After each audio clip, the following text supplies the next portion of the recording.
or 28 years of existence, we were operating in silos. But now with the Nairobi Community of Practice, it has changed our perspective in terms of how we view our work. Now we embrace more partnership, more collaboration with other organizations because there's power in numbers.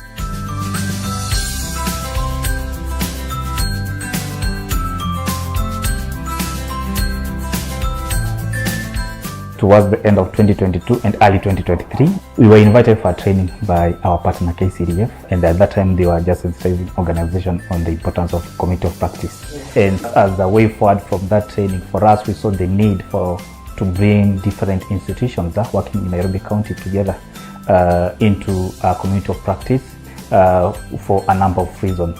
KCDF convened grassroots organization to capacity build them on aspects of local resource mobilization. Members that had been trained from the KCDF local resource mobilization were the ones who were brought together to start the Nairobi Community of Practice. The focus of the COPs is to ensure that the citizen is plugged, is able to engage, and where they are not able to engage, they are supported to be able to present themselves in a way that shapes how decisions are made in that particular county. Nairobi Community of Practice has more than 40 members, which is comprised of both public benefit organizations and also community-based organizations. We work jointly to address some common challenges that youth are facing within these particular thematic areas. Forming a community of practice with Nairobi has enabled different institutions of youth-led organizations working on the same issues around youth to be able to have a unified voice. We ensured that we went to the grassroots, we identified the community organizations that we are partnering with. And by community organizations, that will mean organizations that are rooted in the communities that we are implementing this particular program. COP was to be a platform for us to learn from each other, a platform for resource mobilization to support the amazing work that these different institutions within Nairobi County are undertaking. Nairobi Community of Practice, up to this day, it is one of those Satori moments. I have a friend in youth gender. We've been sharing with him the struggles that we had. Then they felt that there is this Nairobi Community of Practice that we feel will really work well with Remnants Foundation. The first meeting I had, since that day, we have never looked back. In terms of advocacy, we've had a number of milestones. In terms of budget processes influence, we have been able to convene a number of trainings and capacity building sessions, especially for the members. We intend to build the capacities of these institutions to engage in these processes effectively. One of the key results that we've seen has been particular increments in budgeting for issues that were aligned with what the COPs were pushing for. A good example is the Kakamega County that got a significant increment in the budget by the county for reproductive health because they were seeing a lot of teen pregnancies. The COP anchor organization, which was Youth Agenda, started motivating us to now go back to the community and go back and be part and parcel of the public participation that are happening within our communities. We've been able to see transformation right at the community level. We're seeing communities that have been able to engage county governments on key issues that are affecting the communities. We were able to convince stakeholder forums to consolidate views of the National Youth Bill 2024. We had a forum, did a memo, and also submitted it to relevant authorities. We came together, reviewed the bill, and we were able to make submissions to the State Department for Youth. And as a result of that, the bill, as we speak, has never been tabled to Parliament because there are a number of issues we had raised concerns about them.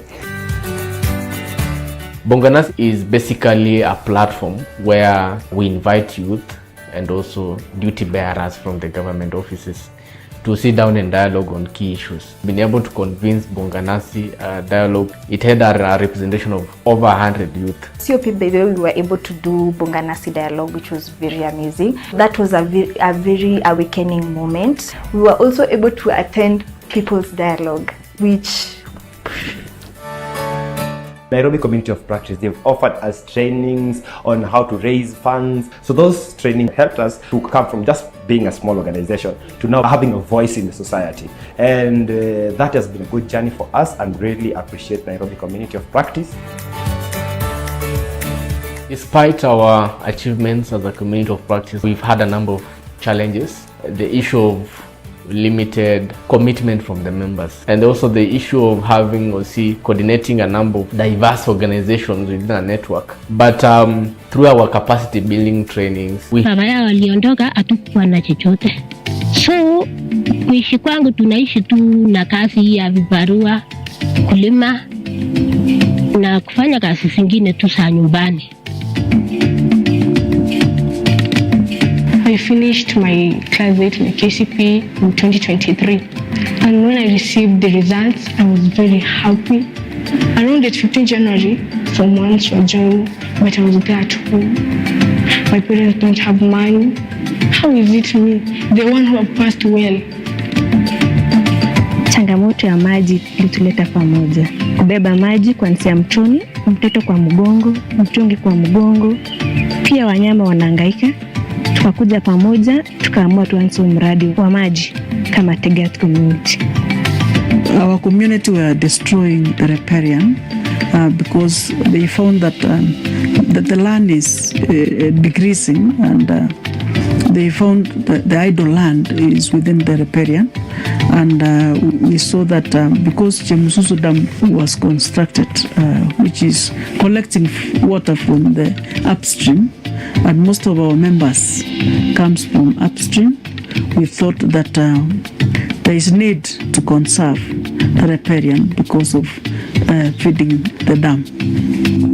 Tuliamua kama kikundi tuchange pesa kiasi fulani ambayo ilikuwa 144,000 ambayo ilikuwa ni half price ya hizi masola, na tukapeana, alafu hiyo KCDF ikatuchazia tukaweza kupata hizi masola za maji. Koseo wametusaidia na tubes, tunapata certified seeds, wametuletea maji. Sasa shida kama iko dry ama iko wet season tuko sawa. Kununulia sisi miche. Indigenous trees ilianza na Koseo. Wametununulia hapa zaidi ya miti 40,000. Sasa hiyo pesa imetusaidia sisi kama members. Hiyo pesa tumeiwekeza. Have been able to influence that mindset shift, and that has contributed especially in terms of our output as a community of practice. Remnants Foundation would like to encourage and to thank our partners for partnering with us, for providing us with the necessary resources to run all along, and we would like them to continue partnering with us. We look forward to seeing the COP creating a bigger movement, other more grassroots organizations joining in and helping us in creating greater advocacy. For us as KCDF, we are still invested in this work. We hope to see more communities of practice grow across the country in Kenya, in different counties, monitoring and evaluation from the lens of communities, because we feel that that will strongly deepen our work around community-led development. I think it's a game changer in the space. It's something that I would recommend or encourage other civil society organizations out there to embrace going forward. We believe that we can change our society and also bring the necessary change, the change that we want.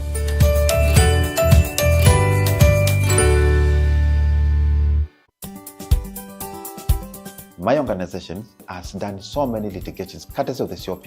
I've seen progress in terms of engagement at that COP. One of them is leveraging of resources.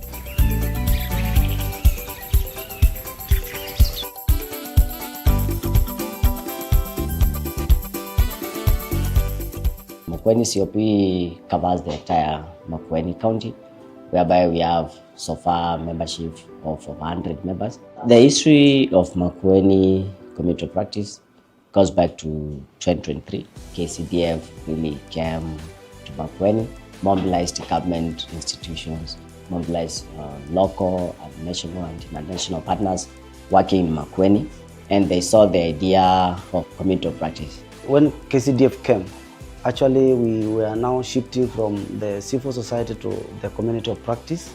Aim being that the civil society actually is more demos than the governance issues. In as much as we were working with Makueni Civil Society Network, who is part of our founders, we felt that when the COP was born, that we could work together so that we reach more people. So that was a big opportunity for us as budget. In many of the counties, if I can use the example of Makueni, Nairobi, Kwale, Kisumu, is that there existed formations in those counties that we ordinarily in Kenya call civil society organization networks that are based in counties. But there was a need for us to penetrate gatekeeping, ensure that we are working within the CSO networks, but at the same time, we are cultivating a new culture of collaboration. And so it is those actions that have evolved out of the interventions that we work with that we are calling a community of practice. In Makueni, we have 30 wards, so we visited the 30 wards. We mobilized grassroots groups, and when we saw the ideas, there are those who expressed interest, so we onboarded them. We signed an MOU whereby they agreed to be part of the COP. Since the coming of the KCDF, I am the most beneficiary on the matters concerning the KCDF when they came and incorporated us under the COP, because my organization has done so many litigations courtesy of the COP, which came through the KCDF. The convener, that is Makueni Youth Network, came around and introduced Makueni COP to our group, and we got interested, where we signed an MOU with the organization because we wanted to learn from other organizations. The people who came up with the idea that we are supposed to include these people in this COP, they had the idea that there is inclusion that we are supposed to meet, inclusion of persons with disabilities. After becoming the members of community of practice, we have been able to interact with them and get many logistics in terms of explaining our ideas to the relevant authority and participate in the public participation to give our ideas and progress of the group. In February this year, there were a notice by the county government whereby there were elections for community development committees. In every ward, we ensure that we supported at least between 25 and 30 members. Through the empowerment of the communities of practice, I managed to be elected as Ngu Masumba Persons with Disability Representative in the Community Development Committee at ward level. That is an achievement that if it were not for the COP, I could not maybe have achieved that one. The Giving for Change program, which is implemented in Kenya and 8 other countries, aims to catalyze societal change by ensuring the correct phrase. We'll start in the next few minutes, so kindly do prepare and come in. Thank you. That the place of giving is elevated. My organization has done so many litigations and we have been able to achieve for the last 1 year so many petitions, submissions on the matters concerning public agenda on good governance. Previously, we didn't have the forum to engage with our stakeholders, the county government, but through community of practice, we have been able to do that. For quite long, sometimes people have not been included. For example, in the public participation agenda. Now, the fact that we have shown interest and we are pushing for inclusion, now the county government has seen it valuable for us to be part of that. They really facilitate the movement and reimbursement for persons with disabilities during the public participations. It has sponsored me in the media to talk about the issues of persons with disability, and from that talk, the county government has seen the point of carrying an assessment, and the persons with disability have been assessed and they are getting their certificates. The COP actually has been awarded another duty to begin an officers program to the Makueni Youth Network through the CAS, the TISA and the TI. And I think that one is a plus to our shining in the county. Being a champion of good governance from Kalawa Ward, I sit in the Committee of Development, which is chaired by the ward administrator, and we discuss on the matters for that particular ward. Others will do so in their particular wards. Once we do that, we will be able to disseminate the same communication to our platform, and then the chairman will call us. We come here through the COP, we sit it down and we disseminate. Most of us are in the decision-making tables of the county government. Through Kwash, we have been able to champion for increase of budgets in terms of waste management, that is solid and liquid, so that more resources are pumped into this space. We have been capacity builded on issues around budget, which has helped us escalate advocacy within the ward. And this has basically seen an increased number of persons participating in public participation initiatives. And basically that has completely changed how things are done within our ward. The opportunity is to ensure that as KCDF, as the development actors, we change with the times. We ensure that we do a facilitative role, ensure that we are exposing groups to learning, exchanges, sharing, and sometimes also ensuring that we bring in the safety component. We are trying to sensitize, educate the community that in West you can get money and you can get an income. How? We are running a program on West segregation at household level, where we are focusing 10 villages and 10 estates in Watertown, and we are giving out waste segregation receptacles at household level, where we are trying to educate people whether you're supposed to segregate waste at household level. How? You segregate plastic waste alone because you can recycle plastic waste. Projects that we have started, number one, our main activity is apiculture. That is the aspect of beekeeping, and the aspect of beekeeping is the modern beekeeping. We have another main activity of poultry. The other activity, which is also very important, is the gala goats for dairy purposes.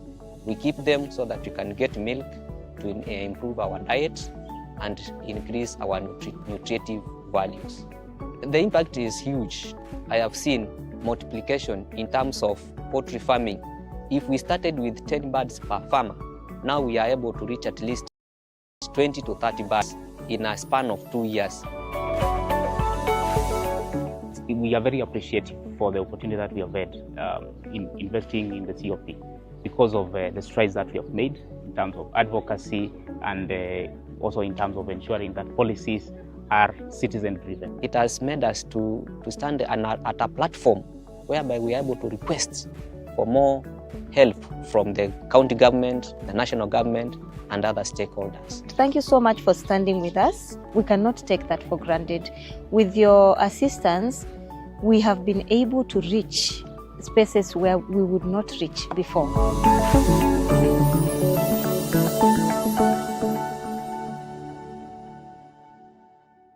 Mungu siyo mwanadamu ataseme uongo, ahadi zake ni kweli na neno lake ni kweli. I was born in the 90s, and when I was in my class 8, I remember contributing 50 shillings, but I never knew like these 50 shillings could be of a bigger impact to the society today.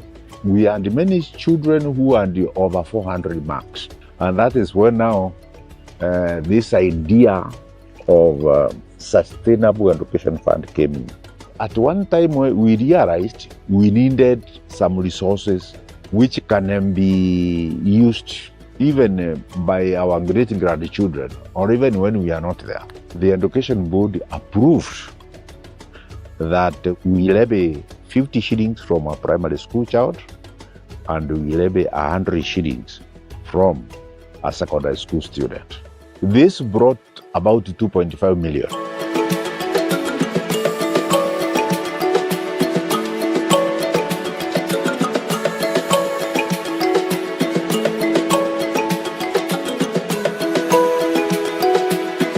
I went to Canada Primary School. I worked at, I used revision book, listened to the teacher, and I managed to be among the top students in school. Wakati alifanya mtihani wa class 8, alipata marks 351. So mimi nikakosa mahali pa kumpeleka.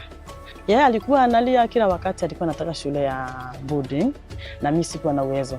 I felt that when I was home, I faced some challenges like family issues, and I won't be able to read well, so I wanted to go to a boarding school. Kwa mimi niseme hakuna mali sikupitia kwa maofisi nikitafuta uwezo. Ukifika nyumbani naye mtoto anakuuliza mama umeambiwa aje? Mama umeambiwa aje? We approached our now Nairobi branch of CIDA and we asked them whether we could organize an Arambe where we could raise some more money, and they agreed. We arranged for that. So in total we had 5,600,000. And this is the money we gave to KCDF to match, and they matched it to 11.8 million also. And that is was our starting capital. As Supplement Sustainable Development Education Fund, we go to the field through your work closely with the head of schools, that is the primary schools, where we are able to get the students who are bright, and because they are related with these students for a long way, and for scholarship we normally sponsor from Form 1 going up once for secondary schools and going up.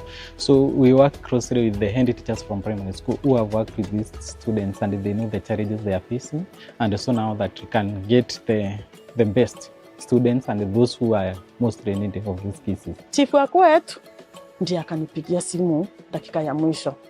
Akaniambia, mama Viva njoo bando huko. Nikamwambia Viva ameenda shule. Nikamwambia hapana.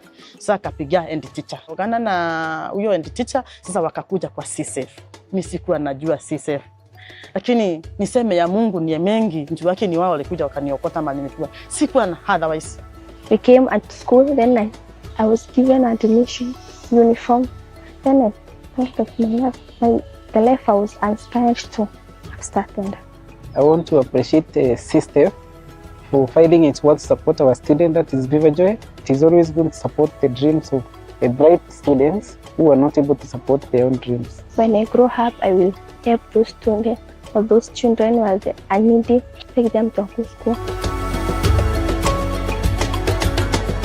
KCDF has worked with KCDF in major activities, and so far I think so much KCDF has done for us. Through the support from KCDF, we have been able to bring the bond members together, and now we have been able to form subcommittees of this bond. And now we feel like we are going to generate more resources that are going to come to be handed to the endowment fund that we have. We are targeting to have more than at least 100 million with the KCDF, so that now once we get those proceeds from the KCDF, we can be able to address more community needs. Wale walikaa chini wakaona ni vizuri wasaidie watoto kama hawa, Mungu awajalie na bado aendelee kuwapa hiyo moyo na kuwasaidia kabisa, na Mungu aende kuongezea miaka mingi sana. Our future plans are as follows. We want to one day be a community foundation and not a CBO with its own established office.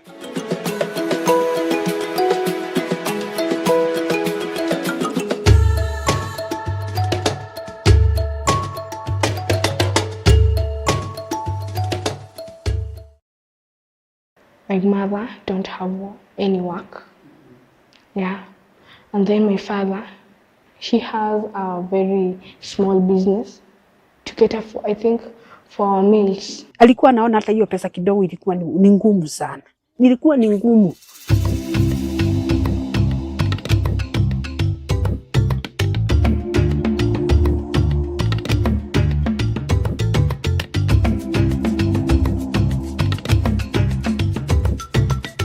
Mimi ni mama wa nyumbani, ninachunga watoto. Niko na watoto 4. Wakati baba yao aliondoka, hatukuwa na chochote.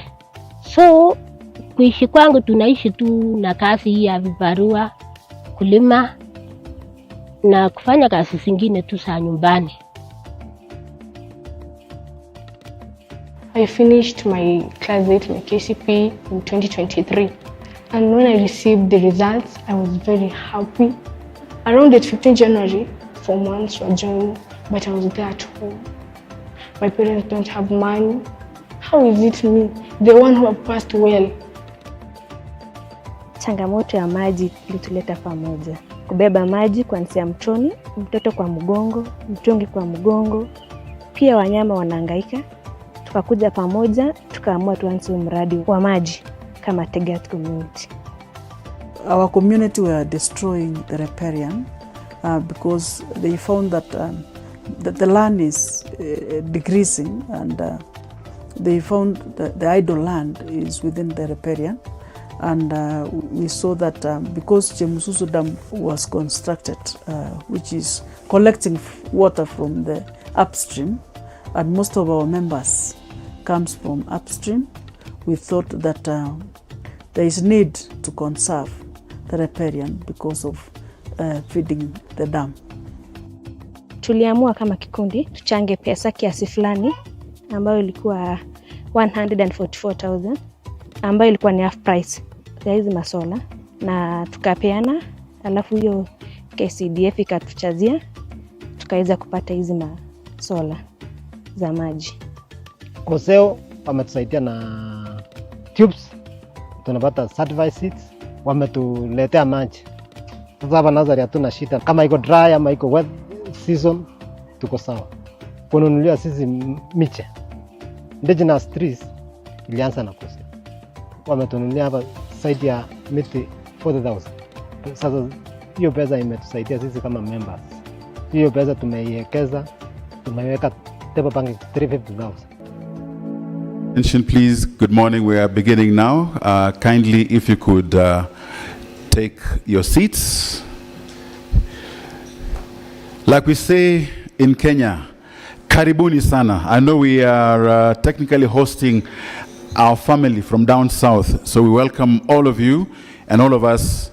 And if there's one thing that I'll request is that by the end of today, at least make sure you get to know who is next to you, get to know what it is that they do, and find something that is in common, and welcome all of you.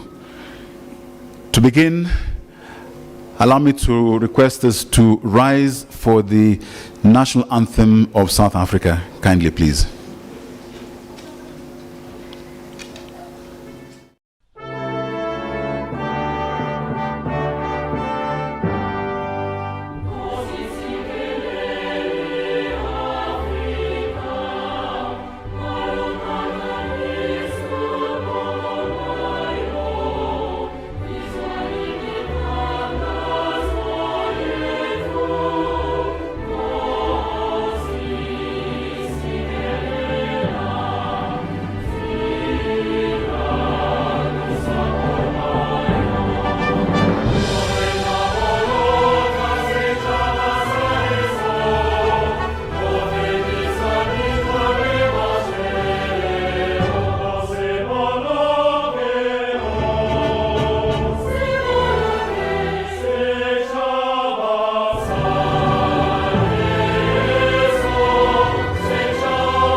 Very much. You may have our seats. I'm humbled to serve this morning and today as your moderator and MC to just basically get things weaved and moving and keeping it flowing. Just some housekeeping announcements. In case you need to use the washrooms out of the hall where we are in, to the left and left again, and you will be left because you'll be right. Basically, when you get out, turn left and turn left, you'll not get lost. But in case you need any help, we've got a very wonderful team from KCDF at the registration. Meet them, and any of the hotel staff, they'll certainly guide you.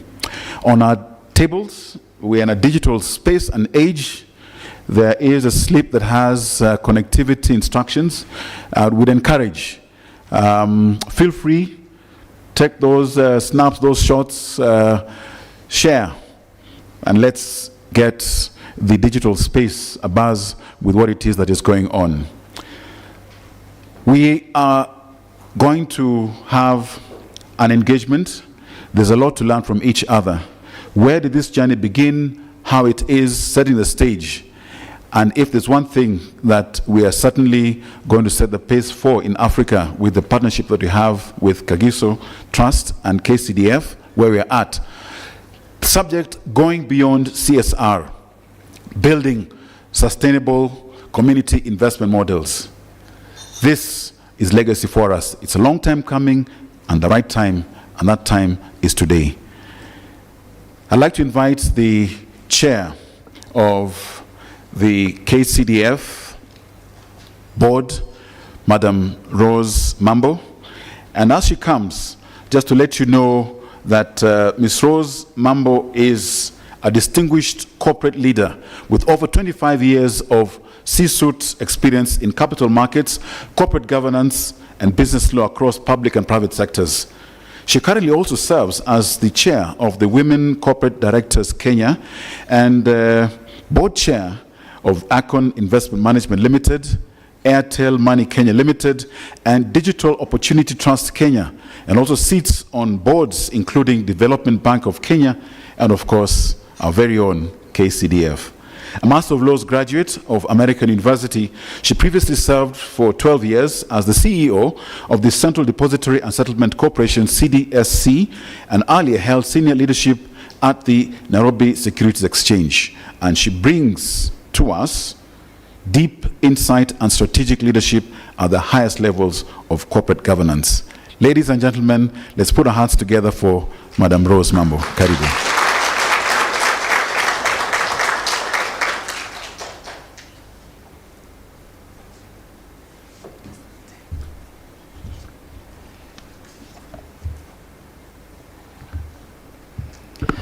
Thank you very much, our moderator, for that kind introduction. It's my pleasure on behalf of KCDF to welcome you all here today. Dean Zoitahu Nebutalu, trustee of Kagiso Trust, Ms. Atia Yaya, chair of KCDF IH, Dr. Mankondi Moitse, the CEO of Kagiso Trust, and Mr. Kotso Schumann, the CEO of Kagiso Capital, distinguished guests, fellow leaders, partners from across Kenya and South Africa, representatives from the private sector, civil society, the development community, ladies and gentlemen, good morning. It's a great honor for me to welcome you to this timely and significant convening, going beyond corporate social responsibility into building sustainable community investment models. I'd like to begin by thanking each and everyone for your participation and being part of this historic gathering. Today marks an important chapter as we celebrate the long-standing partnership between Kagiso Africa Investments, Kagiso Trust, and KCDF, a journey that began 14 years ago. There's no better way to celebrate our partnership than by sharing the knowledge, experience, and lessons that we've learned over the years. The Kenya Community Development Foundation, KCDF, was founded in 1997 as an indigenous philanthropic institution. We support sustainable community-driven development in Kenya by holding the belief that complete and lasting change is possible when communities initiate and drive their development agenda. KCDF was founded on the principle of sustainability and local ownership.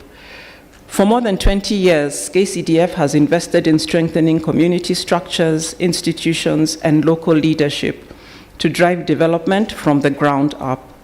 Our work spans education and youth development, livelihoods and enterprise growth, food security, climate resilience, as well as civic engagements and local philanthropy. Today's conversation is not happening in a vacuum. Around the world, development financing is undergoing a seismic shift. Global aid is contracting, and the traditional funding ecosystems that many organizations rely on is becoming increasingly unpredictable. According to the Organization for Economic Cooperation and Development, the OECD, official development assistance dropped by 9% in 2024, and with projections indicating a further decline of 9 to 17% in 2025. Funding to least developed countries is expected to fall by as much as 25%, and global health funding could decline by up to 60%. In 2025, the Trump administration canceled roughly 83% of grants administered by the USAID. Other major donor governments, including the United Kingdom and Germany, followed suit, marking a devastating blow to global humanitarian efforts. These funding terminations and freezes have disrupted vital services, including healthcare, nutrition support, education, and emergency relief. These numbers paint a stark picture. At a time when communities face heightened climate shocks, socioeconomic inequalities, and global crises, the resources available to support them are shrinking. And this is why sustainable, locally anchored investment models like the investment structure between KCDF and Kagiso are no longer optional. They are essential. They ensure continuity, and they protect communities from the volatility of global funding cycles. And they safeguard development gains for the next generation. To our partners from Kagiso in South Africa, welcome to Kenya, and thank you. Thank you very much for the great partnership. Our communities continue to thrive because of our engagement. To our partners from the private, development, philanthropic, and financial sectors and implementing organizations, thank you for walking this journey with us. And to the KCDF family, thank you for your unwavering commitment and dedication to community transformation. As we begin this convention today, let us anchor ourselves in a shared truth. Sustainable development is built, not given. Let me repeat that. Sustainable development is built, not given. It requires resilience, innovation, partnership, and investment models that empower communities to rise stronger, more confident, and more self-determined. I wish you all very fruitful engagements today as we deliberate on the subject matter for today's convention.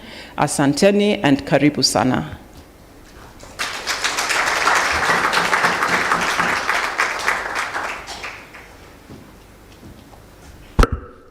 Thank you very much. What's the background and the genesis of this journey and the relationship towards the establishment of KCDF Investment Holdings, that is KCDF IH? To help us with this, to get to understand, very delighted to invite and introduce Ms. Atia Yaya, who is the chair of KCDF Investment Holdings. Ms. Atia is a seasoned insurance executive with extensive senior leadership experience at Aon Minette Insurance Brokers and AP Insurance. She's built a distinguished career in strategic management within the insurance industry, backed by strong sector networks and deep operational expertise. She was instrumental in establishing the health insurance divisions at both Aon Minette and AP Insurance, demonstrating her strength in business development and institutional build-out. She is an associate of the Australian Insurance Institute in General Insurance with specialization in marine and aviation classes. Ms. Atia currently serves as a management consultant to GA Insurance Limited, where she's supporting the development of its health division. And beyond her corporate leadership, she is an active member of the Rotary Club of Nairobi, having previously served as vice president and is a trustee of Friends of Spinal Injury Hospital. And as chairperson of KCDF Investment Holdings, Ms. Atia brings a wealth of insurance expertise, strategic insight, and a strong commitment to philanthropy and community impact. Madam Atia, that was you.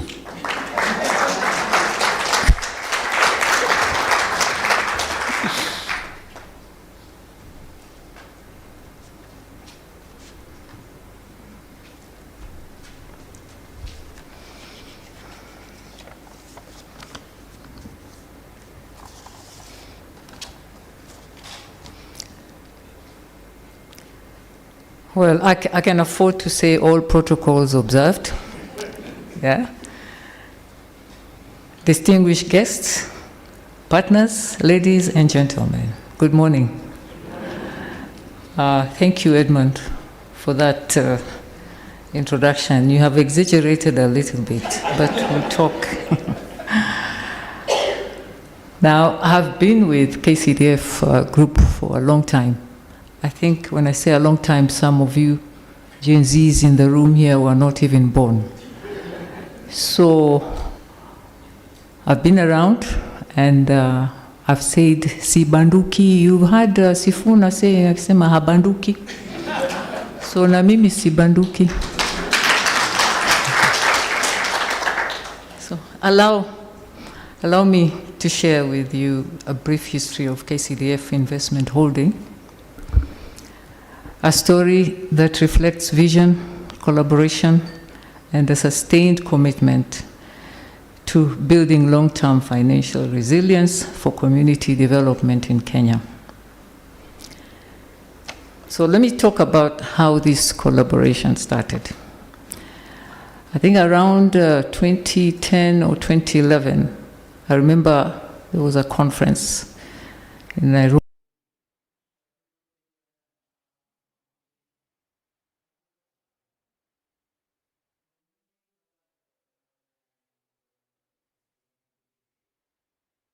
You can imagine how long we've been singing about sustainability. Janet is looking at me and laughing. We've been singing this song for years. So there's this one gentleman who was in that conference by the name Kotso Schumann. He was one of the speakers and representing Kagiso around that time. And he specifically spoke about sustainability of organizations in Africa. That gentleman is here, Kotso, and please show your hand, and we are so happy. Now, Kotso is still working for Kagiso, now heading Kagiso Capital as a CEO. And I think he also said Sibanduki, because he's been there. So that makes the two of us. Yes. So during the conference, I was in a different room when he was giving this speech. Unfortunately, the late Professor Abdallah, may God rest his soul in peace, at that time, he was our chair, was in the room when Kotso was speaking. And Professor Abdallah ran out of the room, came, looked for me, and said, Atia, you must come and listen to this story. So we went into the room, and I didn't get the beginning, but towards the end, I got the gist of it all. So Mr. Schumann gave a very powerful speech. It's an extremely powerful speech. He spoke about how Kagiso were no longer running around with a begging ball. Now, how does that sound for everyone here? Amazing, isn't it? At that time, he shared the story of the organization, and he said, our organization, we have our own funds to carry out our social work and in philanthropy. We were all so wowed. We say, what? And I could even detect some attitude there because he was very proud. And he was talking about that we don't beg. So can you imagine how that feels? It was very striking and very powerful. So we walked out of there very charged, very excited. And we could relate to this because that was our vision when we formed KCDF. And that was in 1990s. So we could relate to that, and we said, now, this is where we want to be. It may take us a few years, but this is where we're going. because that vision, it's still alive today.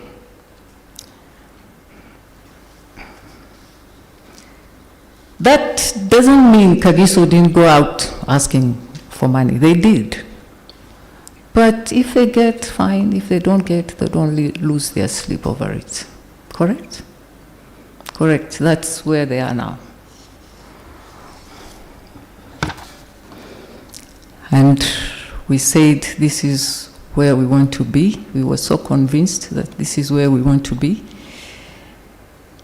And we wanted to be like Kagiso when we grew up. So we started the journey. I see the team that was initially involved is here, there. I can see Arthur, please show your hand. Kibi, yeah, Janet, Kotso, yeah.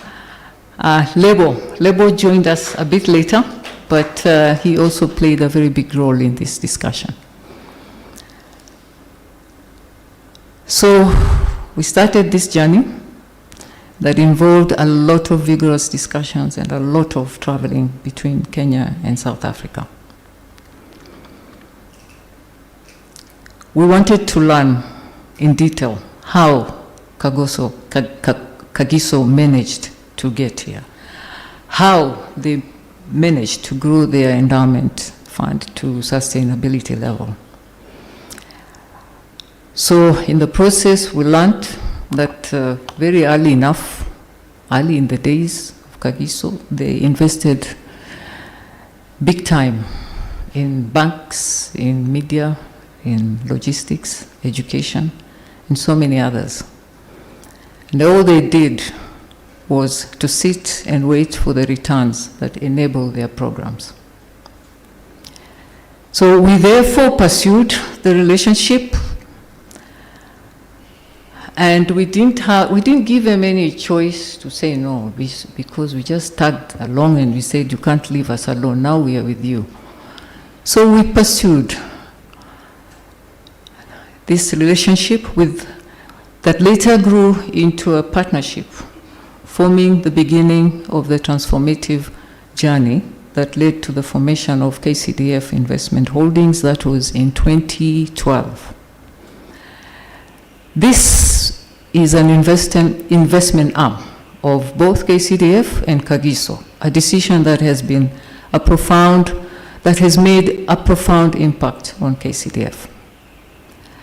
Now, over the years, together we have learned a lot from Kagiso as we sought to create a sustainable program that could fuel the philanthropic mission of both institutions. The journey has not been without challenges, but through it all, we have remained true to our vision to contribute to KCDF's long-term strategy of building permanent income-generating assets for the benefit of our communities.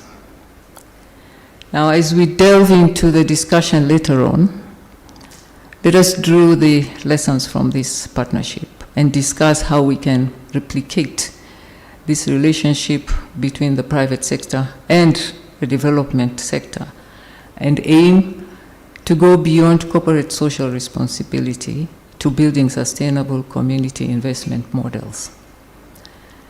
Now, everyone is talking about this, the new world order.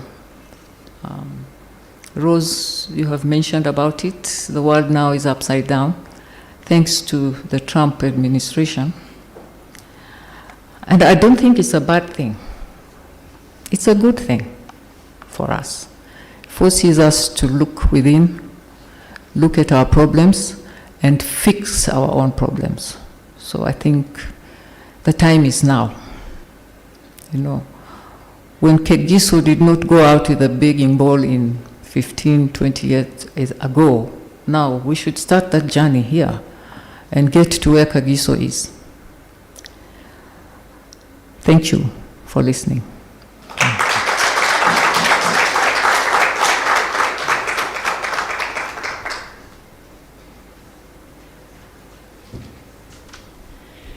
Thank you very much. Another round of applause. That is very inspiring, because if there's one thing that I can say, it gives you dignity when you're able to fix your own and you look at what you have and you progress on. And now to set the scene in terms of the role of the non-profit sector in driving sustainable community transformation in a changing world, this is a gentleman who, during dinner last evening, told us he drove himself all the way from the airport. And if you can manage the roads of Nairobi without any outsider, and you drive yourself and you're still in one piece the next day to be able to engage us today, then you have come of age. Mr. Dean Zoitwaho Nevutalu, Trustee, Kagiso Trust. I hope I got that pronunciation right. Did I? Out of 10? And if I did, let me tell you more, because Dean Zoitwaho is an ordained pastor, an experienced leader in extensive expertise in governance, public service, and social development. He holds a master's in environmental law and management, advanced theological qualifications, and a certificate in effective directorship. He currently serves as a national coordinator and advisor for the world's largest HIV counseling and testing campaign in South Africa.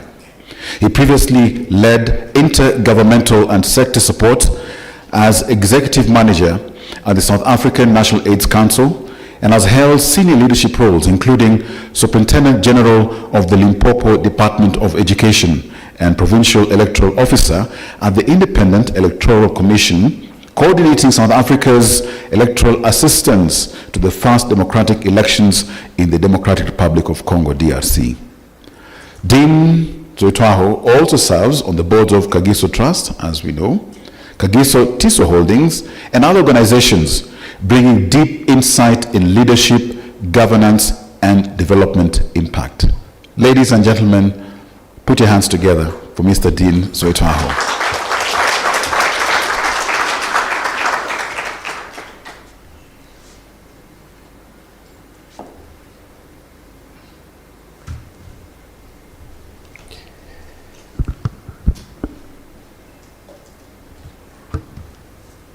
Program Director, thank you very much for those warm words of welcome.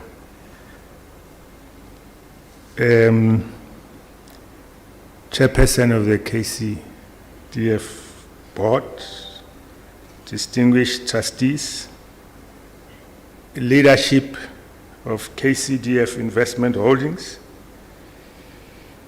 partners, colleagues, ladies and gentlemen, this standing here because of a mishap that has happened. Our chair and another trustee were supposed to join us here, but then Kenyan decided to go on strike. Kenyans at the airport. So they waited and waited and waited until they had to abandon the trip. So I am the only trustee here today, it looks like, unfortunately. But fortunately, my bosses are here. The CEO is here of Kagiso Trust, CEO of Kagiso Capital. The CFO is also here, I think. So, by and large, I am going to take you through a subject that our chair invested in thinking through, and she would have delivered it here. And as I was looking at this speech, I recalled, you see, in South Africa, I don't know how many of you know our history of South Africa. There was a time when we were under apartheid rule. And the white regime decided the best way to keep governing the majority of black people in perpetuity when they are the minority is to divide them. So they divided us into homelands. And according to the languages that we speak. So they made you feel you are different, so they divided us. And then they then created governance structures in the homelands,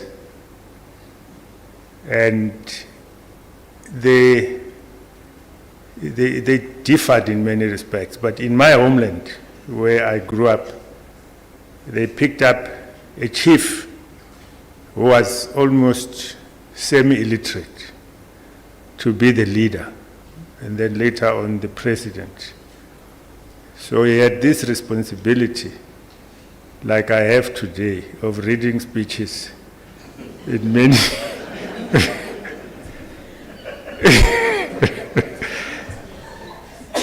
in many other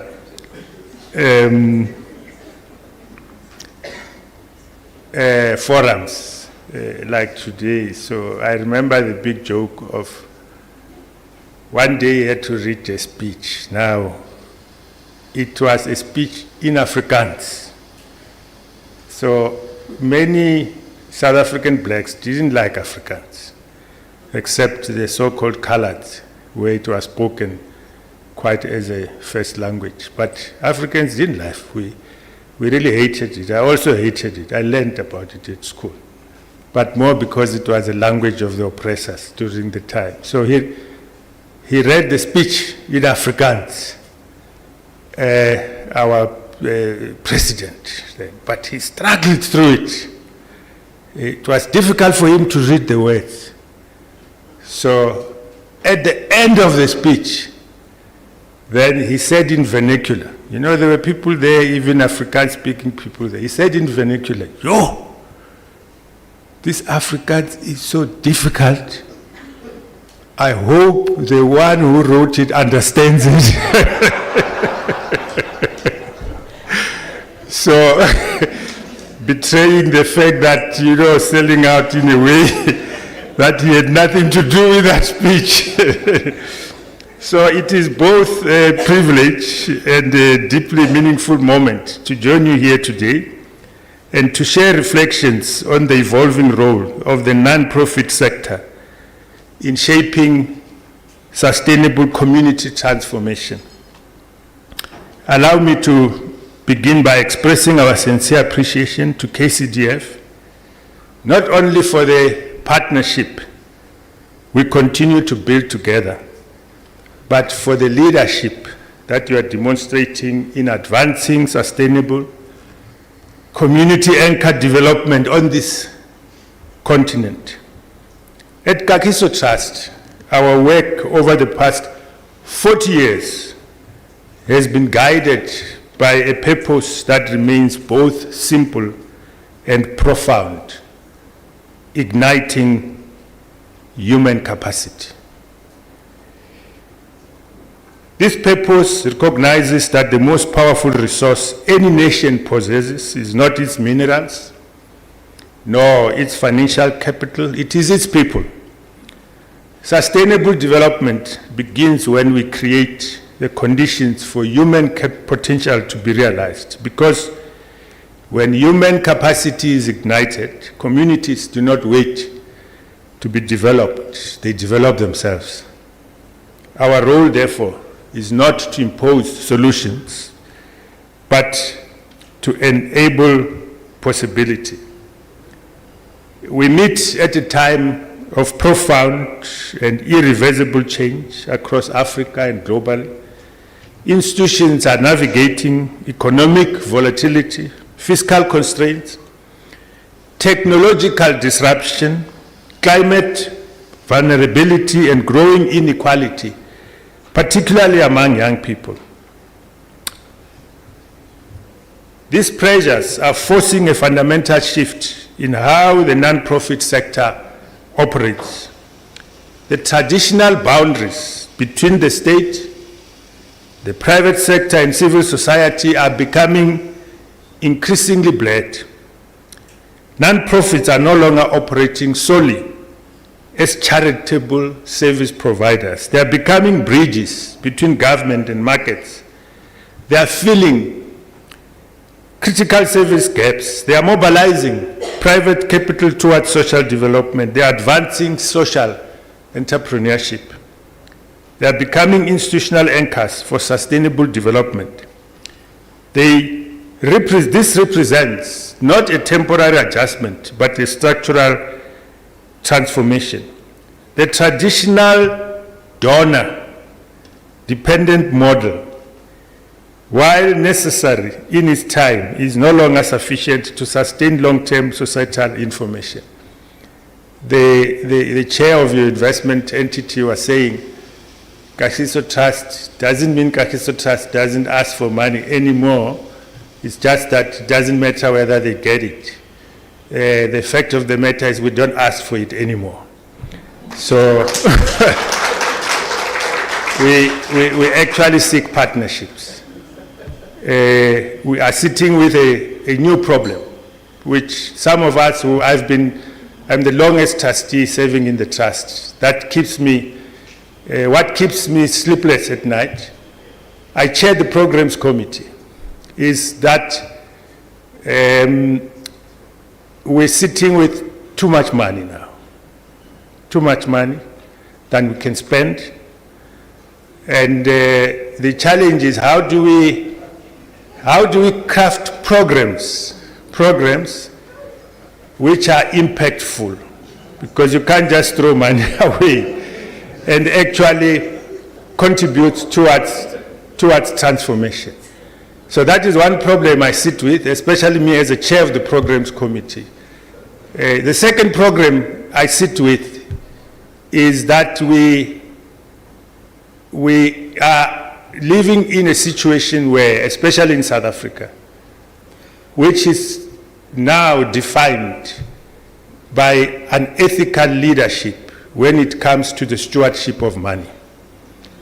And we always, like when we try to get trustees, it's a nightmare, new trustees, because that's one and the most important issue that we look at. People may have all the qualifications in the world. They may be very, very bright. If they are unethical, they can bring down what you have built over years to come. So that's where we are at the moment.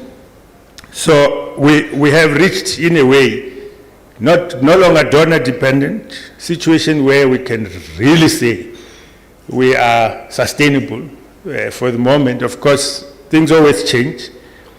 And this is where we believe the future belongs to institutions that are financially sustainable, operationally resilient, and capable of igniting human capacity independently. Africa's future will not be determined elsewhere. It will be determined by the strength of its own institutions. That was our vision, even when we entered into partnership with KCDF, because we are part of Africa's future. We are part. We need to be able to make our own contribution. And we cannot do it alone. We need to be able to carry our brothers and sisters along the path if we are to be successful. This future will be determined by our ability to bring organizations that are ethical, rooted in our communities, accountable to our people, and capable of sustaining their mission over generations. This is why KCDF's work, and particularly the establishment of KCDF Investment Holdings, it is so important. It represents a recognition that sustainable transformation requires sustainable institutions. It affirms a powerful principle. Communities are not beneficiaries of development. They are its owners. They are its futures. When institutions support communities in this way, they ignite human capacity at its most fundamental level. We were established in 1985 during a defining period in South Africa's history. So we are celebrating 40 years. May I please ask you, before I continue, to rise and sing happy birthday to us. To Kagiso Trust.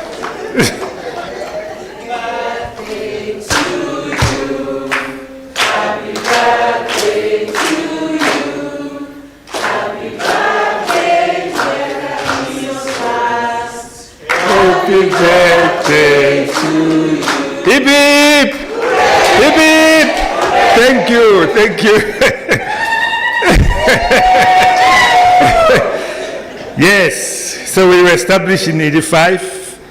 Its founding purpose was to support communities that had been deliberately excluded from opportunity and to contribute to the building of a just and equitable society. Over 4 decades, we have learned lessons that have fundamentally reshaped our understanding of sustainable transformation. We learned that programs alone do not sustain impact. Programs serve moments, institutions serve generations. We learned that communities must not remain beneficiaries. They must become participants and partners in their own development. We learned that sustainable transformation requires not only social investment, but economic participation. And most importantly, we learned that igniting human capacity is the foundation upon which sustainable societies are built. This understanding led Kagiso Trust to evolve from a grant-making organization into an institution builder focused on strengthening human capability, institutional capability, and financial capability. One of the most important lessons we have learned is that institutional sustainability requires financial sustainability. Institutions that depend entirely on external funding remain forever vulnerable. Their autonomy is constrained, their ability to plan long-term is limited, and their impact becomes tied for funding cycles beyond their control. And I need to add that very often they are actually pushed to execute another person's agenda rather than the agenda of the people that they actually are supposed to serve. So to address this, Kagiso Trust made the strategic decision to build its own investment capability. This was not simply a financial decision, it was an institutional one. It was a decision to ensure that Kagiso Trust would remain capable of igniting human capacity, not only today, but for generations to come. One of the persons that has played a very important role during the time when Kagiso Trust was in very serious difficulties, he was the key person that was identified. We call them strikers. It was the key striker of Kagiso Trust to go into the investment. Your counterpart, chairperson, he long passed, quite at an early age, Eric Mulobi. He used to say that his vision is to say that long after he has joined the ancestors, Kagiso Trust must remain serving the people. And he has long joined the ancestors. And Kagiso Trust is not only serving the people, but it's much, much bigger. If you were to rise today, he's going to be shocked at what that little seed that he has planted himself has actually germinated to become today. So this approach that we should serve not only our generations, but generations also to come, reflects a broader shift taking place across the non-profit sector. Non-profits must now develop diverse funding sources. They must build asset bases. They must embrace partnerships with private sector and development finance institutions. They must adopt financial operating models that are resilient, scalable, and independent. This is precisely the leadership KCDF is demonstrating through KCDF Investment Holdings. As we look ahead, the non-profit sector will continue to evolve. Non-profits must serve as catalysts, igniting human capacity within communities.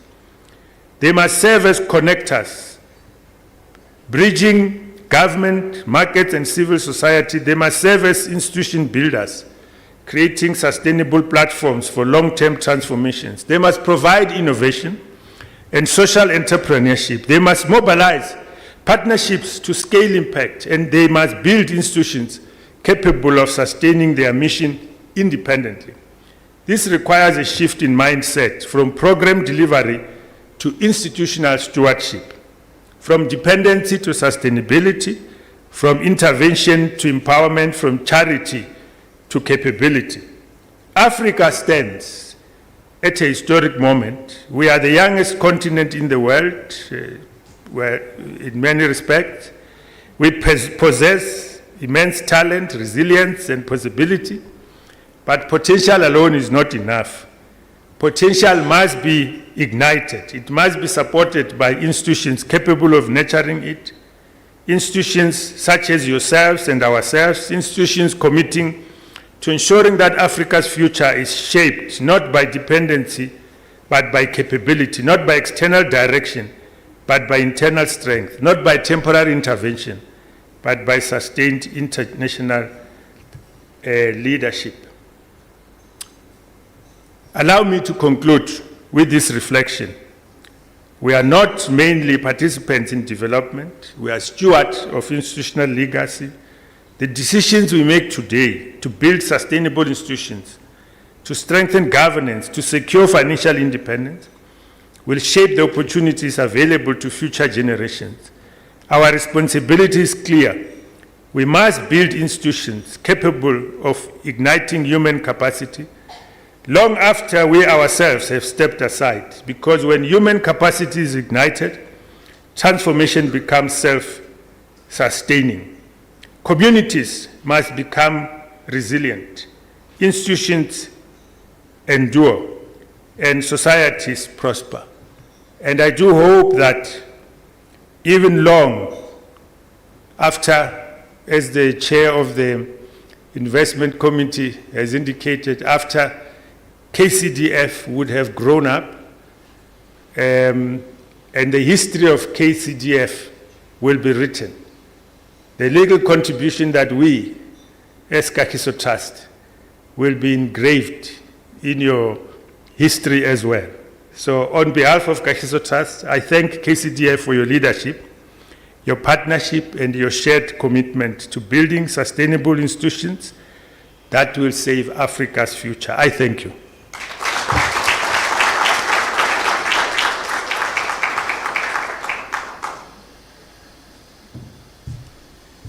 Thank you very much, very inspiring, and we thank you for sharing those words.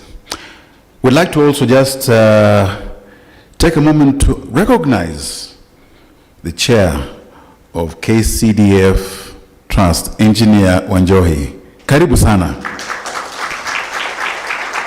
Thank you very much for sparing time to join us. We'd like to look back and also leap forward into a panel discussion. We'll look not only at the history of KCDF IH and also just the whole response to the presentation of the non-profit sector in driving sustainable community transformation in a changing world. And in this panel discussion, let me invite the following to join us on the stage. I'd like to begin with Ms. Janet Mawio. Ms. Janet Mawio, Director, ADAPO. Kindly make your way as you come up.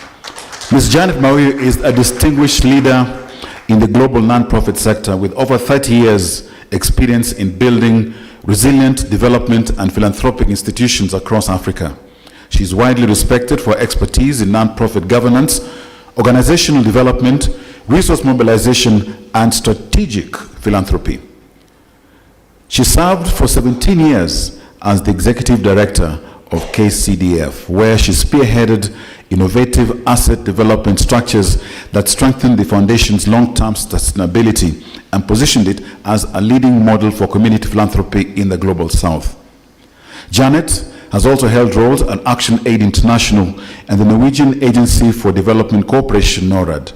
She currently serves as a board director at ADAPO, bringing deep strategic insight into impact-driven governance and sustainable philanthropy. Janet Mawio, kindly join us. Next is a gentleman who habanduki, Kotso Showman, Chief Executive Officer of Kagiso Capital, the investment arm wholly owned by Kagiso Trust, a role he has held since the company's inception in 2014. With over 2 decades of leadership within Kagiso Trust, including 10 years as CEO, he led the organization's strategic transition from donor dependence, including funding from partners such as the EU and other international agencies, to a self-financing model powered by its investment portfolio. He also oversaw an annual budget of 260 rand million.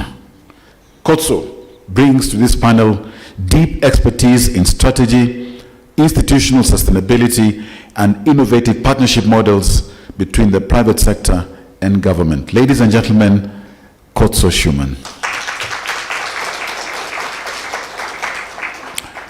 Next is a Gen Z, Mr. Arthur Namu. He's a retired banker and a seasoned practitioner in securities, corporate finance, and governance, now serving as an independent financial services consultant. Over the past 3 years, he chaired the State Corporations Advisory Committee in the Office of the President of Kenya and currently serves as a director of KCDF Investment Holdings Limited. He has previously held senior management and board roles across multiple institutions and brings extensive experience in public sector advisory and corporate oversight. A passionate advocate for volunteerism and philanthropy, Arthur serves in several community initiatives, including the Kenya Alliance of Resident Associations and other civic and charitable organizations. Mr. Namu holds a Bachelor of Commerce degree from the University of Nairobi and a Master's in Public Administration from Harvard University. Arthur Namu, karibu.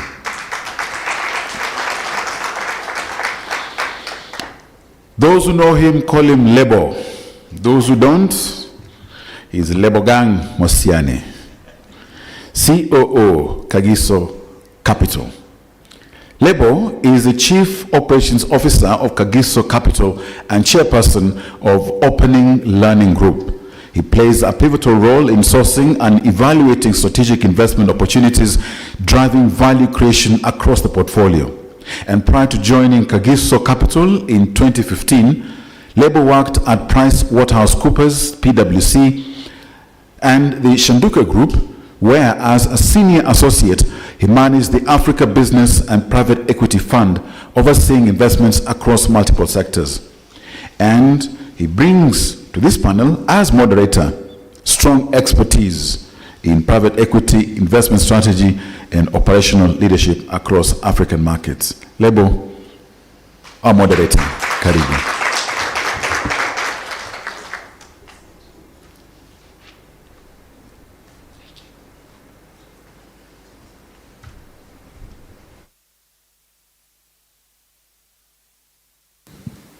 Karibu.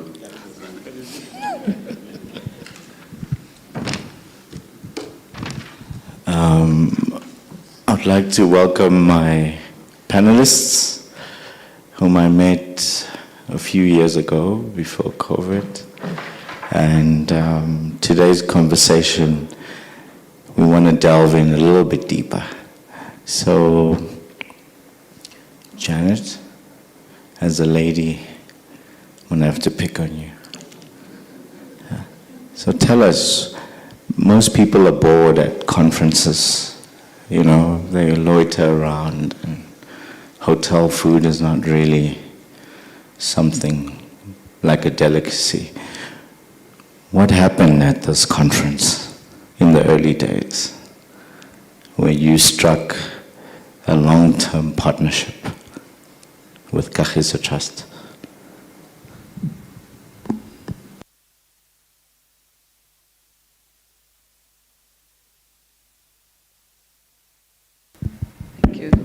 Thank you, Lebo, and it's nice to see everyone, including many old friends or people in the struggle. Those of us who have been in the struggle, it was really nice to see so many of you today. What happened in 2010? Yeah, I think what really happened was finding resonance. People who spoke the language I spoke, people who are passionate about the things I was passionate about what I sometimes think is independence. Independence is when you do what you need to do, what you want to do, what works for you. And in Kagiso Trust, in Koso's presentation, I actually found that. I found this was an institution that was speaking about the things we were caring about. We wanted to be sustainable. We wanted to be a sustainable organization. And they had actually started doing things, you know. And of course, we had also started doing things. But they also were doing things that were different from what we were doing. So with a learning mind, I felt this was a group that we identified with, we resonated with. And it looked like we could go places. Yeah, because I believe in learning. I believe in joining others who are like-minded. And when you find that resonance, I can't think of a better word. People are striving for sustainability, trying to raise resources so that they can put money where they needed. Those days they were doing education work, which we were also doing, but they were doing it in a way that they were funding, you know, without depending on someone else. So for me, that was what was unique. Mrs. Cohen, our MC calls you shoeman. I think you must start a shoe business.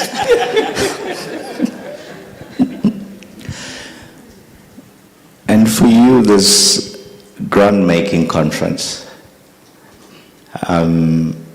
did it just spark in you, go back to KT and think about really talking the talk? What really struck you deeply to not just say, here's my card, see you next time? Thanks, Levo, and thank you to the MC. And I'm also excited to see so many comrades and development workers that are trying to transform our communities. And it really gives hope that I still strongly believe this is a sector that's committed in mainstreaming communities, like Zoe has said, to be real participants in their own development. Lebo, that conference was a very interesting one, but it was also a sad one for me. And people did not see me. I shed a tear whilst people were presenting. It was a conference where you had the non-profit sector coming together and talking about the future of the sector. But most of the people in that conference actually did not know whether they'll still be there in the next 6 months or in the next 2 years. Because all of them were worried that their donors are pooling money.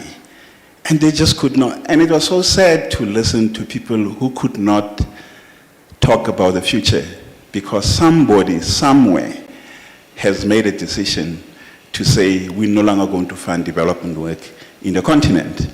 You must know we were just out of the financial crisis, 2028, 2029. And most donors took a decision that we were no longer going to invest in Africa. And it was sad to listen to the profit sector leadership that did not know whether in the next 6 months the organizations will still be there. In the next 2 years, most people knew that in the next 2 years they'll definitely be closing down because money would not be coming. That was the one sad part about it. The second sad part about the conversation was that people were quite open in saying they were actually running programs that were not responding to the real needs of communities, but we're running programs that were responding to donor needs. That for me was very sad, to listen to, are we developing the continent because somebody said, I'll give you money, but this is what you're going to have to do with the money. Not this is what your communities need for you to transform. That for me was very sad. And when I presented, I gave people the story of Kagiso Trust, and I said to them, in 1990, when Madiba was released, the EU made an announcement, right? And said to all non-profit sectors in the country that we're no longer going to fund you as non-profit organizations. Traditionally, the EU does not work with non-profit organizations. Traditionally, the EU works with government. Because you guys are going to have a democratic government, we will channel our money to your democratic government. You guys must go to your government to ask for money. And I said to them, Kagiso Trust had 3 options. And there was a debate within Kagiso Trust. The first option was an option that, guys, we're going to have a democratic government. Maybe there's no need for Kagiso Trust anymore, right? And that debate continued, but at the end, people did not agree that it doesn't mean when you're going to have a democratic government, it means the needs of communities are going to be dealt with by this democratic government. So that view was not supported. The second option that was there, the apartheid government set up an NGO called the Independent Development Trust.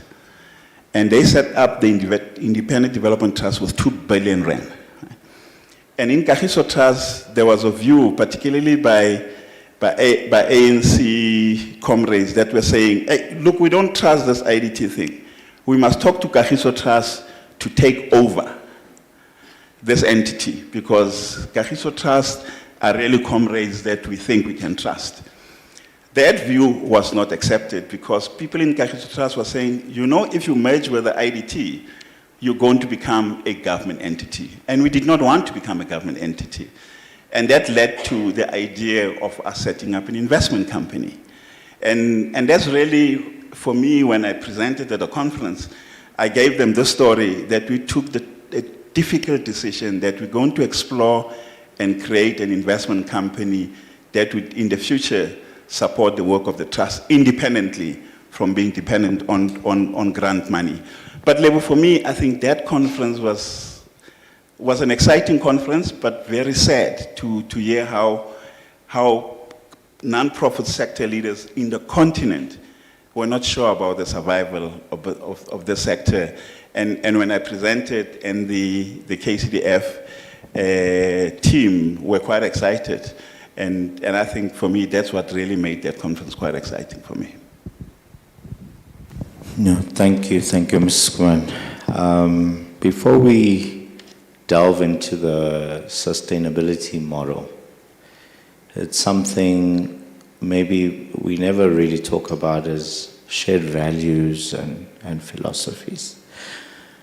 And Mr. Namu, the first time I joined an IH board meeting, he opened in prayer. So I just want to share something that we have a problem with in South Africa.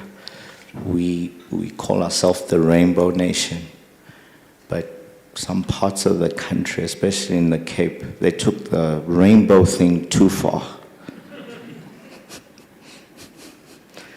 Because it just said, you know, men and men can be together, Mr. Namu. But when I felt grounded by those prayers. So we want to touch on values and why is it important? And we never talk about indigenizing our values in the African sense of who we are as fellow people on the continent.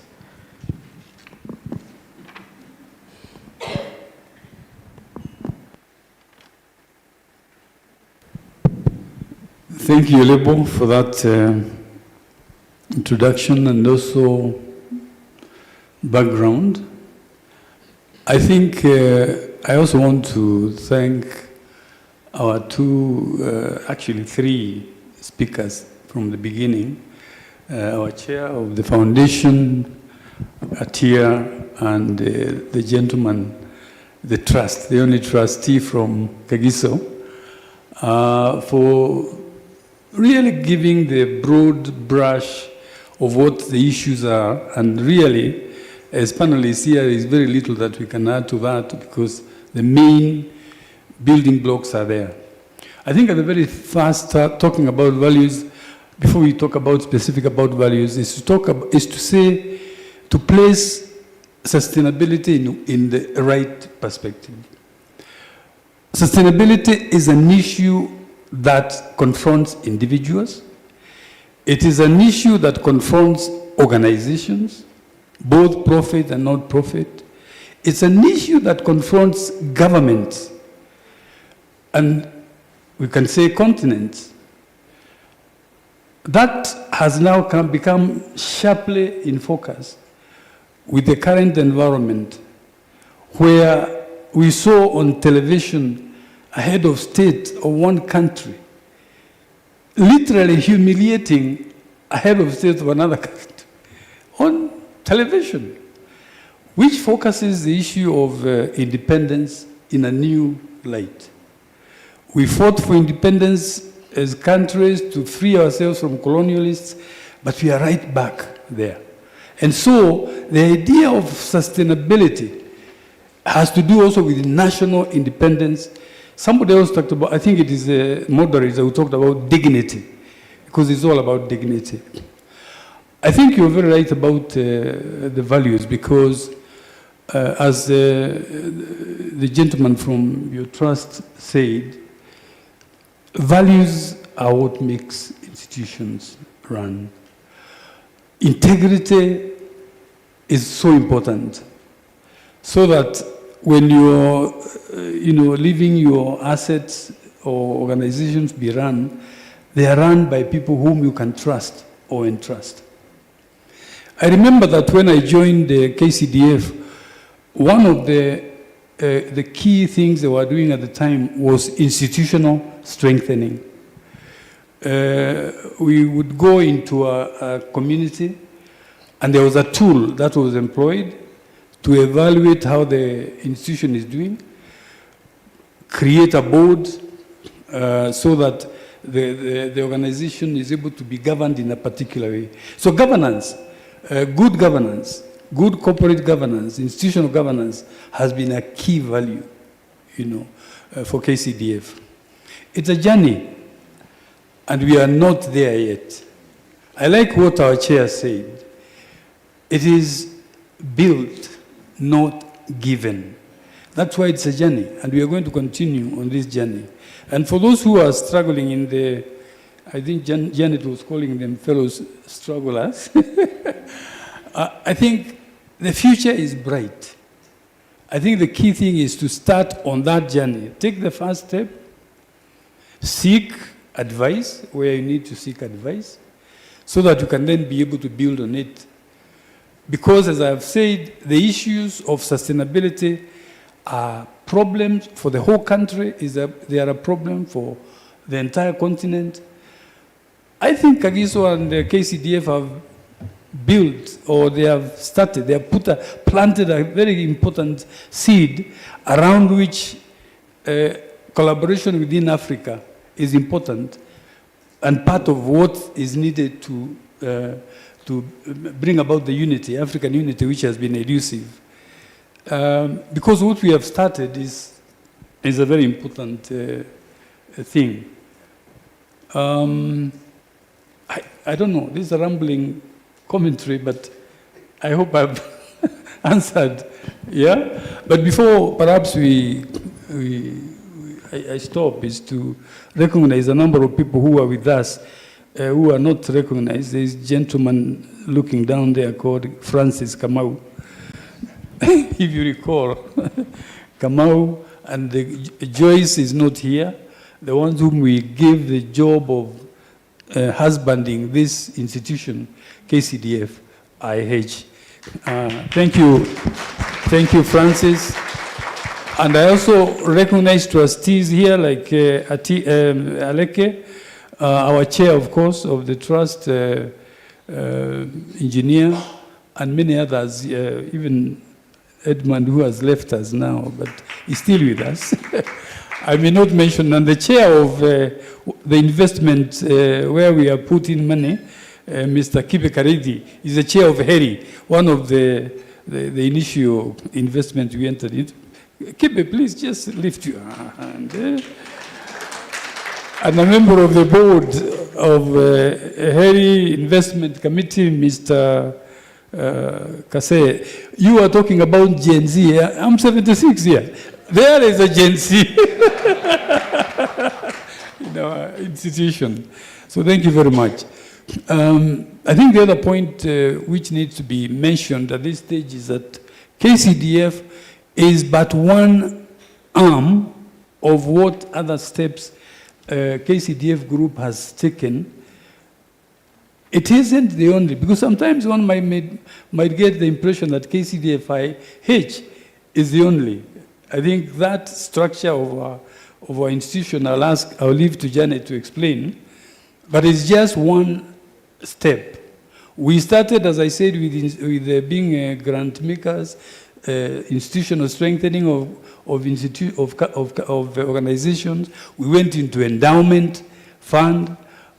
We took steps to secure things like our rent by investing in an office where we have our staff sit. We were given an asset which we developed. We have a building that we own. So KCDFH is just one. Yeah, thank you very much. Well, thank you, Mr. Namu, and you touched on what Rose, the chair, said about build, and where the dean spoke to, you know, when you're donor dependent, you might be fulfilling someone else's agenda. And maybe on a deeper level, Ms. Mario, what's your view on a sustainability model which has long-run impact embedded in it as some form of strategic thrust for our communities? Have we elevated ourselves to a place where we can see models that are replicable? And how do we see the sustainability? Sometimes we look at it as a financial metric, but it's a deeper sense of independence, like Mr. Namu touched on. Thank you. Yeah, sustainability is a very loaded term.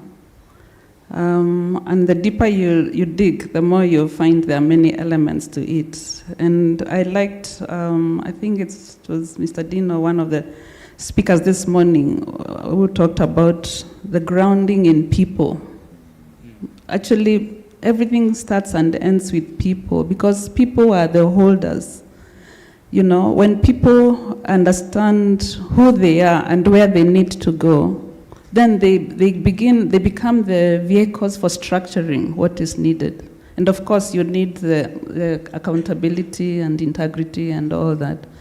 So of course, when we talk about sustainability of an institution, it means, you must know who you are.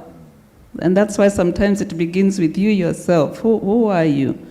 What are you looking for? What do you want to achieve? What does success look like? And as an institution, what is success for you? What are you trying to achieve? And I think that's where KCDF started. That's where the very early assignments, and I see Catherine there, you know, with Monica, you know, going to communities and helping them figure out who they are, what they want to do. How do they get out of poverty, you know? And from building from there, then of course they start looking at, actually, what assets do we have, you know? And how can we connect with other assets around us? How can we get the government to commit resources to the things we care about? When you don't know what you want yourself, then it becomes easier for people to push their agendas into you. And unfortunately, we have a big chunk of the non-profit sector which continues to respond to what funders want, which is what Kotso was talking about.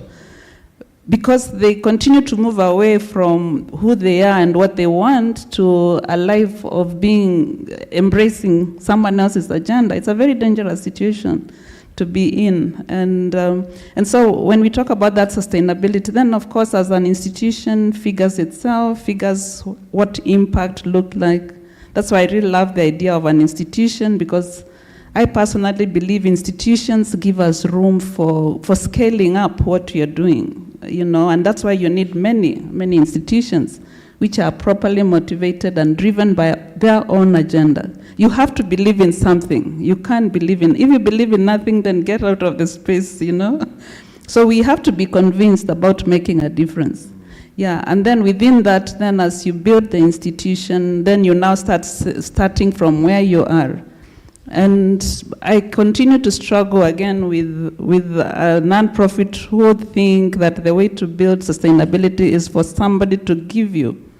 And I really like the statement I had this morning. Of course, it's a journey, but you run it yourself, and you start where you are. So when you have a mentality, we have nothing, you have a problem. You have something, and that's why, again, back to the roots of KCDF, we believed everybody has something to give. And as they went to different communities, they found people had different things, different resources that they could put in. Yeah, and as you begin from there, and as you find other people aligned to their agenda, that's how Kagiso now became relevant to us, because we were speaking the same language. Yeah, then of course now as you begin the journey, then of course there are all kinds of practicalities. Yeah, that's why now for us we started with even the gift of the building, an old refugee building. That was where we were. That was a big step, when the Aga Khan gave us that building. So when we started looking, what else can you do? Engineer and others were like, yeah, but, and people saw the hope in that area, that part of town, when you think about how it was in 204 or somewhere there, it was not anything like what it is today, but you start where you are. So I always say people have different positions, different organizations will have different places of start. So nobody should try to tell you to begin like, you see they have done this. No, begin where you are and look at what works for you. So it made sense for us to think about not just occupying a building, but doing something a bit more. That was where we are. But again, I also say, for me, sustainability also begins with saving.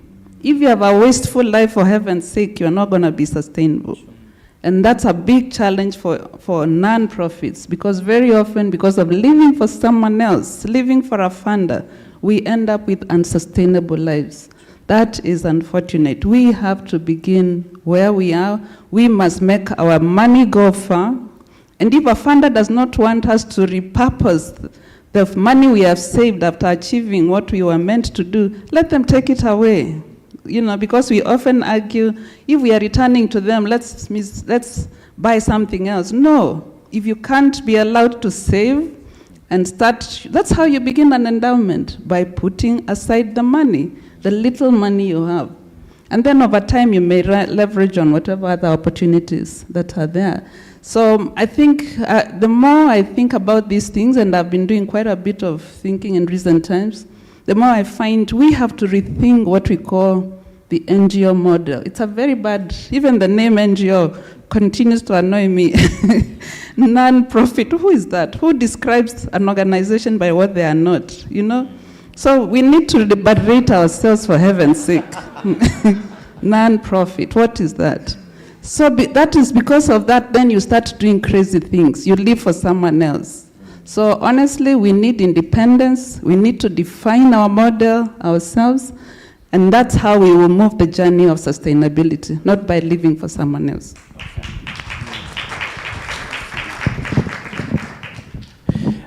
Thank you for that, Ms. Mario. You have to help me. So in 2017, how many years were you celebrating? 2018, there was a conference. 1997? No, in 2017, we had a conference here.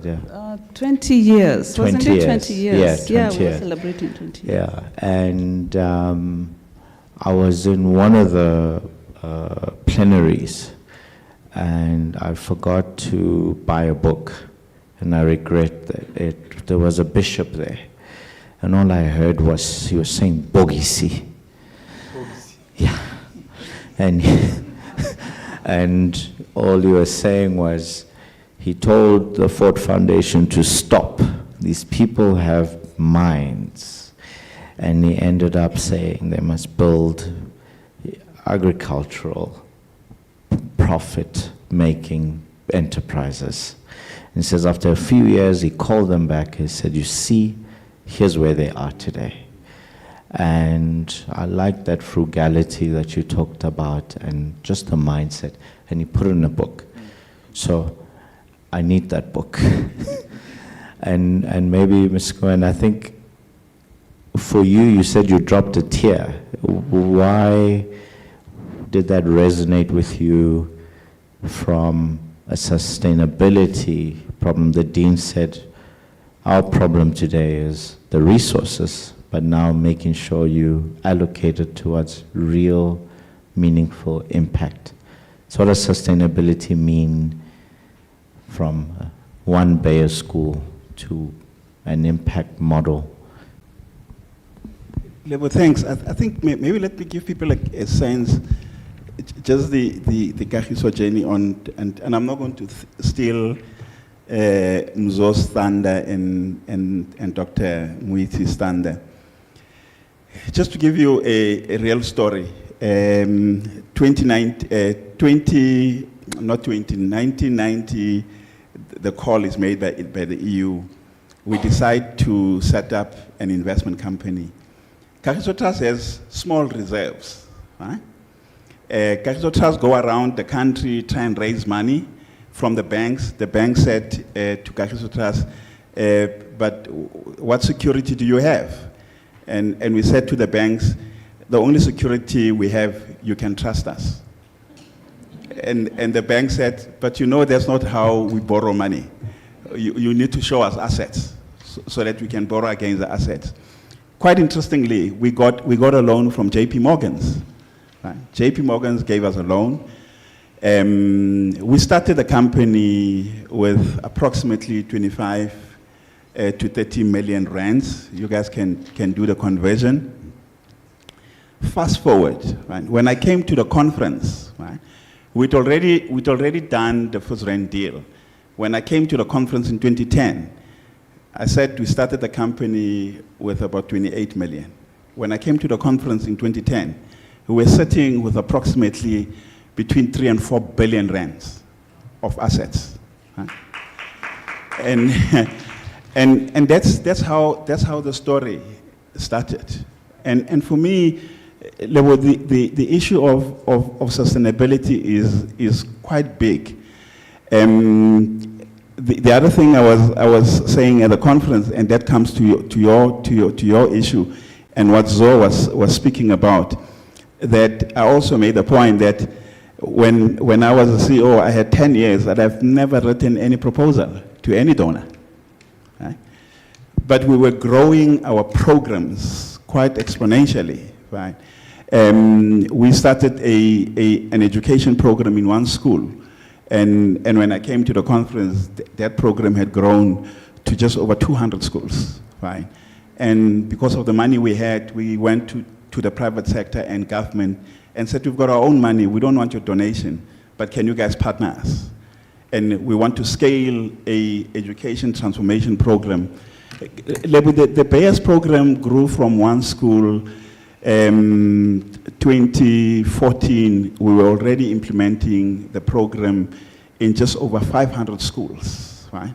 And that was because of the resources we had, and we wanted to demonstrate to people that you can leverage the resources, the resources you have by going to the private sector and government, and you had very clear conversations with them. This is not a donation. It's either you partner us, but you're not going to dictate the program. The agenda is our agenda. we want to transform our education system. We want to transform our schools. And that's really how this thing really went about. In selling the idea to the trust, I think it was not a difficult conversation, like Dean has indicated. The trust and the trustees saw this as an opportunity to start impacting and contributing toward the transformation of the continent. Because we were quite proud about the story we've built. And we thought the only way we can contribute to the transformation of the continent is to start sharing the model with different parties. And when we did the deal, I think we were very deliberate. We said to KCDF, if we set up the company, you as KCDF are going to own 60% of this company, and we as Kagiso will own 40% of this company. And we had a clear commitment, and we said, look, as this company grows, we want you guys to buy us out. We have no intention to own this company 100%. It is going to be owned by you as KCDF. And I think this journey is really the journey of us saying, this thing, there's huge opportunities there. And for us, I think, Lebo, the idea of sustainability has always been about how do you ensure that this institution or the sector is endowed with assets that would make them continue to do the work they do without being dependent on grant money. It's scary to be dependent on grant money. I mean, I always tell people the EU story for me. If the EU did not announce that they were going to channel money to government, I always say to people, that's probably the best thing that has ever happened to Kagiso Trust, is for the EU to say, we're no longer going to give you money. And that really brought the most innovation in the trust. And that's why the trust today is what it is. And I think both Mankodi and Mzo will give you a sense on how the trust is endowed today. And that's what makes us extremely proud around the model we've built. And that's really defines for us what sustainability is.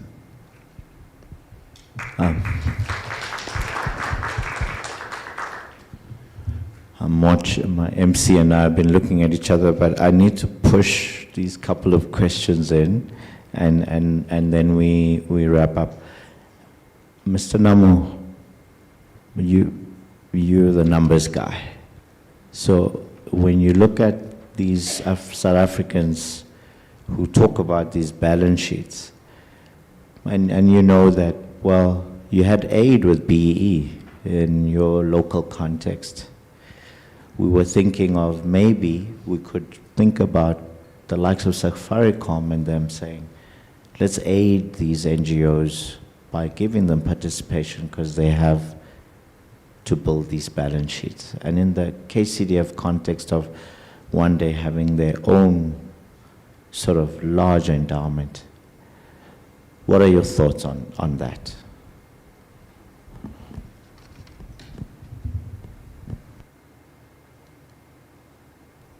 So sorry, I didn't get the thrust of the question.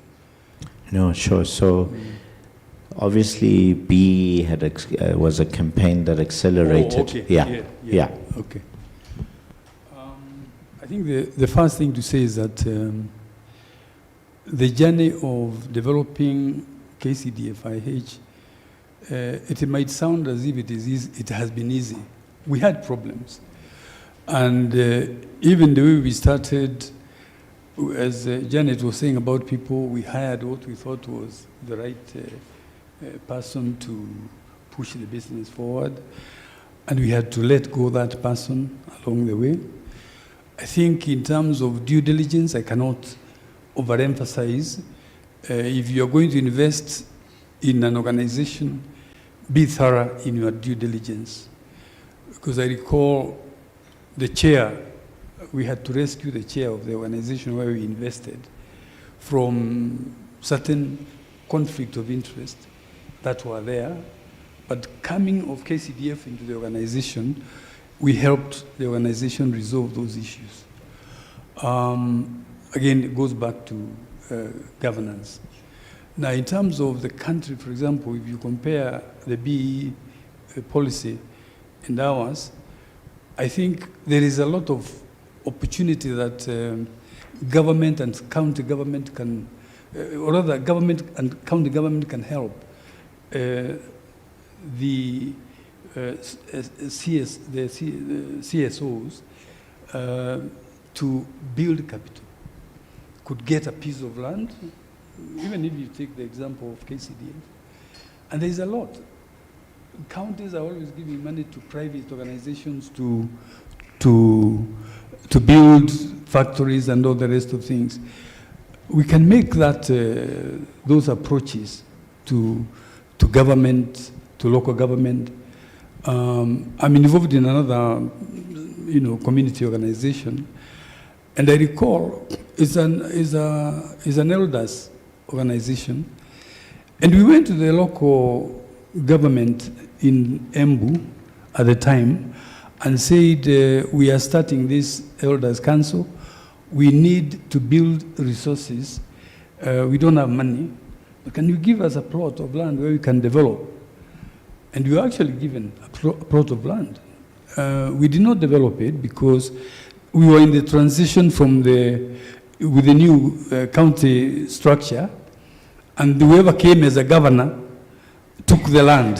So corruption is another issue that we have to continue tackling. I think the challenge also we have is a challenge of management of resources, not just by the central government and local government, but even institutions. And that is an important consideration always. I don't know whether I've answered the question, but those are some of the things I can think about. Perhaps for the benefit of the rest of the participants, so we are not talking to ourselves, maybe when it comes to question and answer, some of these things will make sense. But thank you very much. Yeah. And then in terms of Janet, when we were at that conference in 2017, some of it and all the other NGOs you brought and the questions they were asking in the main sessions and plenary sessions,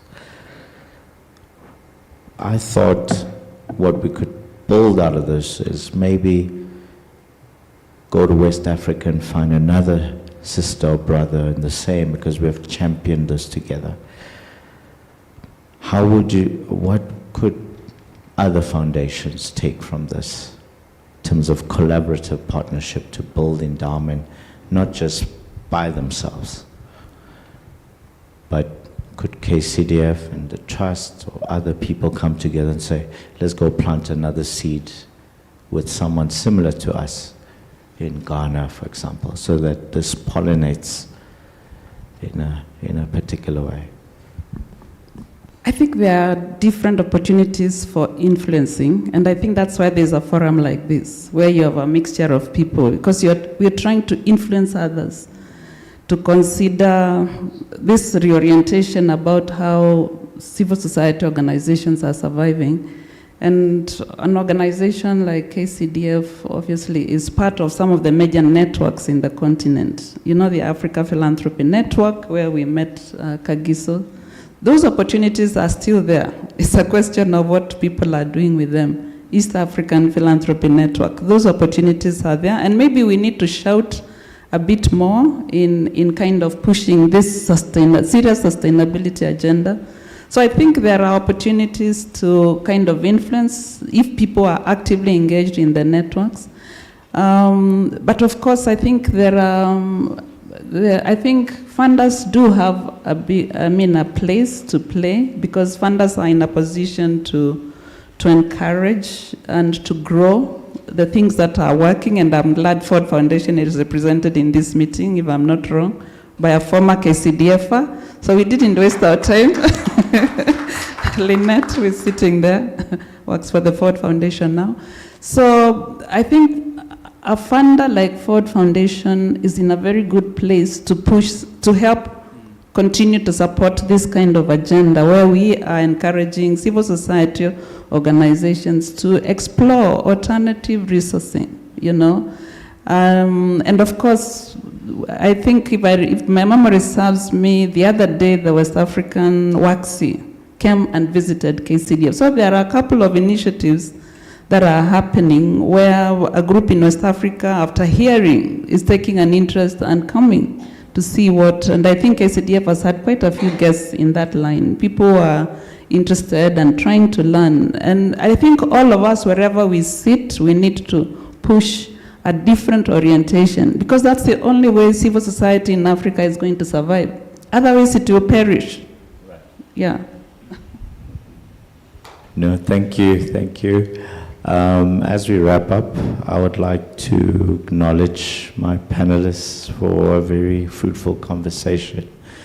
And Mr. Nam, you stole my thunder. I was going to acknowledge Mr. Kamau and Mr. Kariti.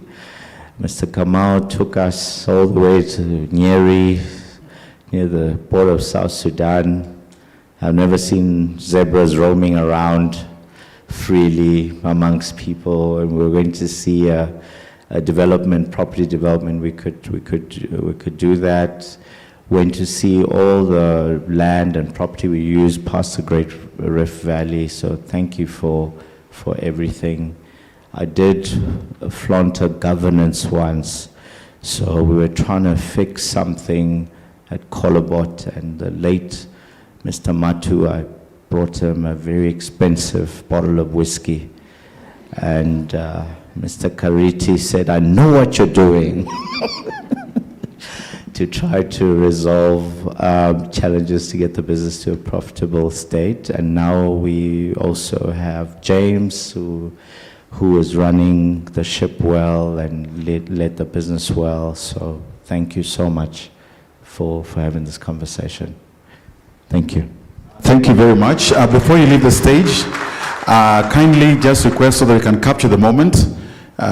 This will be worth zillions. So if you could just stand in front, our photographers want to capture these powerful panelists. And yes, all of you, yes, on the stage, including, yes, you're part of it. Because you spoke about enticing with some liquids.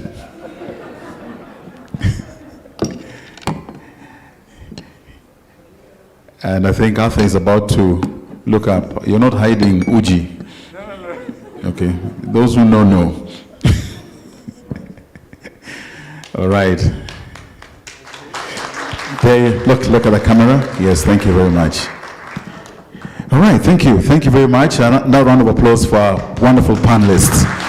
Let me just request also, during the course of the panel discussions, you may make note of some questions that you may have, and we'll accommodate these so that we don't overrun.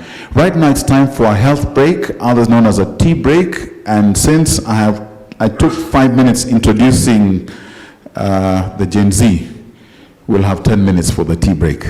So let's meet here in 10 minutes time, not later than 11:10. Thank you. And the tea is served right outside. Health break, 10 minutes past 11. Let's meet here. Thank you.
discussions are very, very lively.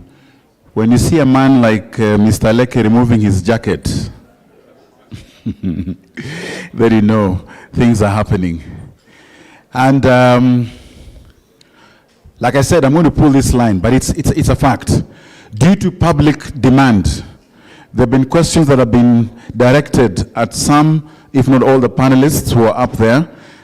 So any discussion, any commentary that has been made, I think there have been one or two questions that have been directed, and want to take advantage to keep this interactive so that we all are able to immerse and get something from it. And I suspect, I'm sure it'll help. I think at least since we've had some health break and tea, can I request the panelists who are there just before, it may make it a little easier, kindly, you can always blame me after this and I get fired or impeached, as we do in Kenya. If you could kindly just come up to the stage so that then it'll give opportunity for those in the audience who are participating to direct any question that they may have or query. I think it'll just help it keep it interactive and we'll keep it engaged. And so, including our Gen Z, as he greets his youth leader. If you know, you know. And the others, kindly, if you may, indulge me kindly if we just come. This will take about 5-10 minutes to give opportunity to be able to respond to any question that may be, or clarifications that you may have.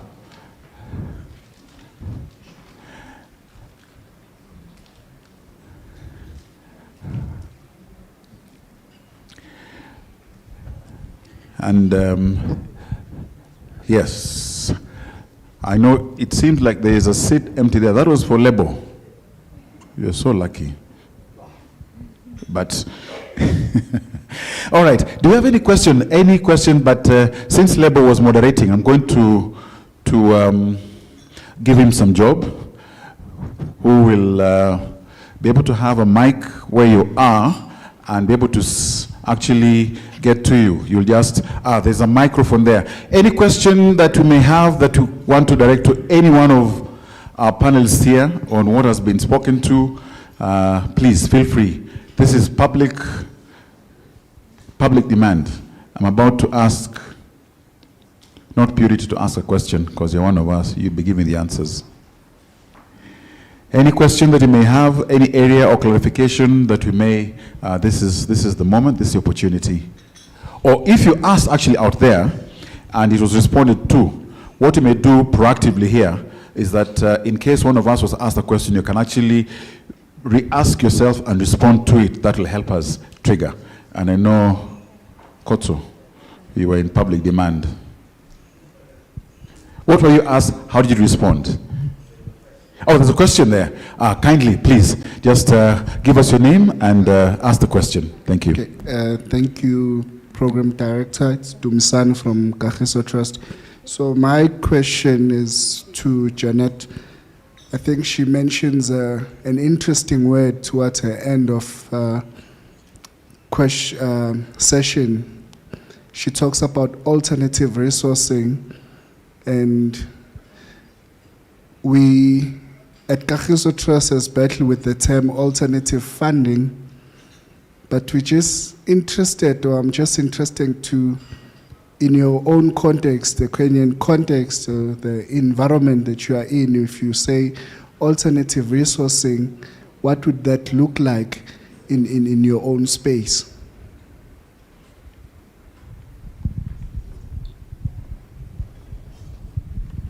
Thank you for that one. I can see another hand in the table. In fact, more. They're coming thick and fast. Yes, Thank please. Abraham Rugo here from Budget Hub here in Kenya. I think my questions will be perhaps to Janet a bit, but also to Skoman. What kind of negotiation, because you have to use the resources that you have. Much of the resources that you have are the ones you're funded. So what kind of negotiations did you have to do? Because I don't think you just wake up and say we must save. Take it or leave it. We must save and we must use. But what kind of negotiations do you have, with the people who are funding you at that particular point? The second one Does it matter the sector you are working in?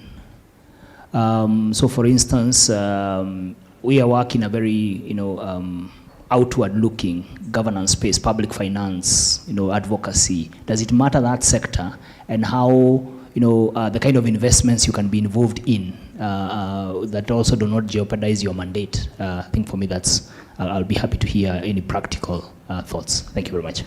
Thank you very much. Yes, I think there was one more in front here. Yes, Mr. Dean. Yeah, I just want to check with my Kenyan colleagues what the situation is in Kenya regarding vendor funding or financing, vendor financing. So,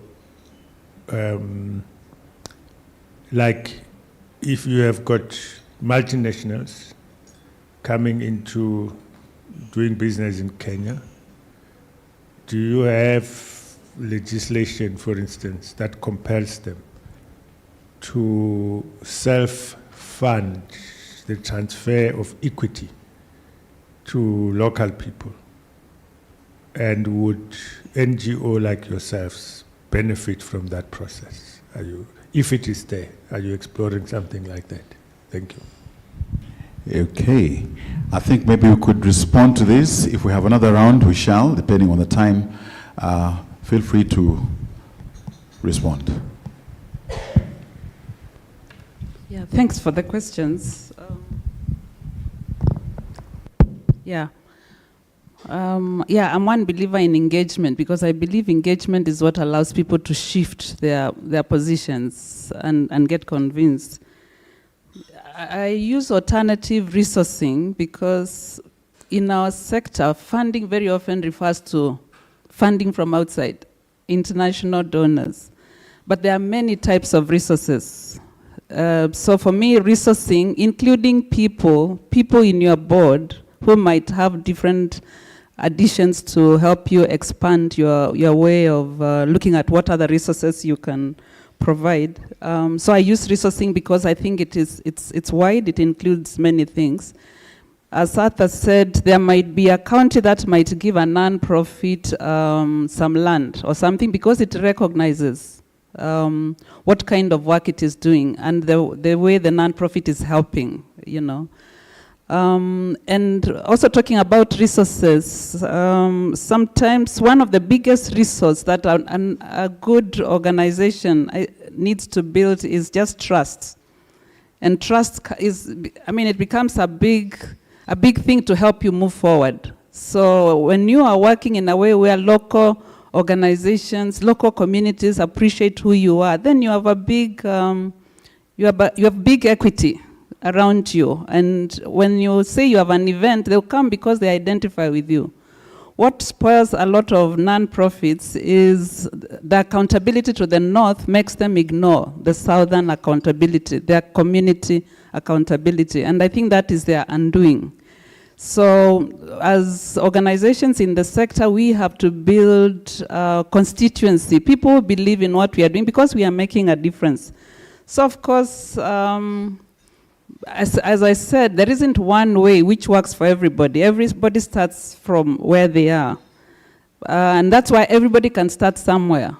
Right from your savings, which ends up building your reserves, and going beyond the fact that you can live for 6 months without anybody else giving you money, to actually now beginning to structure maybe an endowment like KCDF did, beginning to structure an endowment. And because you are building trust, you might end up with the privilege of somebody who allows you to put a certain amount of the money they give you to your reserves or your endowment, I think one of the big leverages that non-profits have today, and a couple of the ones in Kenya are making use of that, is asking a funder to allow you to put 10% of your funding to a fund, which you keep growing. Because they can see how unreliable funding is, and they reckon if they appreciate who you are, you have built trust, you've built a constituency, they can see the value you're adding, some of them are able to allow you to put a portion of that money into something, or even give you a portion to put into a building so that you sort out your residence, your office. So an office is a big thing, because it means whether the funders are there or not, you have a place to operate from. You know, otherwise many organizations can be swept because even the roof is paid by somebody else.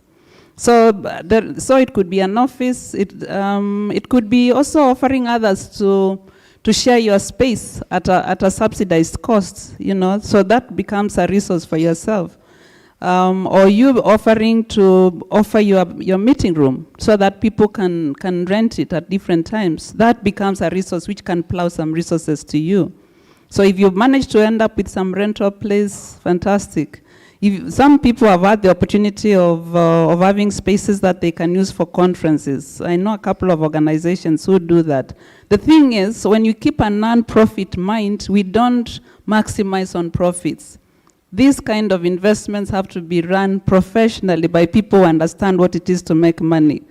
We can't keep the mind of a non-profit. We must know that is business. If it is business, then business is straight. You're either making money or making losses. And that is why that's the kind of thinking we must push to the non-profit, so that they don't think that way, but they actually maximize on every opportunity, even in the implementation of their programs. There's, Catherine just reminded me of a break that at KCDF, in one of the programs which was supporting girls, it was supposed to run for 5 years. But KCDF was able to run it for 11 years using the same allocation of money, because they refused to allow the donor to be the one to determine. So they ran it in such a way, or KCDF ran it in such a way that they were able to make the money go far. They didn't want to spoil the girls because the funder was providing money for this, you know, all sorts of things, pocket money. If that's not how you live and you pull the girl away from the community, you are not helping. Let the girl remain connected to the community. So there are a lot of practical nuances that we can do. So in the end, the work ran for 11 years instead of 5 years, because they did not allow the donor to kind of rule. So in the end, you end up with some resources. So resource can take different kind of forms. Yeah, and I'm actually writing about some of these.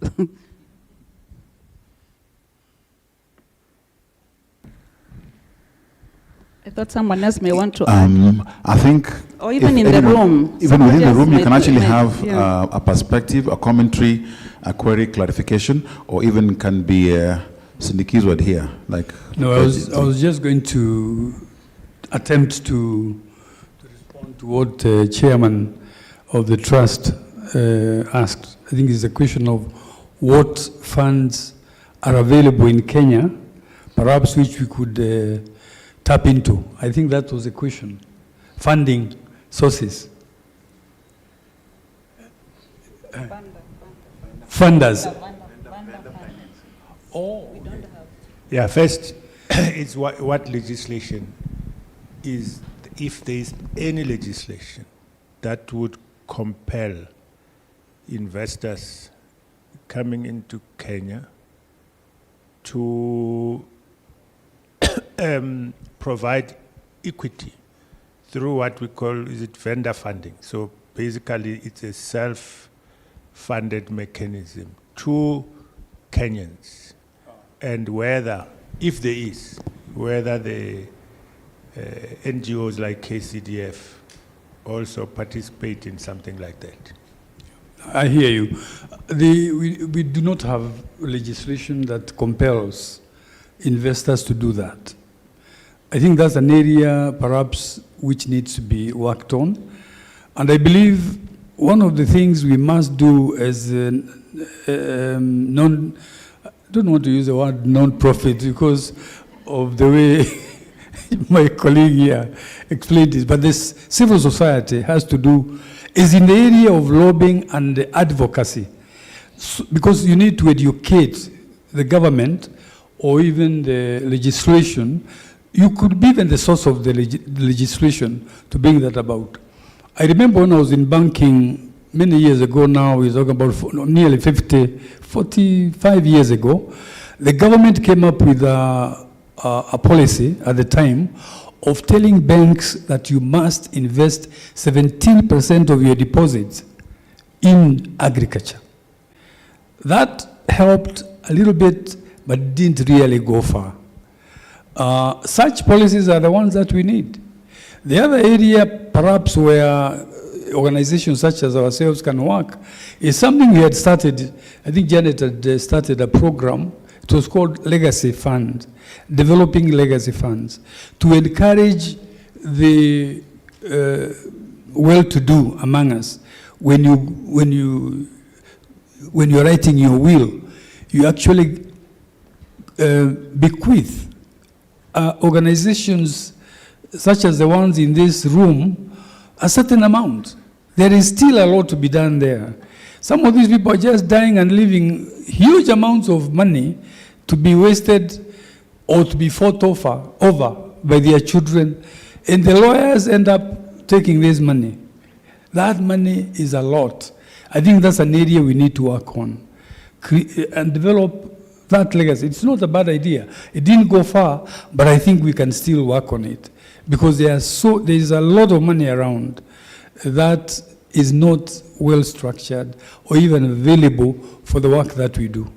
As I was saying to somebody, the area of the issues of poverty are going to be with us for many years. Not just in Kenya, I'm talking about all over the world. I've been to Russia, I've been to Japan, I've been to China, I've been to Europe and America. And this problem we have, it's all over. The model of development that the world has taken that leaves a portion of society outside or they are not taken in for whatever reason is something which the world needs to fix. Obviously, it has to start somewhere, and we do what we can do in our spaces.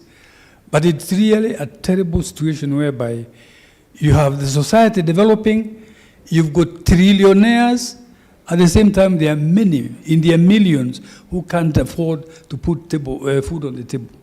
Look at the predatory interest rates that banks are charging. If you talk about the ordinary Mwananchi, who is left, Mwananchi is an ordinary person, who is left to look for money from money lending applications and money lenders, they are paying crazy rates of interest. The government has a responsibility to ensure those rates are down.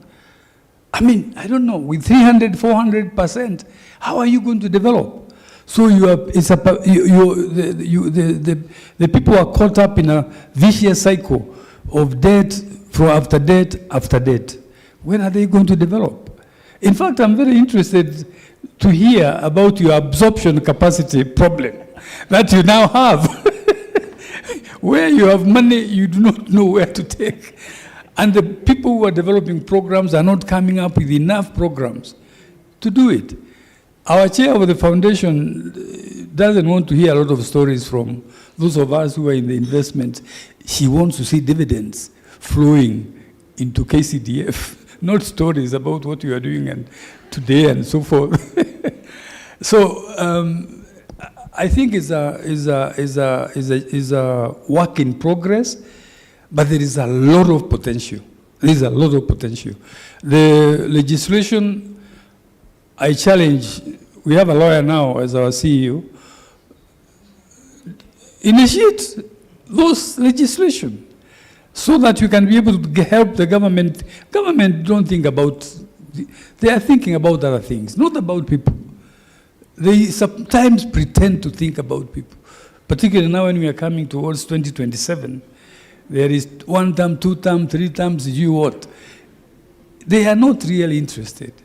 So, but to answer your question, Chair, there is a lot of opportunity that perhaps need to be cultivated. Yeah, thank you. I think there was a question around how do you negotiate to redirect funding. We did not have that problem as Kagiso Trust. Fine. What we did as Kagiso Trust, I think we built a reserve fund that was completely controlled by us. Right? And when we started the investment company, we could tap onto that reserve fund to put in equity contribution in setting up the investment company. So we did not have that challenge. But your other question is around focus. One of the things I think the sector struggled with, and I think we were able to do it as Kagiso Trust, we knew that the time of us being everything to everyone was over. And we had to take a deliberate decision to focus the organization. And we knew that if we focus the organization, it gives us an opportunity to rebuild from the ground. So when we had constraints around funding, we took a decision to focus the organization on education. Right? Now I think the organization is in a far better position to think bigger of a number of different programs. But we had to be quite deliberate, and I think we always reflect on it at Kagiso Trust that there was a time where it was tough for us.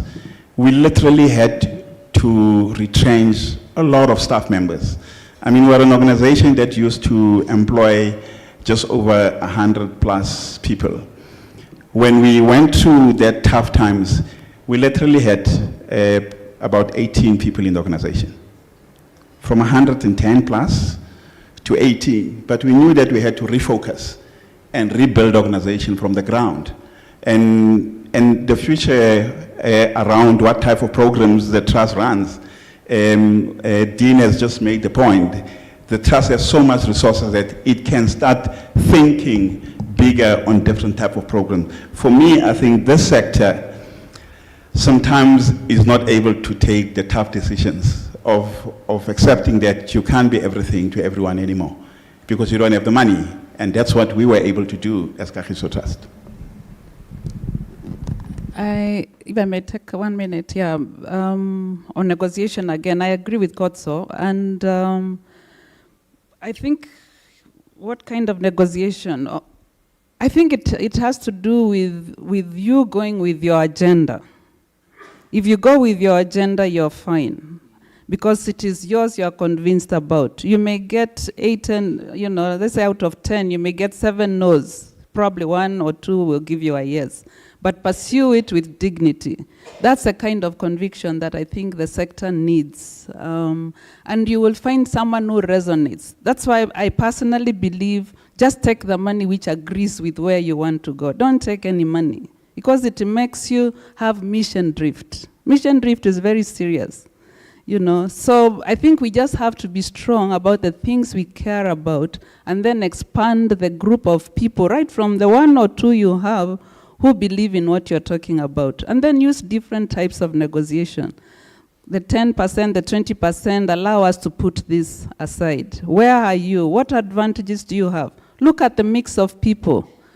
I was happy this morning when someone talked about governance. I actually think governance and leadership are the things that bring most of these organizations down, because we bring our friends, not necessarily those who are progressive about who we are and who are convinced about what our agenda is.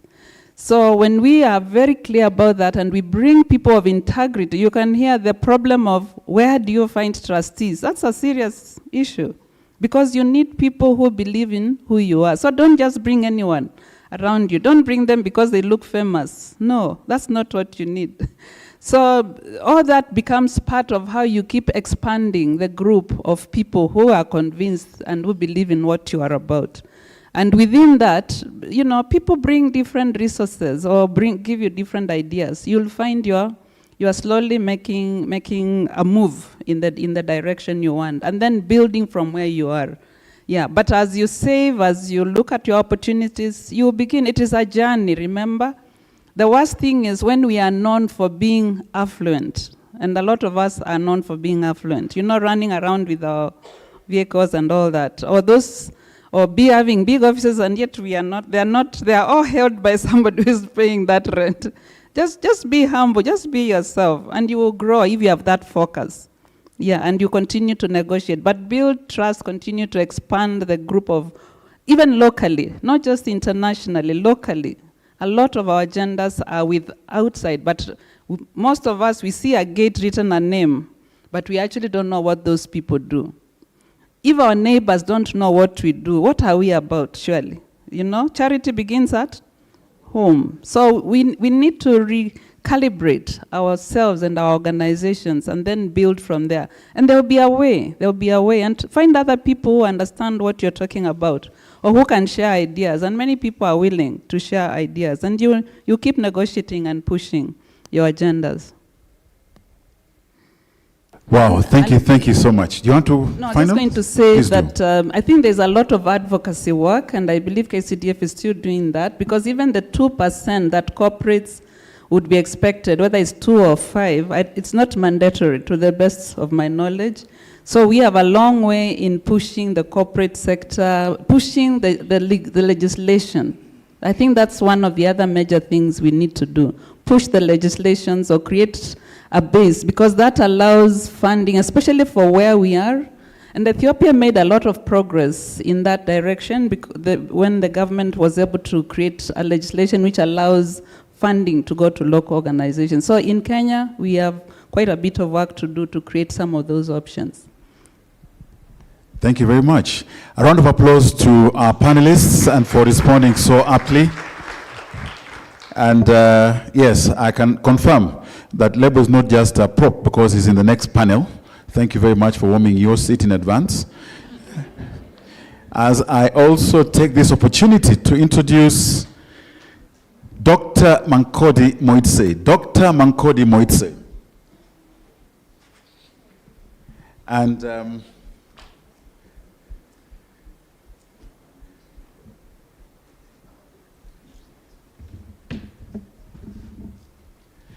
Dr. Mankodi is the CEO of Kagiso Trust. And I think I need to check because Kagiso, is it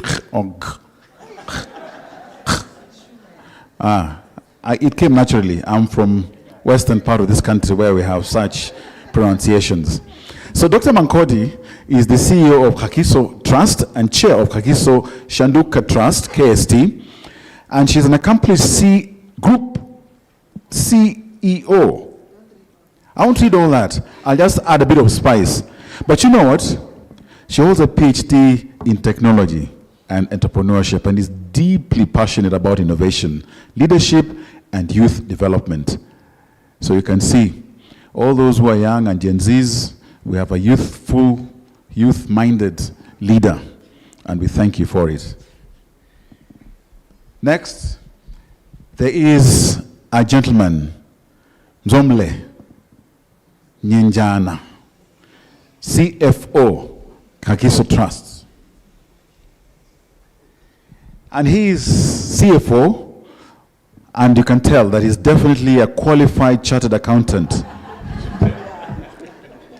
who completed his training in PricewaterhouseCoopers, building a strong foundation in financial management, governance, and strategic advisory, because it brings on board experience in stewardship that is so much required in finance and institutional oversight. But again, clear focus on sustainability and long-term value creation. He serves on several boards of Johannesburg Housing Company, the Brickfields Housing Company, Kagiso Trust Holdings, KTH, and also Kagiso Trust, strengthening financial stewardship across both social and investment sectors.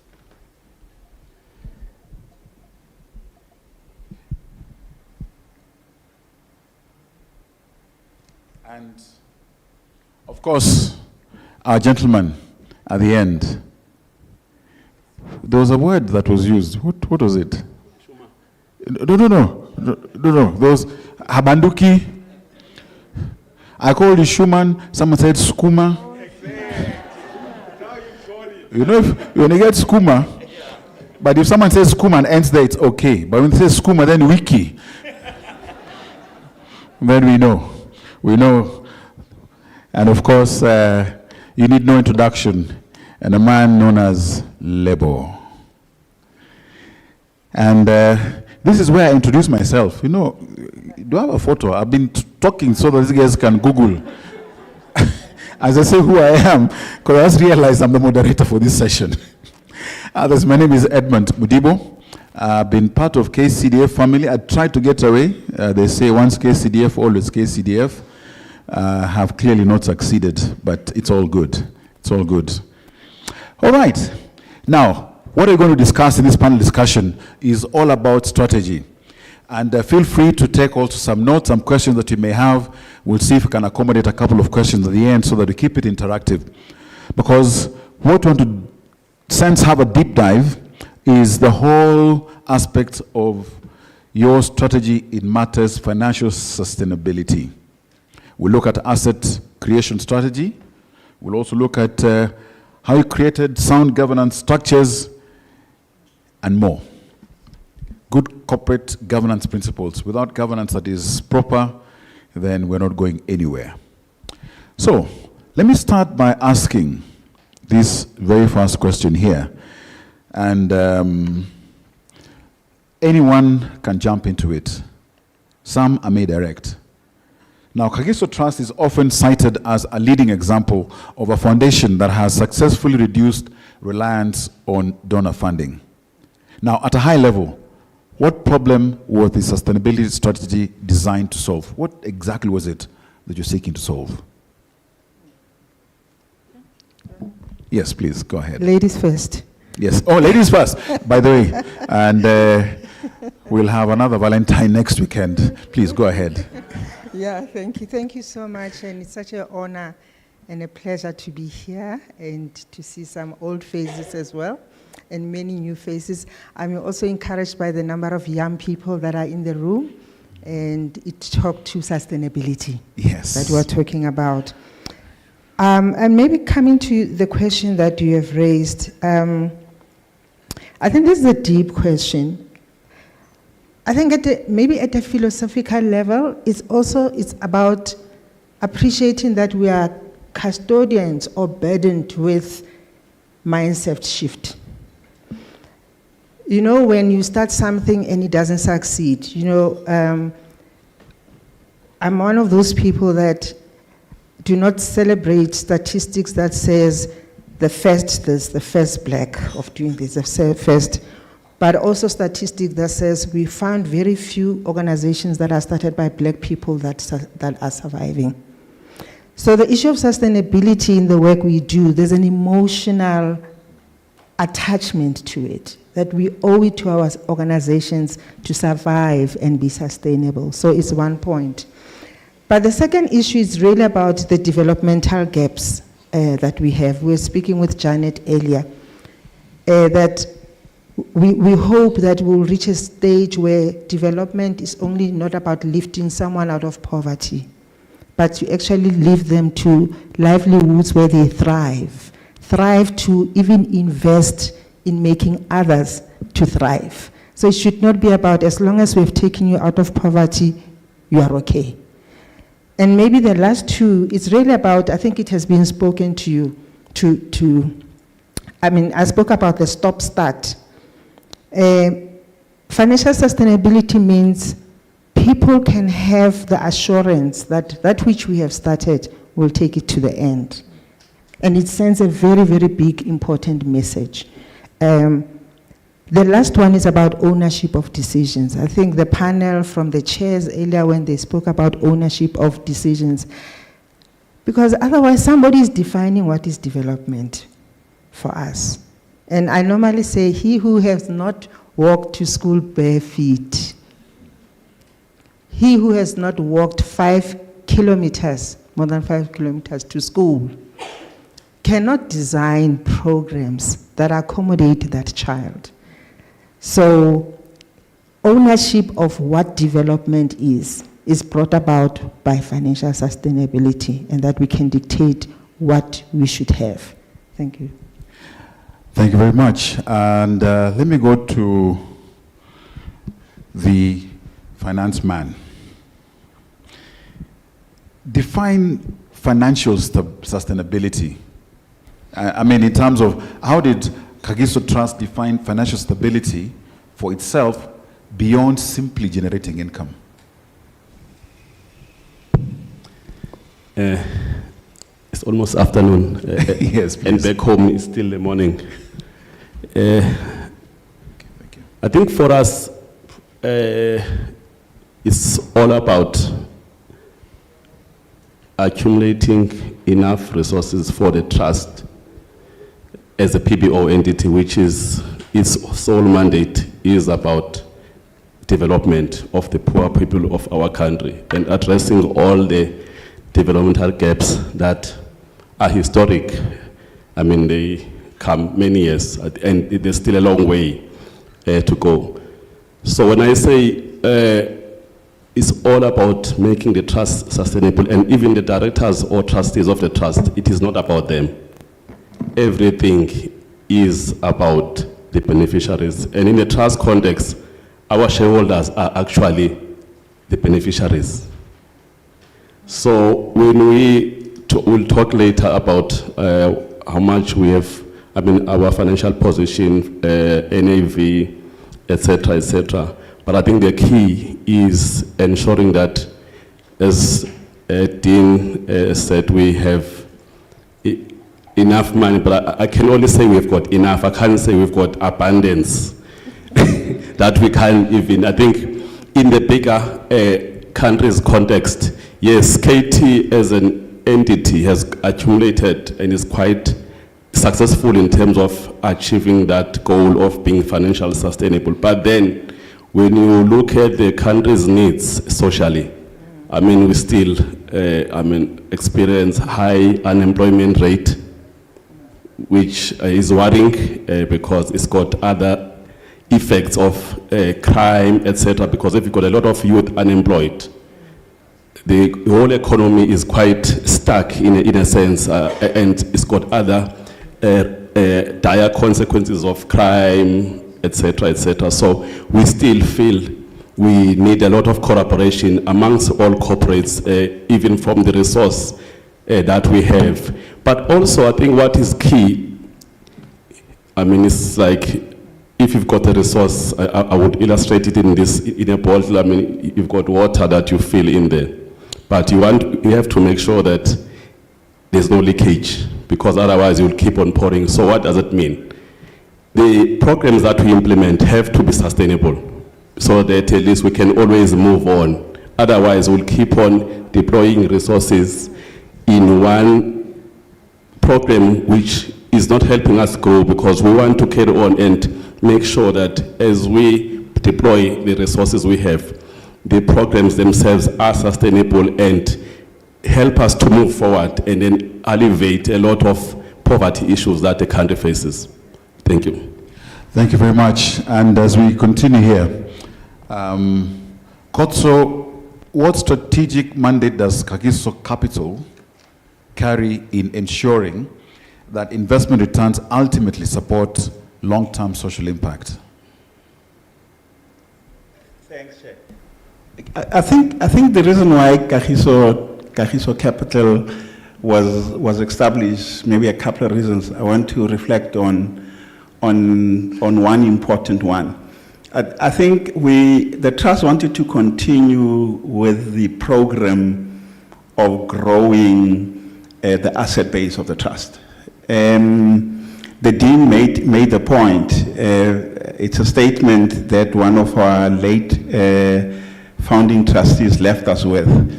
And we always tell people that the reason why Kagiso Capital was set up, one, it was to ensure that we continue to build the asset base of the trust, so that one day when we're all not around, this organization must continue to exist and serve people. And that's really the commitment why Kagiso Capital was set up. The second reason why Kagiso Capital was set up, it was to diversify the asset base of the trust away from its maiden investments. One maiden investment of Kagiso Trust was Kagiso Tiso Holdings, and there was a need to diversify away from Kagiso Tiso Holdings. And the trust wanted to have an investment company that it owns 100%. Because Kagiso Tiso Holdings is not 100% owned by the trust. It's 54% owned by the trust, and there's another entity that owns the remaining amount. And the trust wanted to have a company that it owns 100%, so that it can really dictate its strategy on how it does business. So that's the second reason. And the third reason is what Mzo probably always remind us, that we did not set up Kagiso Capital just to grow the asset base. We set up Kagiso Capital to ensure that it contributes towards distributing dividends, so that the trust can continue to grow its cash, so that it can fund development work. We're hoping in the next few years will contribute towards the cash that the trust wants to impact development work. So we're hoping we'll add to the problem of you guys having more money and in us contributing towards the dividends. And that's really the reason why Kagiso Trust was set up. Kagiso Capital was set up. Thank you. You want to add?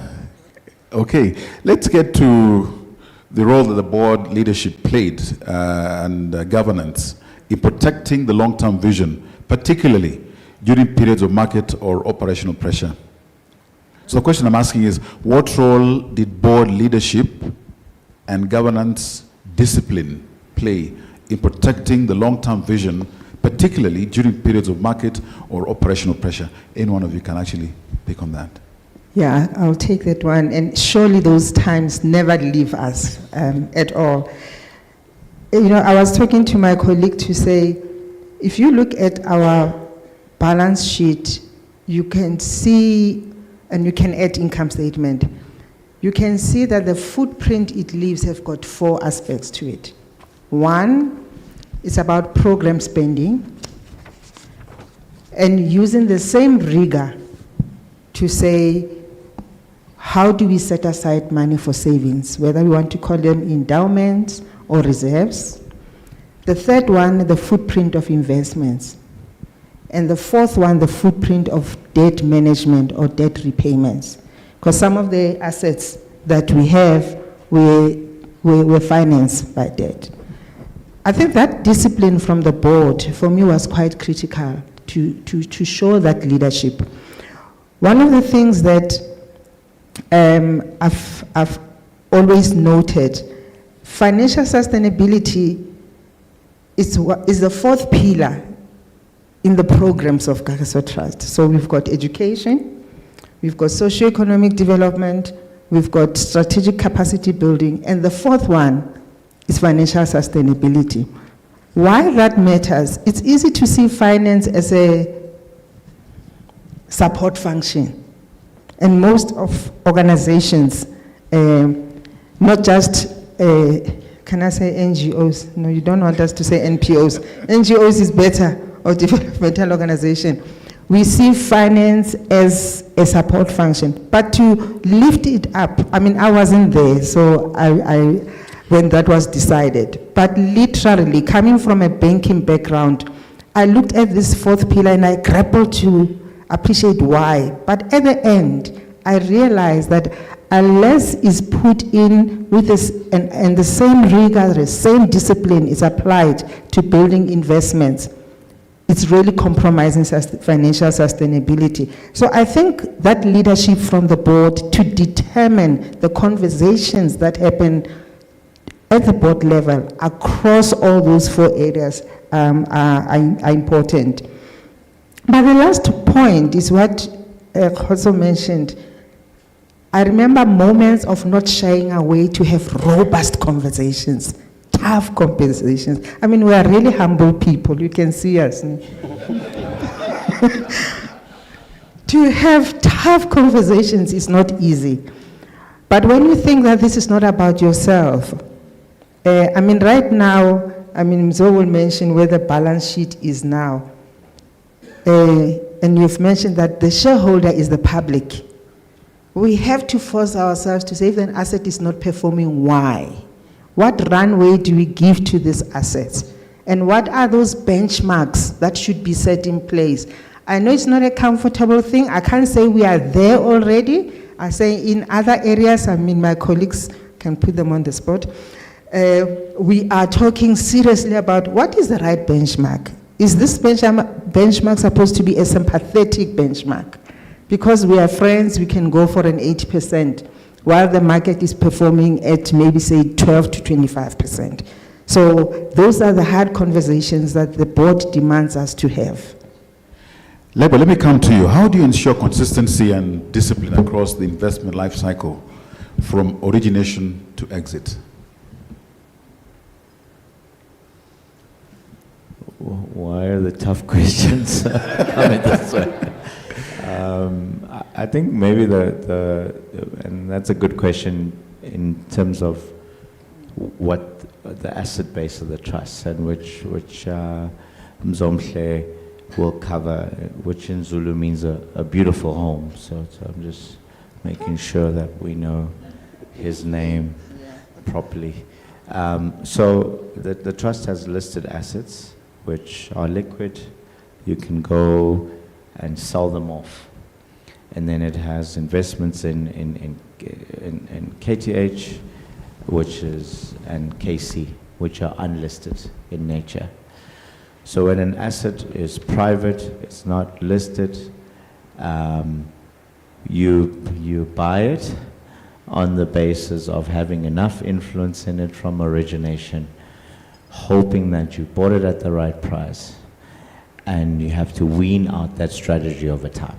If things don't go well, it's not really that you can exit that asset.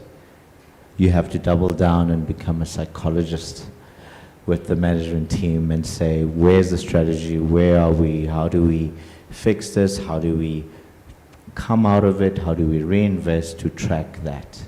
Sometimes we say, is this when the economy is against you, there are headwinds, are we at least the tallest midgets around to trade out of this situation and become better? Because there are the external factors, there's a culture that you have to build into a business, and you learn that it's people that drive an enterprise and get it to where it needs to go. So to your question, it's a multifaceted involvement, not just a check that you write at the beginning. So usually people in our industry talk very nice and they celebrate coming into assets and not really the value that's been created over time. And usually what normally people have a 5-year investment period, real life takes longer than that to really unlock value. So you have to go in the yards and learn and deepen your understanding and buy enough of that asset to be able to have meaningful influence on its governance, its board, to get it to yield the right results. And it's tough. Sometimes it goes backwards. We've seen assets, I thought KT is going to retire, and then in 18 months or so, it resets to you're scaling too quickly. Sometimes success that's rapid is not a good thing because you haven't bedded down operationally what needs to sustain that growth. You know, you can't run a business with 3 or 4 people and it's growing at 30-40% too quickly. Then the costs need to absorb it, and now the margins need to absorb it to sort of the right level to make it more sustainable. And then you realize over time that those incremental decisions of not cutting corners, making sure you adhere to values, and not be overly optimistic about things because you think you can cut corners and it's the most sexy thing to do, will come for you and will hurt you in the long run. Yeah. Edmund, you raised the issue of governance. Maybe just to give you a sense how the governance structure of the trust is important for the investment strategies the investment companies are driving. From the very start, when we started what is called KTH now, the board made a decision and they told the executives that you're not going to invest in what we called sin investments. You're not going to invest in liquor. You're not going to invest in drugs. and you're not going to invest in casinos. I remember a couple of years ago, one of the executives from our investment company was saying to me, do you know how much money we'd have made if you as a trust allows us to invest in casinos? And that's really the essence of how important the board is in directing strategy of our investment companies. And that's how important the role of our board, of the trustee, is on the strategy of the investment company. The other important thing that the board plays is that the board has trustees in each of the investment companies it owns, right? Because it is quite important, because it is for the trustees who sit on that board to always remind the executives, you're not running this company for the sake of running it. You're running it to ensure that you contribute towards distributing dividends so that the trust can continue the work it does. Because you're going to have executives that are going to come to you and tell you how big this company is, right? And when you want to track whether it works for the trust, I remember there was a chairman of one of our investment companies told the executives, and he said to the executives, you know that your shareholder is a cash-hungry shareholder. He's not just a growth investor. He's a growth and a cash investor. So whenever you run your businesses, you don't think about distributing dividends. You're not responding to the needs of the trust. And that's why the trustees are quite important in guiding the strategy of our investment companies. And maybe just quickly to add, the investments must reflect the culture of the trust, because it doesn't help to run programs to rehabilitate while on the other side you are putting the same people into those behaviors that you later have to invest to rehabilitate them. So the whole thesis must make sense 360 degrees. Indeed. Now, life is not without risks. And I'm sure even in your journey, in your timeline, you had to encounter risks.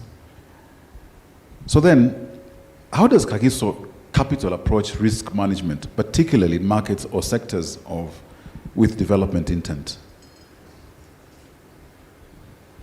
You've got the gentleman there to give you a nice answer on that. Yeah, so School is my boss and this is my board member, so you're really asking me to sing for my remuneration. It happens. Yeah. It's called food chain when you're at the bottom. I think we, to be honest, there's no science to it in terms of how we think something's going to work out. But one thing that we've reflected on, in fact, Ms. Cohen reflects on this, is that most of the assets that we almost went out ourselves into, we normally courted those folks for about 18 to 24 months. Getting to know them, getting to align their values. And there was one asset that's purely white Afrikaner males. And Mrs. Kuman would say, let's discuss transformation, where the black people and stuff. And we'd tell the white guys, say, I have a problem with you guys, because when we leave here, you're going to really honestly talk about what you think about African people. And we have led something where B has always had it being tainted with a handout to a black company so that you comply. So we've always led with, we're first, we happen to be black, but we're first investors. And we want to know how to add value in that business. It's not just what the business is going to add value into us. But when things fall apart, we don't run away, we don't sit at the board, we really drill into those businesses, sort of trade out of those things, because There's never an exit. There's never an easy solution out of anything. But the most important thing is that if values are aligned with our values, we get to solve out of things much better. You would think that when people have alignment, we had a business with a family, and they would take us out and say, hey, come join us at this place. There's golf that's played, and then when you come back, they build the company. And we would say, wait a minute, but we must safeguard resources of the business to help build it out. So it's normally first people and their values that hurt the business, then the market, then the economy. And when those values deteriorate, you will lose your money. I don't trust boards. So I will spend time with the guy at the corner office and have coffee and stuff. Then you really know what's happening in the business, because the management team will show you on a board pack what they want you to see. So you need to roll up your sleeves and spend the time in the yards with people in marketing and sales, in finance. And then you'll start to see, wait a minute, sorry, why is that forecast growing at 15%? Oh, I thought that's what the board wants to see. And that's what happens when you spend time with people. Sometimes it's weekends, it's your free time, and you have to drill into every asset. And one of the results of doing that is we once had an asset problem. Because of our time spent with that asset, people presented numbers, and we said, no, that doesn't make sense. And we built out stuff. We had the team in like Christmas, 23rd of December. Said, okay, go spend time with your family. After the 27th on Boxing Day, we did, and rebuilt the budgets and forecasts from scratch.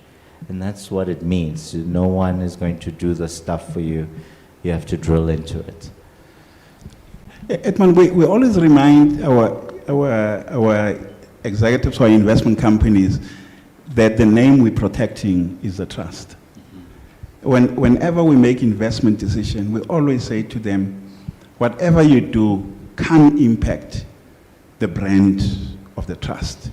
And we would safeguard that brand at all costs. Even if it means we must walk away from a good deal, we'll walk away from a good deal if we think we can't trust the people. So that's really how, for us, we manage risk. At the point that the CEO has just raised, Dr. Muiti, the sense of the values of the trust for us are an absolute non-negotiable. Right?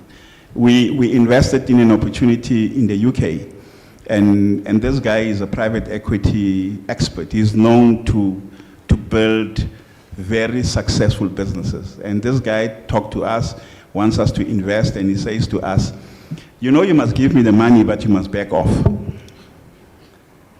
Give me your money, but leave me to run the business. We said it's not going to happen. Right? We want to be in your face because you have our money. Because we're not just investing here, we're protecting a legacy brand that we think must outlive all of us. And this is how we really manage risk as KC when we make investments. We would walk away from a super company, but if it is run by people we can't trust, we'll walk away from it. There seems to be a natural dovetail into my next question here in terms of what does accountability look like in practice? Because you and yourselves, and I'm looking at here, both to the shareholder, that is the trust, and to the communities ultimately benefiting from the capital. So what does that accountability look like in practice? Yeah, if I may try that, I think we have, the government has gazetted the codes of best practice.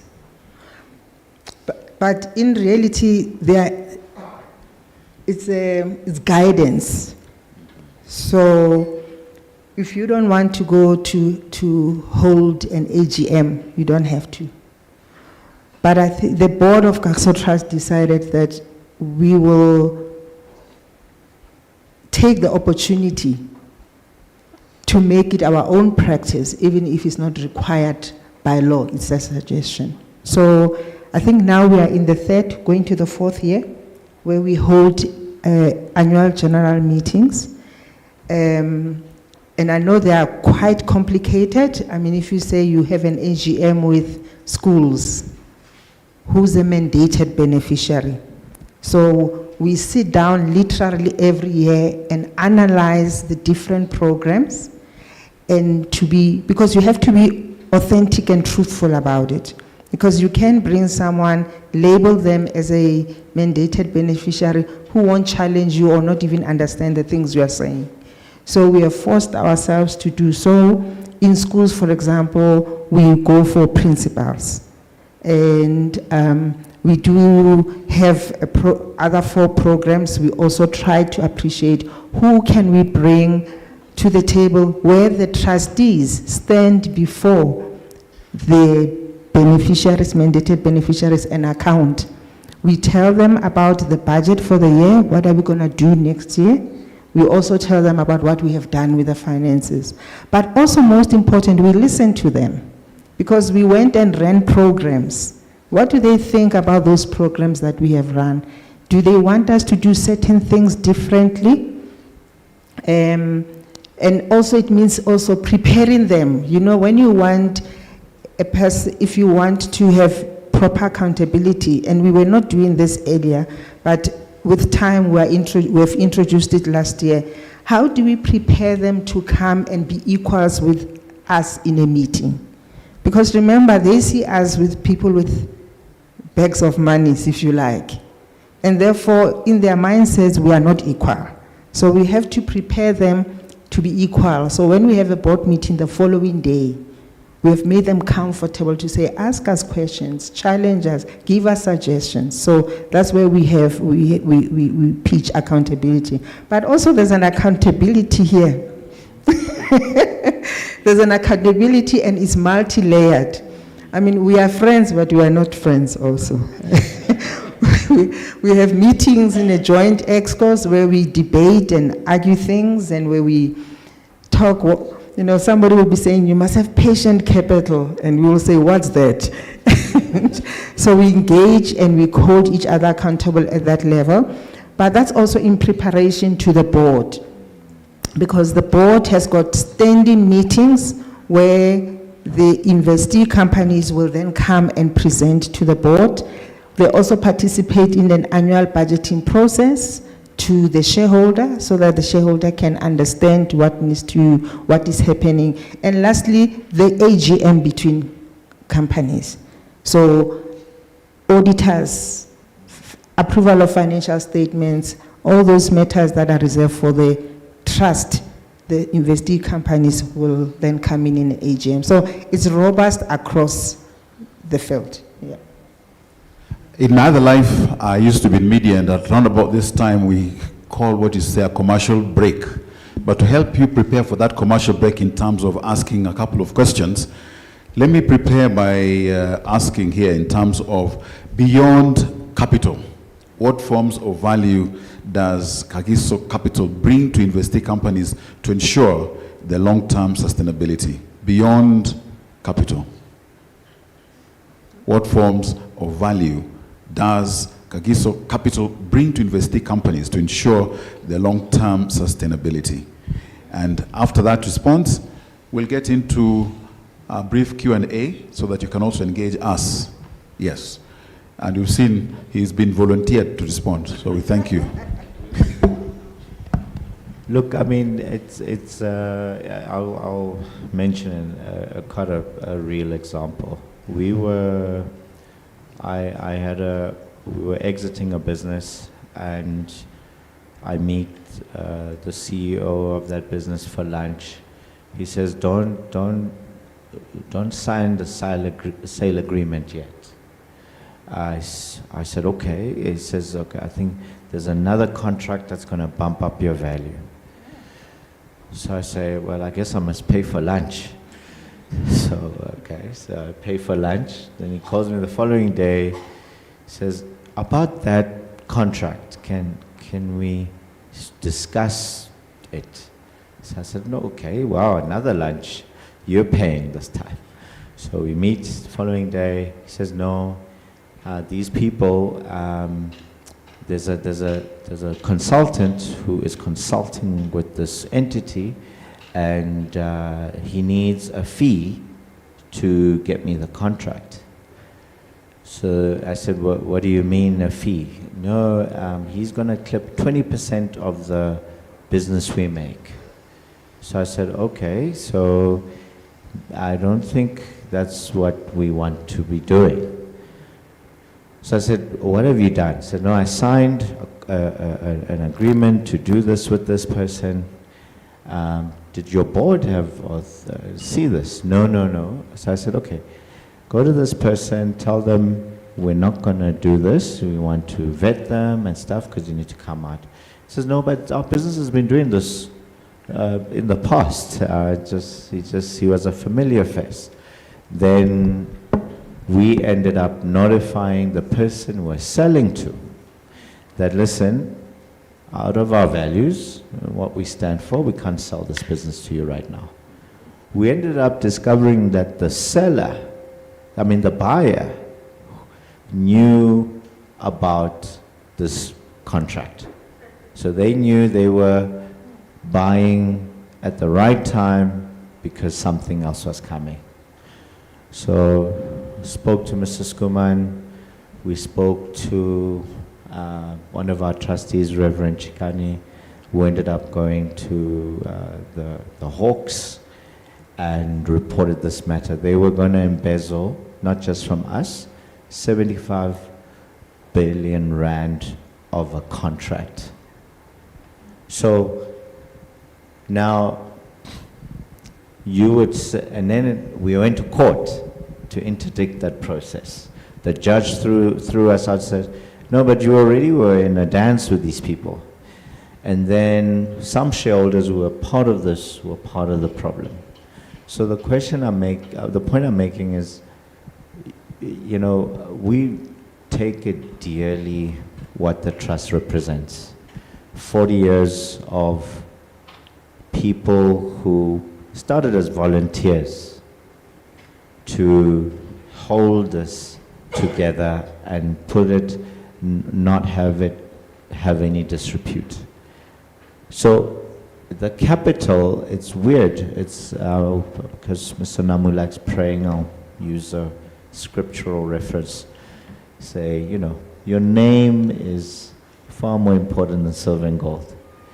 And that for me precedes that. And as a result of what we do, we've had transactions come to us because of the values. We didn't find them, people said, we like working with you because of these values.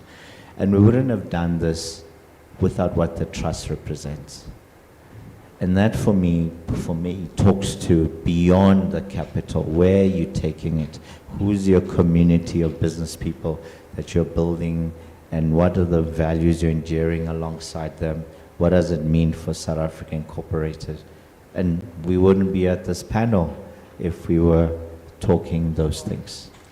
Yeah.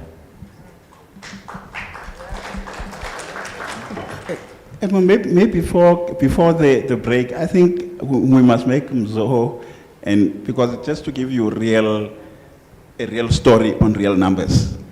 Fine. Let Mzoho and Lebo talk to you guys around where value is sitting. Fine. So that it really gives you a good sense of what has been created. And maybe Lebo will talk about KC, and Mzoho will give you overall where the trust is sitting. Yes, please go ahead.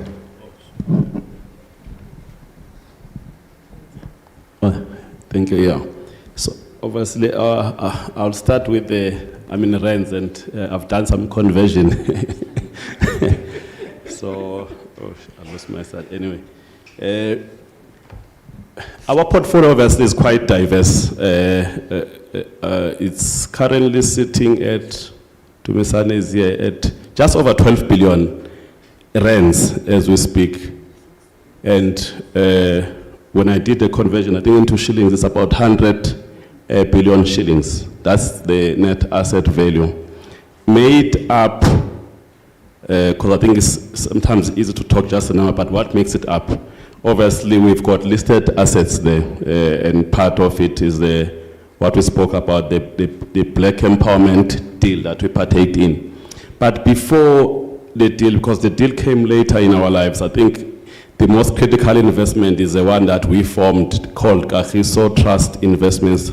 That's the one, that was the beginning of our financial sustainability back in 1993, just after we realized that donor funding, I mean, it was quite clear.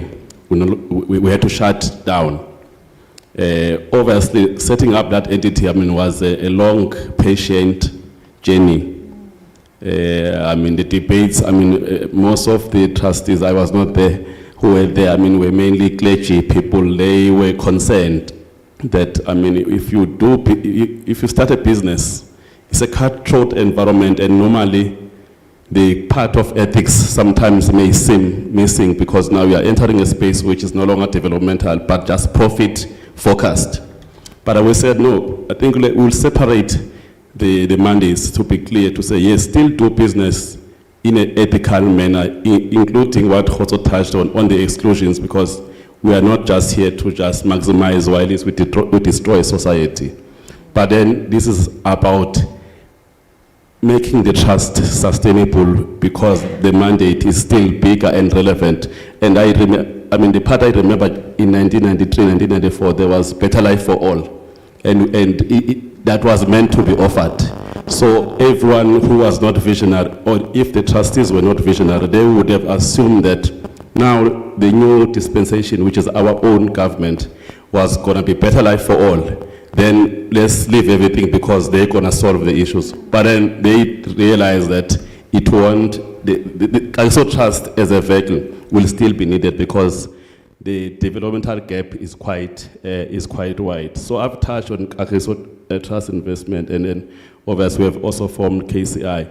But then I think the other point that is quite important, KCI produced, or was a nice platform that allowed black investment professionals to be given space. As we speak now, we've got people or CEOs of big corporates whom I mean, if Kagiso Trust Investments was never formed, they would not have had a share in participating in an investment space. So by doing that, as much as we were growing the asset base, but we've also allowed them to run big businesses, which now gave them credibility to run listed companies as we speak. So there's been a dual benefit in terms of what we have been doing. Obviously, the last point is we spoke NAV, but then what does it mean in terms of the income generated? It's plus minus 400 million rands. That's where I will start. And then in Kenyan shillings, it's about 3.2 billion per annum. As we speak, that's as we speak. So obviously then it gets allocated into our programmatic pillars. Flagship of those programs is education, socio-economic, which is entrepreneurship funding mainly, and then we do have other programs, because the program design is always, I think Sewol will add, but we normally respond to the social needs, and then where we believe will make the greatest impact. But then that's where, and I mean, the outlook going forward, whether 5 years or whatever, I mean, we can assume a 10% growth of that, so it may land. I mean, the future is still bright here. Thank you. That's what makes Dean's high blood go high. It is a 3.2 billion rand Kenya shillings annually that has to be spent. That's how independent the trust is. Right? And no donor money, just the trust assets generates that. I guess that has certainly gotten us into where there must be one or two questions. That's the kind of problem I want to. Yes, there is a good lady there, and yes. Wow, thick and fast. Just keep your hands up. Our ashes will come to you. It's good afternoon. My name is Linda Onyango. I represent the SME Support Center. So first of all, very, very inspiring. Great to see what you guys have built. Very, very inspiring. So I have one clarification question and one proper question, I guess. So the first clarification question is, you explained the legal structures between KTH, KC, and now I had KTI. But I wanted to understand, do they have the same board? And if no or if yes, how do you then decide this investment goes to KTH or is under KC? Do they have different investment policies or different investment theses? Just for me to clarify, because I do notice they have different. KTH has several investments, though I do note you say the trust owns it about 54%, but clarify that. And then my second question is really how you capitalized Kagiso Capital, just to understand what made the HSBC say yes, considering you didn't have any assets, so what made it tick for them? That's a good lesson for anyone trying to go into the banks, to see how to capitalize any investment capital or any capital drives they may have. Thank you. Good question. I think we'll take one or two more, and then we shall. Yes, there's one there, and in front, yes, and then these two in front here. We'll have those ones. All right. Good afternoon, everyone. Thank you so much, the panelists. My name is Rocky from Family Media. I've learned a lot from this session today. My question is regarding for community profit organization, not non-profit, but for community profit organizations. Is it a sustainable thing? Because earlier, Mr. Namu was talking about how government policy would have a percentage that goes into agriculture, for example. So is it a sustainable model to suggest, say, entities like how we are in this room, you will find someone has space to rent an office. I need space for an office. And then another one has an entity that is doing probably insurance. So creating an ecosystem where community organizations come together so that they give business to each other.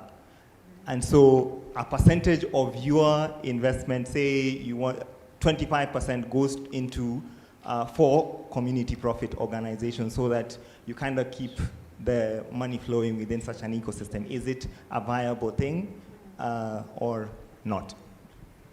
Good question. I think we have two more. One here. Hello. Yes. All right. Yes. That ends. There you are. Thank you. So my name is Florence Siebo. I'm from the SDGs Kenya Forum. This is a network of civil society organizations. Thank you very much. I think this is a very, very timely and a very awaited conversation, especially on sustainability. And listening to the team from Kagiso, there's a lot to learn from them as Kenyans. So my question to you is on just maybe practical examples, how you've been able to deal with local governments, maybe partnerships with the national or local governments. There's a question around, for example, in Kenya, how can we partner with our local or national governments moving forward? Issues like unclaimed financial assets and so forth. So maybe I'd want to hear the South African case. And then the second one is maybe your experience on infrastructure projects. There's a lot of our civil society organizations looking for capital, maybe to put up infrastructure projects. Maybe what is your experience and what can we share with them? Thank you very much. Okay, we're taking note. Let's have these final two here, then we'll respond and see another round. So let's, Aleke, then we'll come to Mr. Dean.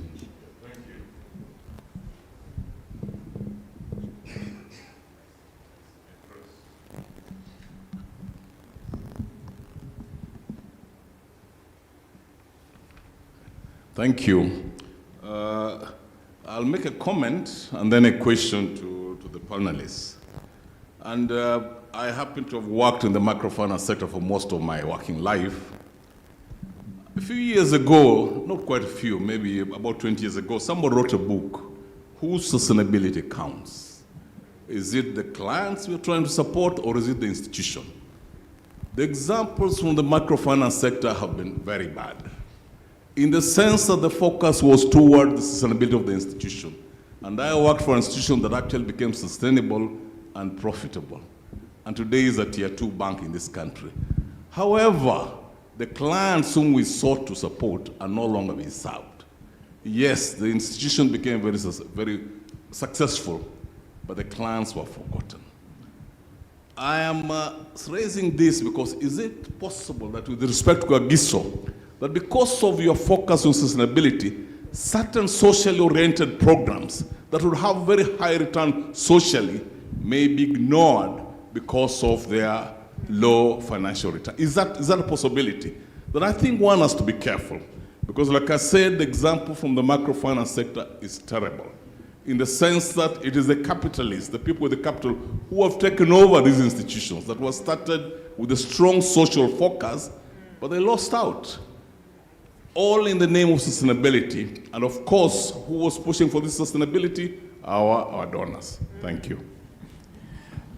Very thought-provoking question there. And yes, we shall have Mr. Dean. Yeah, thank you. I want to spoil the party a little bit. Please go ahead. I know you can. No, I think that our team has painted a very beautiful picture. But listening to some of the questions, I want to add that we, as the board of Kagiso Trust, as we were on this trajectory, we went through very anxious moments. I think it's important for especially KCDF and other entities to know. It was not always all that easy. Of course, the boards of our investments are separate. There was someone who asked about the boards, even though some of us double up. So, like I sit on the main board, I sit on one of our investment entities. In the beginning, there was such a tension that divided the board between the main shareholder, which was Kagiso Trust, and the board of the investment entity. We only had one then. And the tension was primarily around the investment strategy. Basically, we were feeling like we were dying and we couldn't operate. We had no money, we had no cash flow.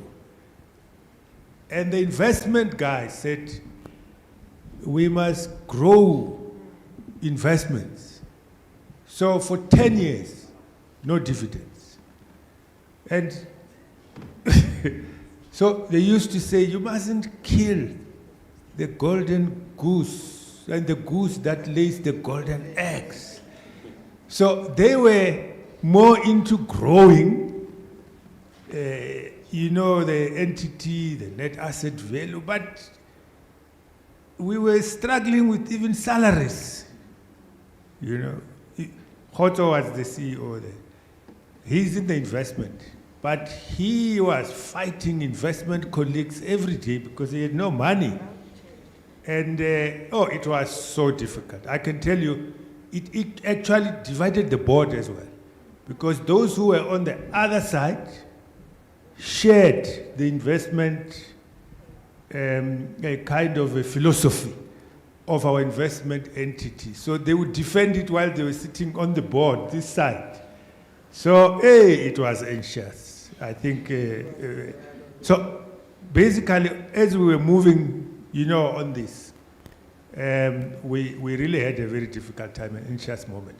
But one of the other things that maybe not everyone can answer sitting there is, how did we go to a bank, JP Morgan, and they gave us, by the way, Khotso, it was $5 million. I remember that because I was already on the board.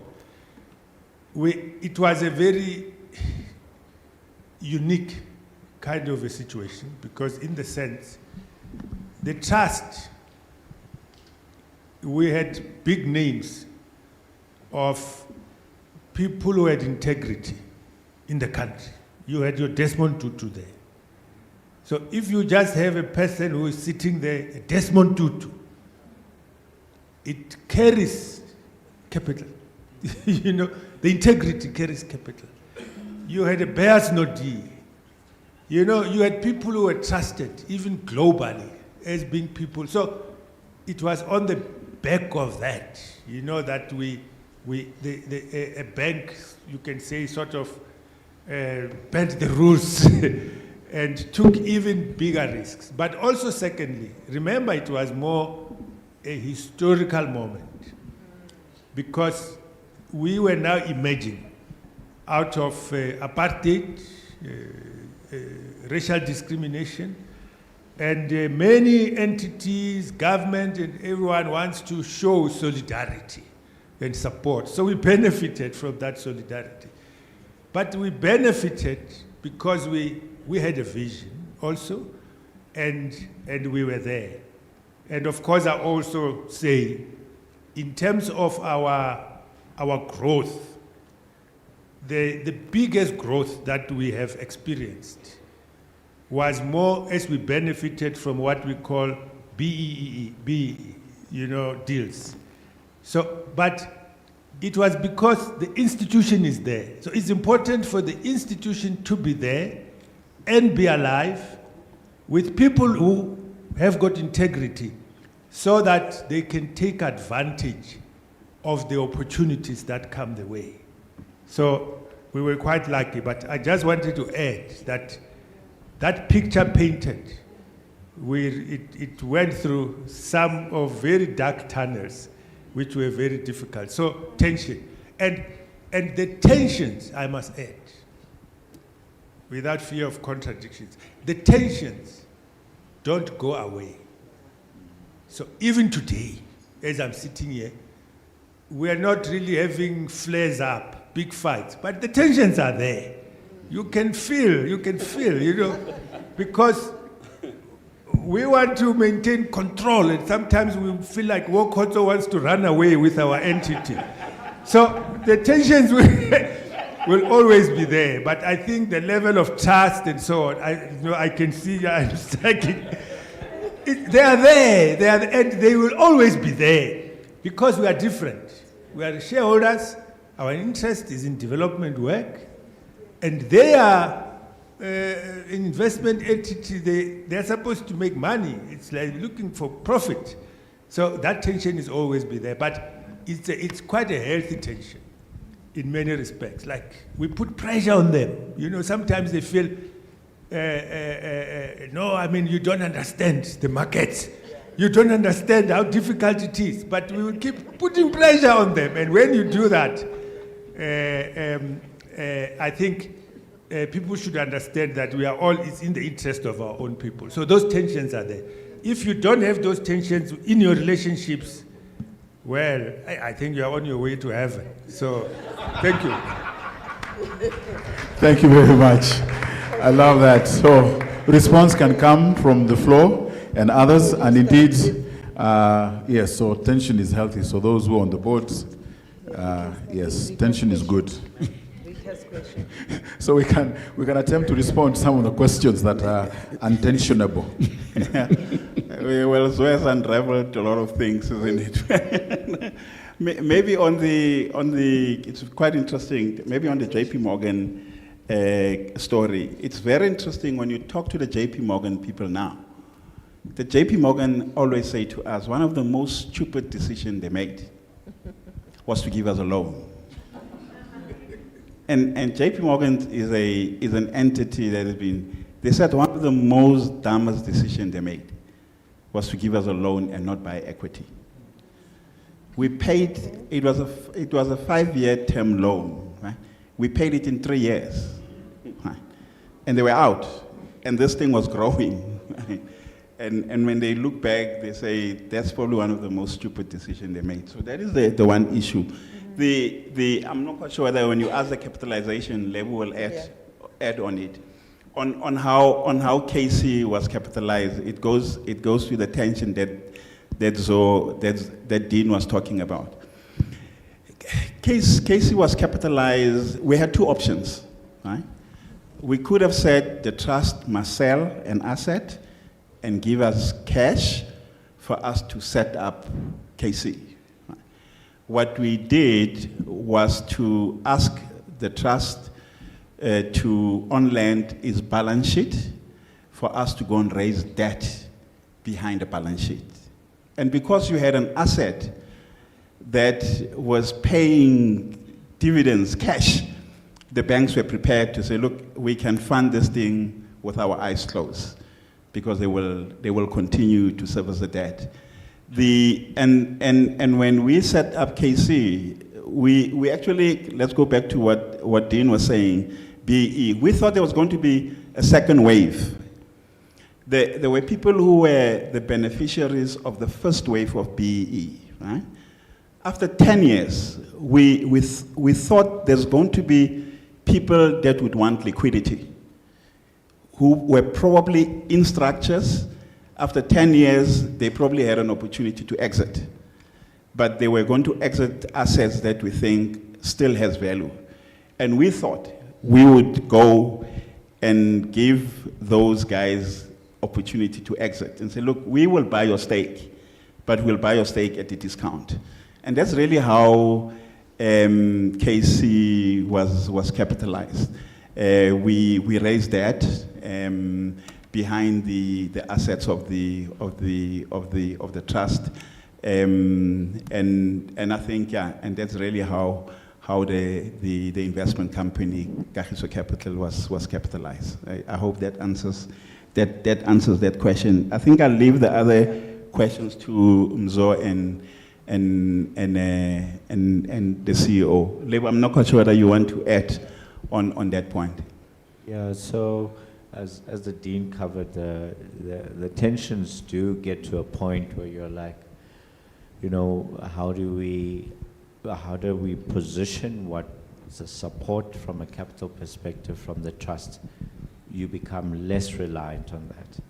So we got to be fortunate to invest away from the reliance to an independent balance sheet for the trust. That doesn't mean you invest in what you like, you invest in things that are robust enough to be able to sustain the entity itself. And in terms of what that period looked like, it was 2014 to 2020, there was COVID, and we were protecting another entity on behalf of the trust with the same balance sheet. So the capital was more seen as seed capital because the trust needs more of its balance sheet. Its investment entities must be independent. They can't be giving to the investment company and giving to development programs. And where we are today, after using the trust balance sheet, is just under 1.3 billion of asset value. They've invested about 860. The assets probably will, by June, get to about 2.6 billion in assets invested. And those assets, the proof will be in the pudding in the next 5 years, but we can comfortably say they are yielding close to 180, 200 million in cash today, because we borrowed about 1.4 billion all of itself without any guarantee, without any support from the trust. So I think when you think about the trust as a shareholder, its investment practitioners must always think about there's only, as Mzo said, finite resources to do the work, and therefore its investment entities must earn their way by being independent, growing the balance sheet, giving dividends, at the same time, which I think, as the Dean touched on, is like walking on water like Christ did, but we were praying to the Lord that we can do that. You start, you end, yeah. Oh, thank you. Yeah, I think I will cover 2 points raised by the gentleman this side. I think around microfinance, yeah, but I think we probably don't have, but I'll just put it in a pocket somewhere because part of our investment philosophy, I think we dwelled a lot on, obviously, financial return and investments, which is one pocket, but what drives the trust? We've got, obviously, financial investments. We've got a middle pocket, I'll come back to it. It's called socio-economic development, which is it's a hybrid of commercial returns and social impact returns. Then we've got the last pocket, which is strictly development. That is where your education programs sits. So the middle one is the focus is not big returns. I mean, it's a hybrid of cost recovery or some profit, because we are about developing, whether it's in farming we call them emerging farmers, and we give good interest rates because our intention is to sustain them, because in that space we expect we are trying to empower and transform black people to participate in the economy, but also create jobs. Whereas in Kagiso Capital, I think the conversation is very simple. Grow the NAV and give me dividends, then I'll solve the people issues. Bring the money, I'll solve people issues through the socio-economic development and the strictly, no returns expected. But even there, in education, that's why we said earlier, the impact is quite important, because it would be fruitless to focus on making money, being tough on labor and hozo, and when you deploy this cash, it's not making the meaningful impact. So that's still quite critical, because yes, it's not tangible, but I think in terms of, you can quantify it in terms of social returns, but I mean, it must make the difference. Then I think there was another point which CEO will dwell. We do have a component, we call it alternative funding. We still have not found a right term, but I think all it means, yes, investments is one source, we are quite clear, yes. But then we are also open to other innovative funding, alternative sources. So be it crowdfunding, partnerships, philanthropic. And again, I think what we have been debating as we speak, if we were to seek funding from an international donor, I know we were clear, we don't normally do, but, or even from any other donor, we're not seeking it asking money for the trust. We're not competing with smaller NGOs. If we were to partner, it's more providing seed capital to partner on their behalf. So the benefit, the ultimate aim is to unlock funding for their purpose, rather than being seen to be scrambling for limited resources, while at least we've got this big balance sheet. So ours in that space is to say, we are offering, whether it's 50% or whatever, anyone else on the space, please co-fund with us for this purpose. So it's not us trying to unlock, because someone can say, how can Kagiso Trust with so much balance sheet still chase donor funding, while at least there are smaller NGOs who can't even breathe? So in this case, it's more about, at least we have, our governance is very organized. At some point, maybe a funder could say, yes, we can deploy the cash on behalf of that please account, because maybe there are structures, we currently cannot trust them because they don't have proper governance structures, or even the finance team to be able to report to us. But if we, in that collective, I think it's another creative way of unlocking funding for ours. But I think ideas are still open. I mean, as I said, it's an innovative space and not limited to what we currently are exposed to. So we are open to that. Thanks. I just wanted to cover something very important, that what we're doing think about it as a family that must outlive many generations. So along the way, you have the wrong uncle running the show. You need to make sure that we're on a 100-year play here. We are not investing for tomorrow. We're investing for things that will outlive us. We're investing for increasing in credibility and sophistication, which what Mzo touched on about the type of investment professionals. We find that it's very, very difficult to find the right people who possess the skill set, the values, and sort of the heart to stay the course. So it's very fundamental to sort of know that the bedding down of the right culture, otherwise then the incentives will go haywire. You'll end up paying people for the wrong things, and then your business will go the wrong way.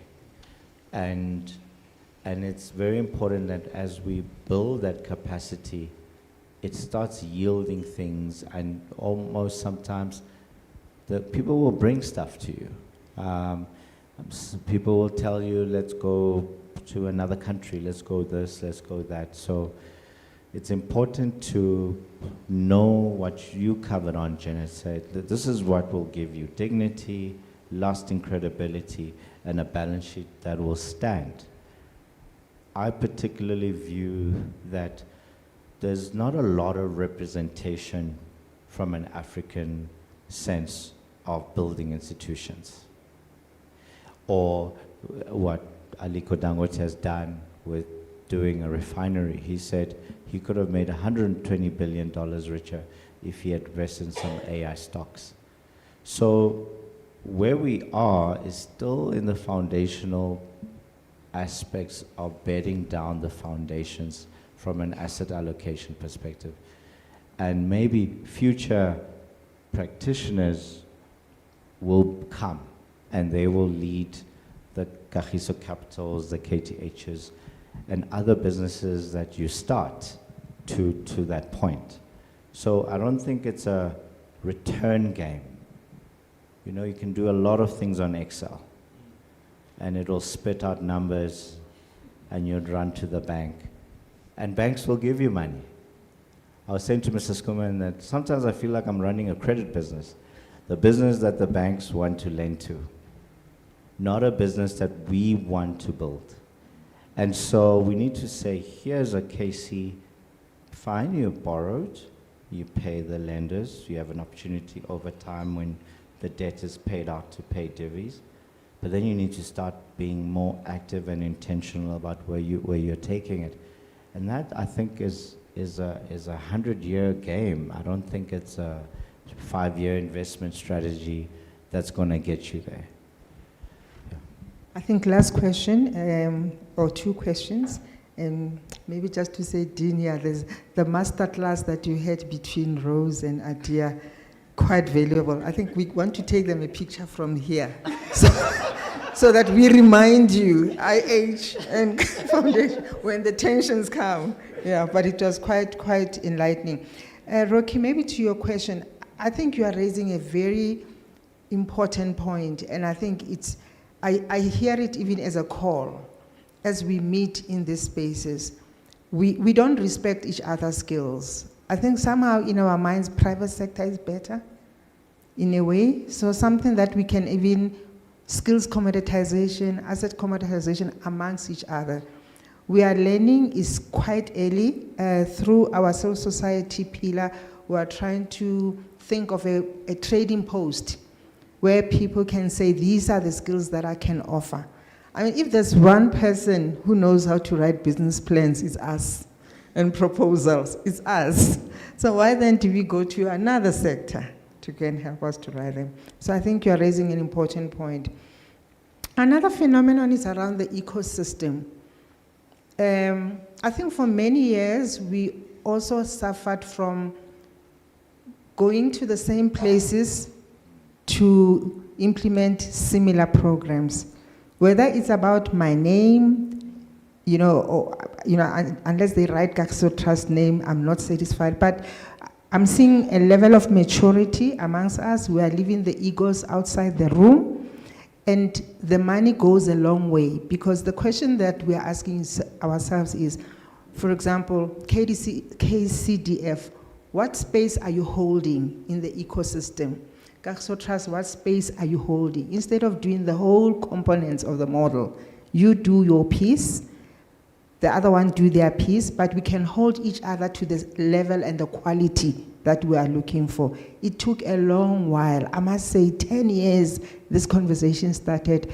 There's the first organization now that is organizing itself around the collective. So I hope maybe in 2 years' time we'll see the results of that.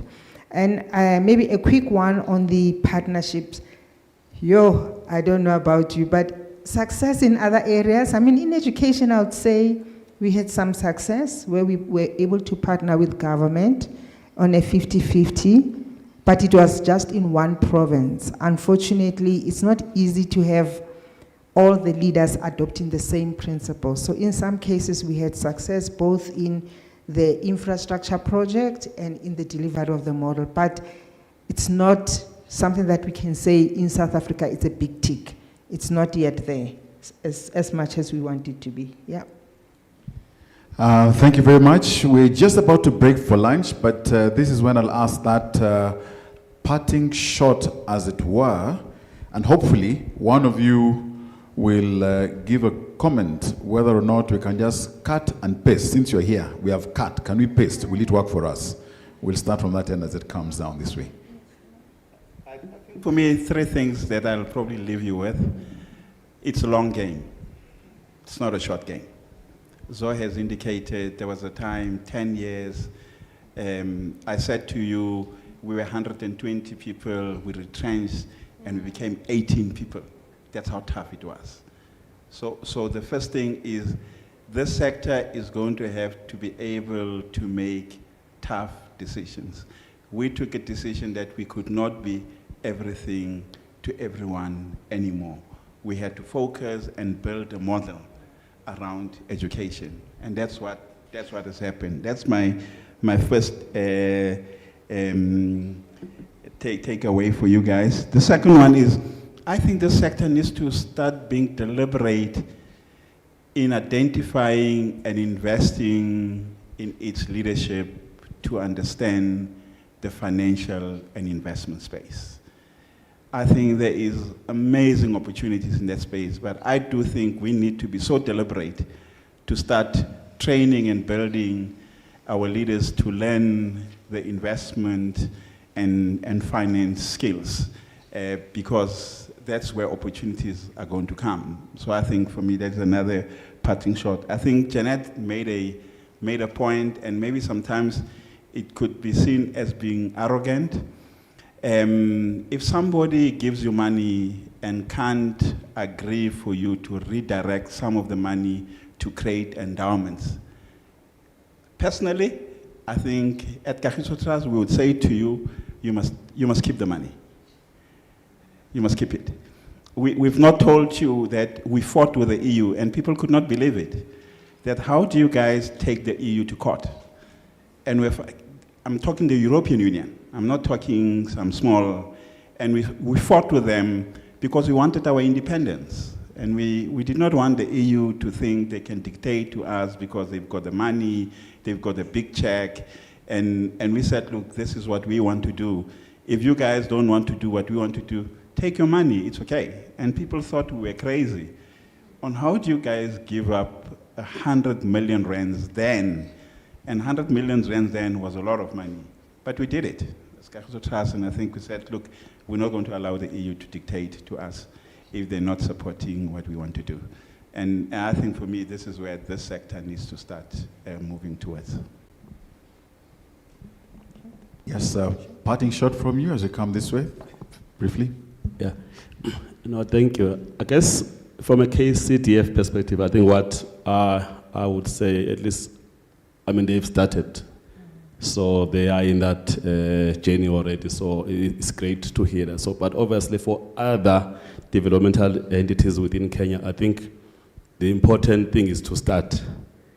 Because I think even ourselves in the investment space, if we were never formed an investment company, even the listed opportunities that came with later on, I don't think we would have been known to, or we may have collapsed.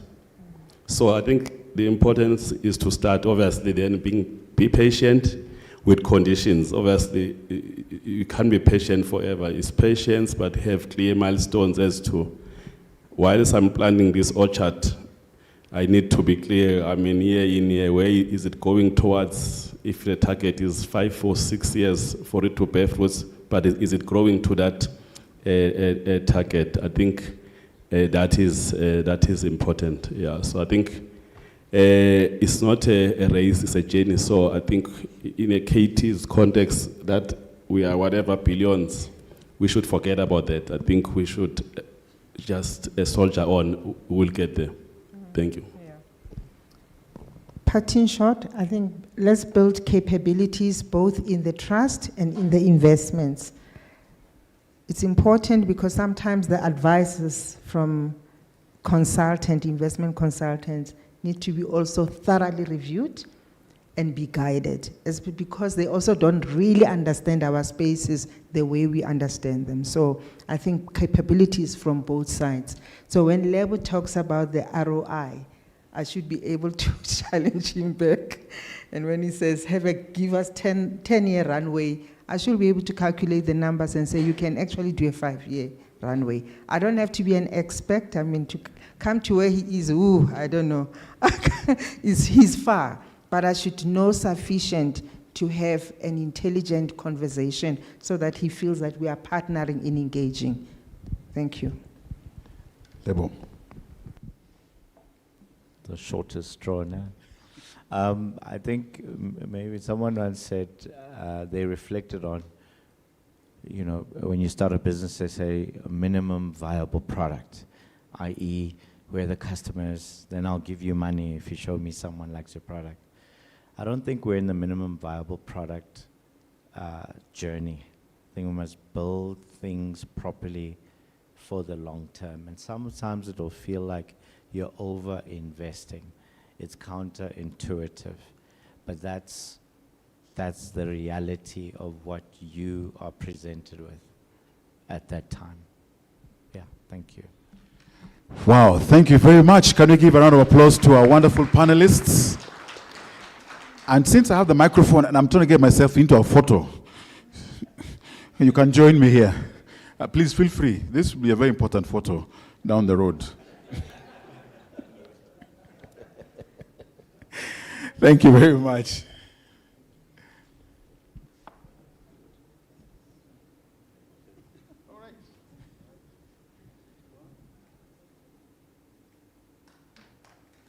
Thank you very much. And let me request, just to let us know, let me request all KCDF entities, directors, and trustees, as well as the Kagiso team, to just remain behind very briefly, and so that we'll brief you about how we just want to do the photo session, so we can have a before and after lunch look, you know. But all the others can actually go for lunch. Just let us know that the lunch is next door. We are cognizant, don't want to get too tired. The next door, the next room, actually, is called Frangipani. So wherever you go, and Frangipani is out to my right. So when you get out, don't go too much out, but immediate out to the right. And as you depart, you'll also be given lunch vouchers. So kindly please ensure as you depart, you're given lunch vouchers and Frangipani. That's the next where we're going to have lunch, and we will be back from lunch 45 minutes from now, let's say not later than 2 o'clock. All right. So give a round of applause to ourselves, but let me ask that KCDF, sureties, directors, and trustees, and the Kagiso team kindly just remain behind for a minute or two as the others exit so that we can do our photo session and minimize and be efficient about it. All right.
session, the brief session, with a difference.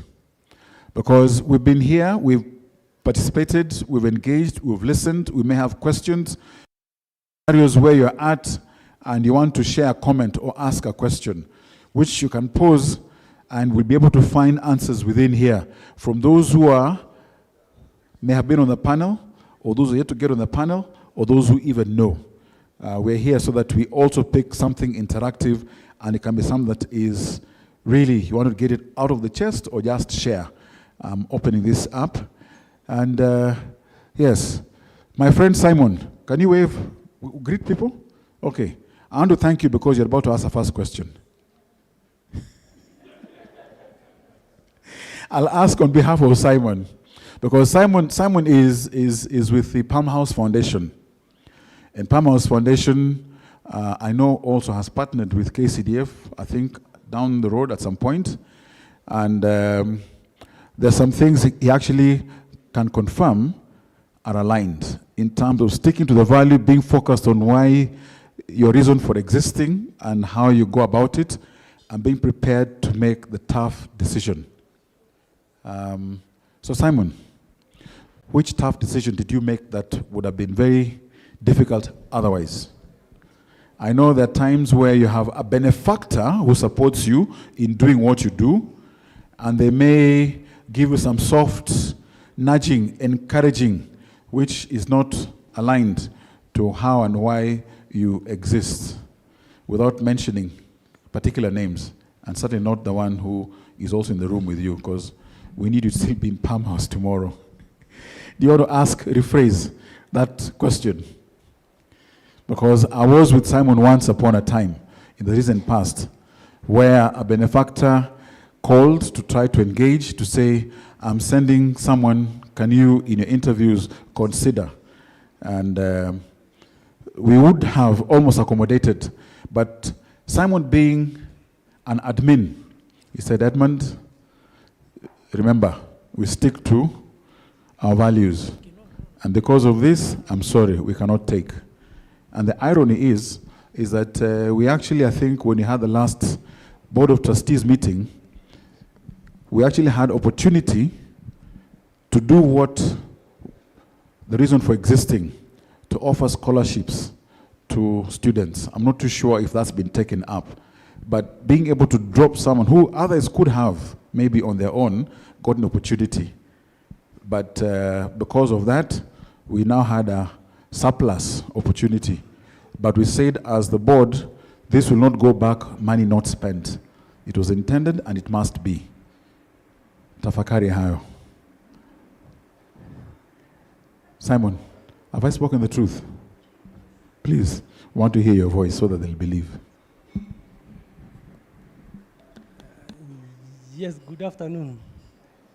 Yes, what normally happens when you are doing whatever you are supposed to do, particularly like in our case, we offer scholarship to high school students. You find some of your partners, when you are doing selection, they might have other students who they might want to be included. But normally what you do when you are doing selection, you advertise to every Kenyan. So when we are doing selection, some partners might come with the preferred list. But because normally we advertise to everyone, we tell them we cannot do that. What you can only do, you can only join us when you are doing selection. So that we select together, and even after selection, you have no power to say you are selecting a certain student. Once we take those students, we approve them, it's only then that we distribute it to you. But we don't allow them to dictate to us what we need to do. We normally tell them we operate like this, and we cannot change the rules because of you. If you are not comfortable, you can just go. So we keep our rules, and we operate in our own open way. So whoever is, maybe you might even be the largest sponsor, but we treat you the same we treat with the risk person. So, and over the years, we have been operating for more than 25 years now, and it's on that basis that we still operate, and we hope we are going far. Because whatever KCDF are doing at the Kagiso, we still have endowment fund, which will enhance the sustainability, what we were discussing here. So we are operating like in the same space, like KCDF. They sponsor some of our students at university level. So that's how we work together. And I am happy to be here because I have seen people like Kagiso, they are doing well in endowment. So I have something to learn from them. Because even in our case, we are trying to increase the endowment fund allocation, and still we want to learn more how they have managed over the years, and they have grown it to in billions. For us, we are in millions, but now we want to get there. So we can, I will take their contact. They might help us in doing so. So thank you very much. Okay. Edmond is my boss. He's a trustee. He was not meant to say that, but anyway, we operate with integrity. The key thing is going to South Africa, Kagiso, is like going to Singapore. Let's pass through KCDA first. If you know, you know. However, the key thing there is that you can make painful decisions where even your biggest benefactor or supporter or sponsor actually gets slighted. Are you prepared to make that decision and being very consistent with the reason for being? Okay. Oh yes, there is another breaking news. So all those who are hoping to get something from me, if you're a lady, we were going to have another Valentine's on the 14th of March, but I am happy, it depends, or sad for you, but happy for the iPhone, because the iPhone has been reunited with the owner. All right, thank you very much. So let's keep it interactive. I mean, you may have a question, a query, or a scenario. Let us see what is it that is in your space from even the engagement today, or a question on the whole subject of going beyond CSR in building sustainable community investment models. What works, what can't work? Is it cut and paste? We're here. You can challenge, you can query, you can engage, you can present a case scenario, and let's deal with it. And we'll be able to see who and how and where can actually provide that answer. Yes, Madam Janet, she was my boss also. There's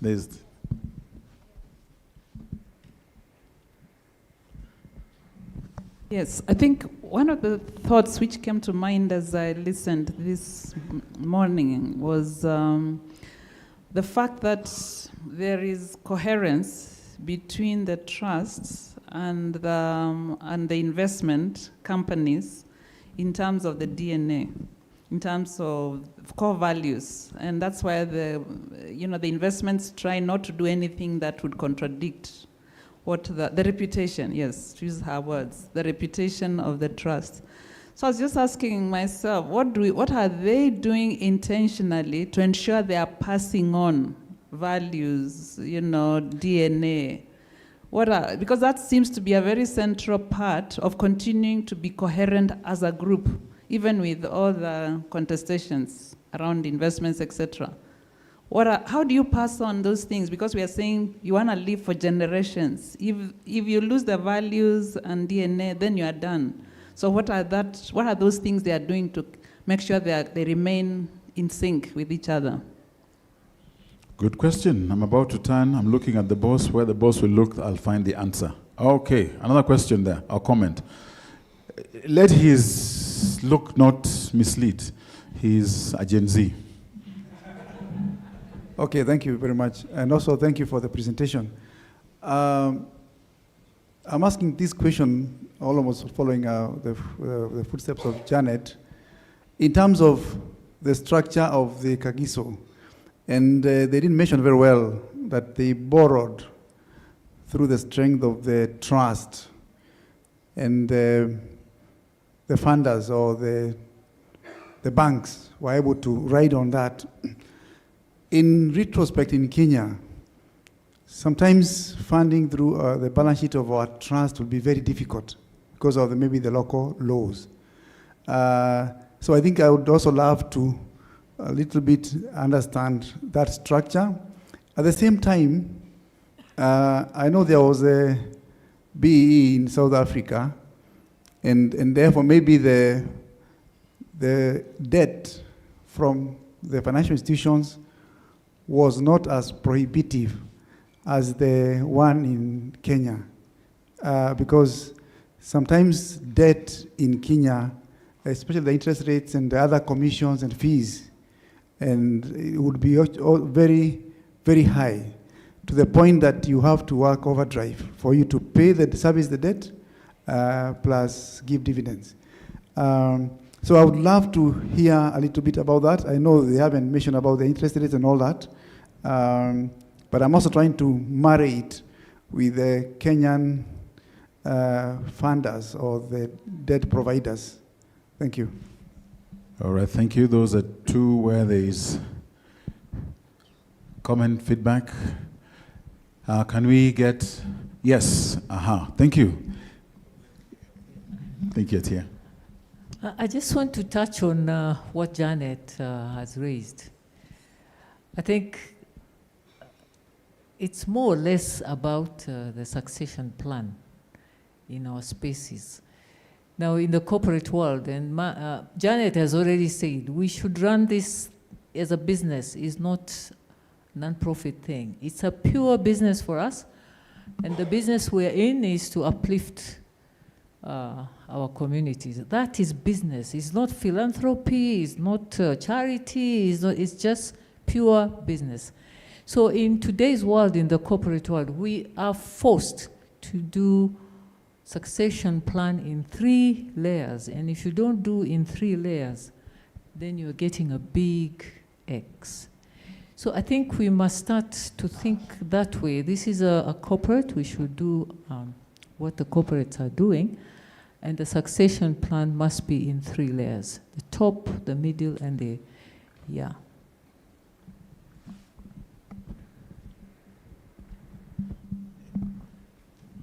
I think for me, Atia has probably answered Janet's question. It is about succession. It's unfortunately the dean is not here, and the dean has always said one of our biggest worry is how do we ground the people that we bring into the trust, right? Because if you don't ground those people, you probably expose the trust, and it's what it has created to huge risk, and that's one of the big challenges. One of the things, Janet, I think we do is to try and do what Atia is saying, is just to do proper succession, because the people that hold the values, you probably have them in the institution. If you think they're grounded, but you're not being deliberate in ensuring that those values are carried through, I think you do take a big risk. Maybe I could make an example with the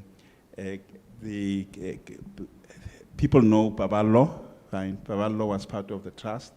Baballo is now the CEO of KTH. It's because you know that your values are there, and hopefully will take those values into the institution. I think, Kamau, your question is a very interesting one. Both the first rent deal was a commercial transaction. It was not a transaction that was done because you're doing a BE deal. You did a BE deal, but it was commercial. The first rent transaction was also even funded by international banks, right? Because they probably had an understanding that first rent will be able to service the debt that they were providing to the structure. Yes, I think you can't compare the interest rates of South Africa and Kenya. but the transaction was a commercial transaction. It was not a special deal because it had international donors, international funders that put in money. You also had mezzanine funding, and you know mezzanine funding is quite expensive. But so it was a real commercial transaction. I think the big question is whether, and it goes back to the question that Dean asked, whether corporate Kenya is prepared to facilitate institutions through vendor finance. And where corporates would say, look, we like what these NGOs are doing, we will finance you guys to own part of this business, but we as a corporate will finance it. You will not see your dividends up until you pay off the debt. And that's probably the big question, whether corporate Kenya has the appetite. I remember, Janet, we had this conversation with Safaricom, and we thought actually Safaricom will take KCDF as a shareholder, but I don't think we probably pursued that conversation quite aggressively. So our transactions were really commercial transactions. They were not special transactions. Amen.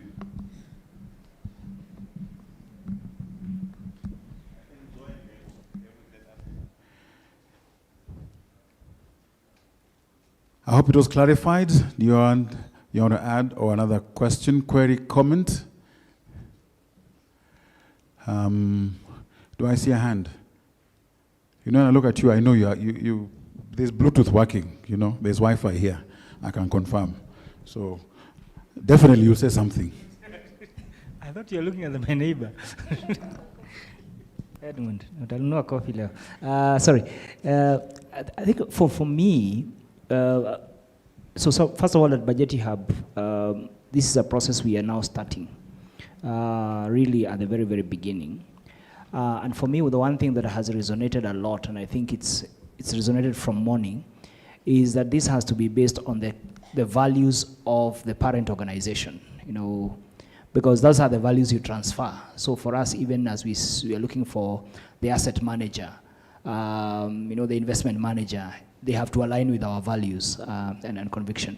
I was going to raise the same concern that that Francis raised, but this was going to be in relation to investments. The fact that a lot of our economies are also in a very, I won't call it volatile, but very shaky aspects, especially as far as government borrowing is concerned, bonds and all that, you know, is concerned with all this debt distress and what have you. And I wanted to find out, especially from the Kagiso group, what has that meant in terms of offshore investments outside South Africa? I know you said something about the guy you refused in the UK who wanted you to invest and back off and the like. But secondly, what kind of burden does this place on the core organization without diverting it? I think I've heard that said on and on.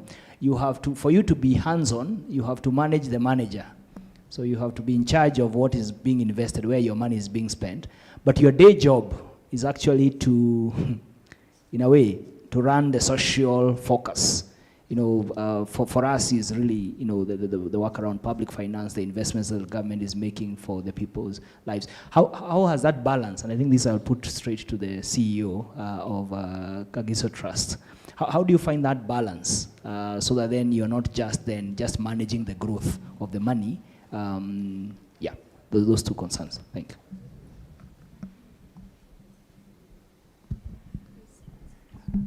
Yes, okay. There's another one there.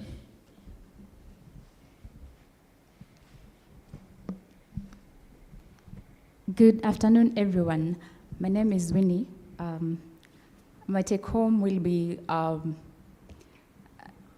to learn to be ready to make tough decisions. I believe this is not only to our corporate and our institutions, but also in our personal lives. Now, my question will be, how do philanthropic institutions balance corporate interests with genuine community ownership so that the sustainability is not just a narrative, but a lived reality for the communities being served. The second question will be, how can corporates align sustainable community investments with county development plans while still responding to the real grassroots issues in our communities? Thank you. Okay, we have those two. Any volunteers in terms of response from Kagiso? Or even as we have, yes, Mr. Maniman, the right person.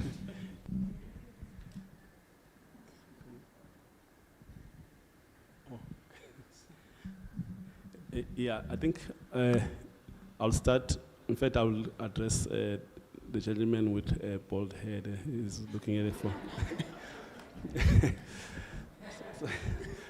And the second question, I think Temba, my colleague, will answer.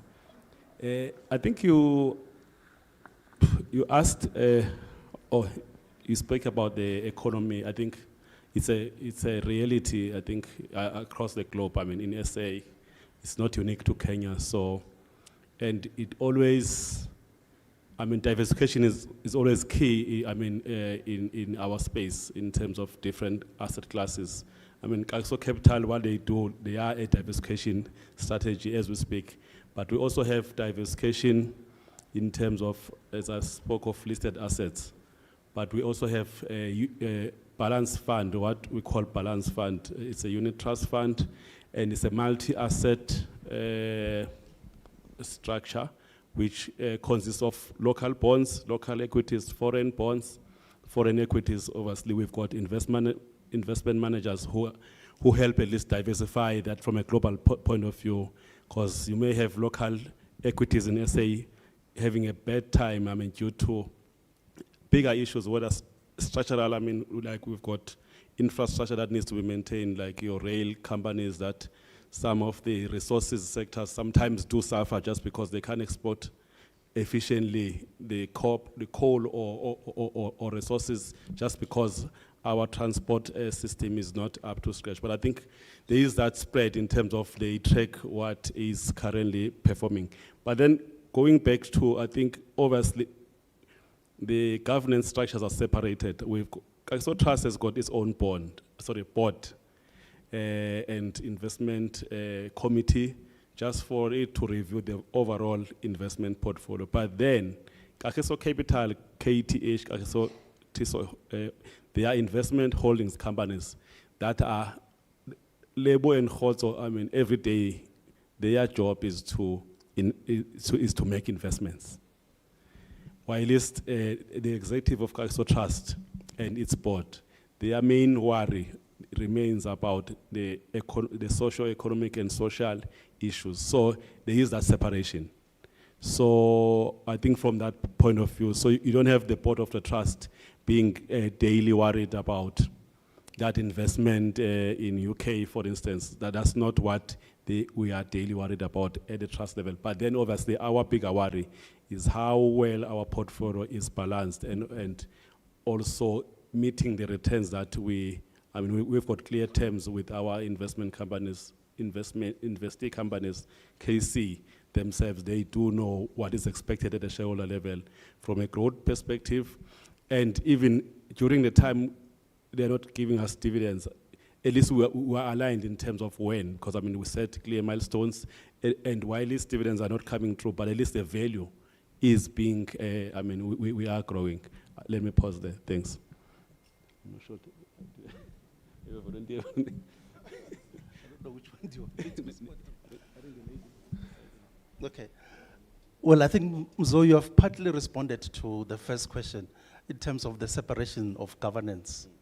That development side has its own trustees and the business investment has its own trustees. I think Reverend Zo mentioned that some of the trustees, they do serve at the development and also in the business. So that makes sure that the values are transferred into business. And that's really how we safeguard that alignment.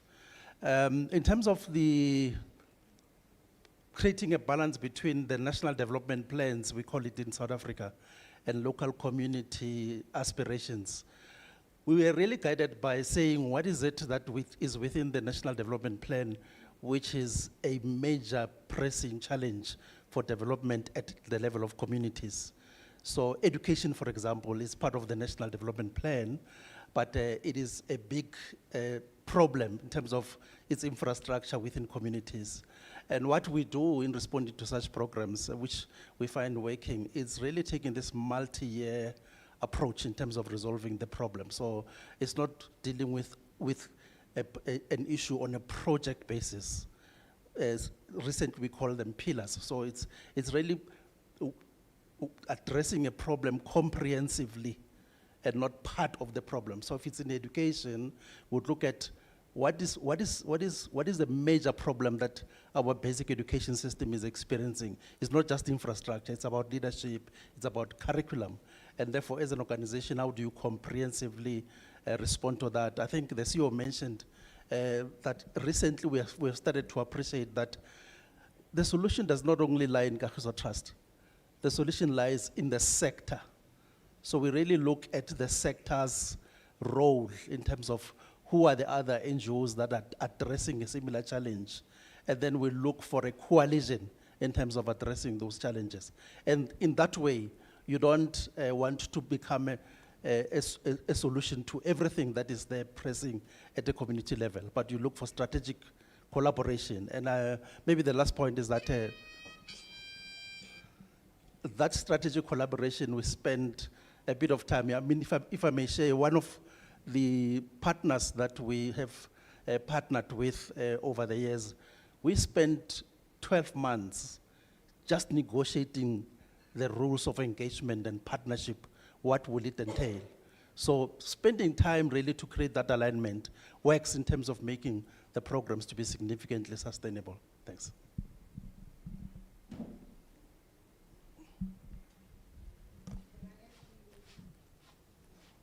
All Can right. I add to the... Yes, please go ahead. Yes. Can I add to the response? I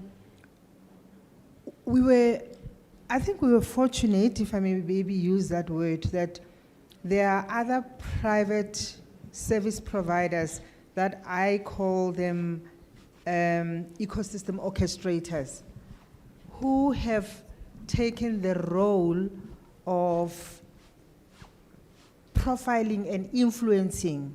I think we need that. It goes to the question that you've asked earlier. They profiled and influenced what corporate should focus on, which is not just driven by a few people in that organization and what their experience has been, but literally being influenced by what is happening on the ground. I think it was not necessarily a planned approach, but over the years it's proving to be very critical. The whole wave of funding moving to education from corporates did not just happen. Somebody was talking about it. Every year they'll do surveys, and as other corporates read that documentation or their booklet, then they will hear how people are financing things that are aligned to communities and to government. So I think one of the organizations taking that role to say, we will speak to the ear of corporates, because some of them, most of them, they mean well, but the reality is that they don't live development. We are not CSI, we are literally on the ground. So it's almost partnering with them to say, even though you meant it well, unless you understand what the pulse is right now, when shifts are happening, if you're not there on the ground, you will not see. I'll give an example. With the program that Mr. Skuman was talking about, we started focusing on matriculants. But over time, we realized that if we start at foundation phase, the investment will go further. Right now, as we speak, many organizations have shifted now to early childhood development. It didn't just happen, we were influenced, subtly, listening, and you could see most people are now saying we start at ECD and the rest will follow. So yeah, ecosystem orchestration by one of us. And it doesn't have to be one organization. Organizations can rotate to do that work. Thank you. Thank you very much. And as I come up to the lectern, I think, Tia, you want to Sindikiza? Just a small clarification. I think it was brought up by somebody here. Just to explain the setup of KCDF. You're wondering if KCDF, the foundation, is bogged down by all these investment issues. Now, you'll see KCDF, there is the foundation, and then there is a trust. Now, that's just to take care of check and balances. The fund is with the trust. You know, the foundation has got to ask, and they have got to give us reasons why they want that money. So that check and balances has been there all these years. Then there is the investment arm, like we explained the investment holding, KCDF. Investment arm that does nothing else except just taking care of the investment part of it. Okay, we know the tension is there because the foundation, sometimes they're not happy with the pace of things that they're going. So this tension is everywhere, but it's now clearly defined that this investment company will do nothing but make sure that they make money for the trust and the foundation. Thank you very much.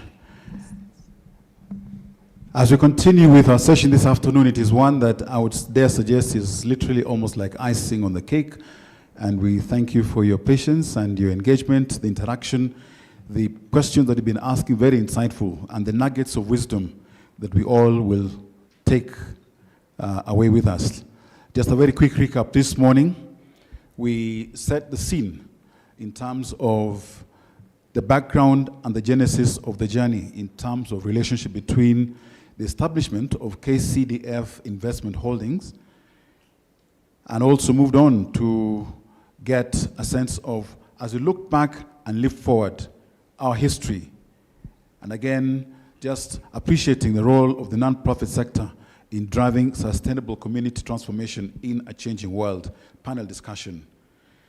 Kagiso Trust Financial Sustainability Strategy was one that elicited quite deep dive, as it were, in just understanding the things that you don't get to hear, but just get to appreciate what sets them different, what can we learn from them, and how it is that they are where they are today. And an entity that others would say when they grow up, they want to be like Kagiso. Some of us have already grown up, but we will recap and grow and catch up. And again, as we continue engaging, we're at a place where we want to look and explore the potential opportunities to create long-term sustainable community investment assets in Kenya. And when you think, so that I can also sound correct, I might just get some bundles. This color is, I'm asking the gentleman, what color is this? Green. Did I hear green? Green, yeah, correct answer. But red, oh, you know I'm split. But we have with us, ladies and gentlemen, Mr. Joseph Ogutu. Can you give him a round of applause? Because Mr. Joseph Ogutu is the chair of Safaricom Foundation. And Mr. Ogutu has served as trustee of the Safaricom Foundation since 2008 and was appointed chairman in the year 2012. And under his stewardship, the foundation has deepened its community partnerships, strengthened sustainable development initiatives across Kenya, and he's particularly passionate about building authentic, long-term relationships that empower communities and enhance their capacity for self-reliance.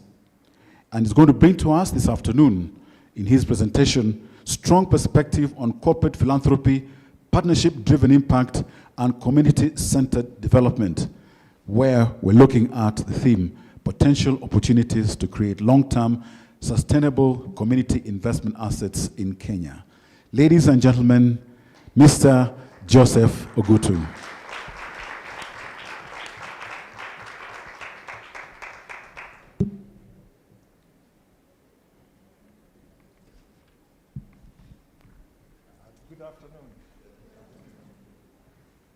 So let me first apologize for coming late. I know this session was supposed to be held in the morning, and we were caught up in the air traffic controllers strike. So I was in Kisumu last night, hoping to pick my flight at 5:30. I was told the flight had moved to 8 p.m. Then I was told the flight had been canceled. Then I was told the flight would leave at 9:35. And then I was told that the flight would leave at 11 o'clock. By that time, I knew there would be no flight today. So I decided actually to drive. So we left Kisumu early this morning, and we have arrived.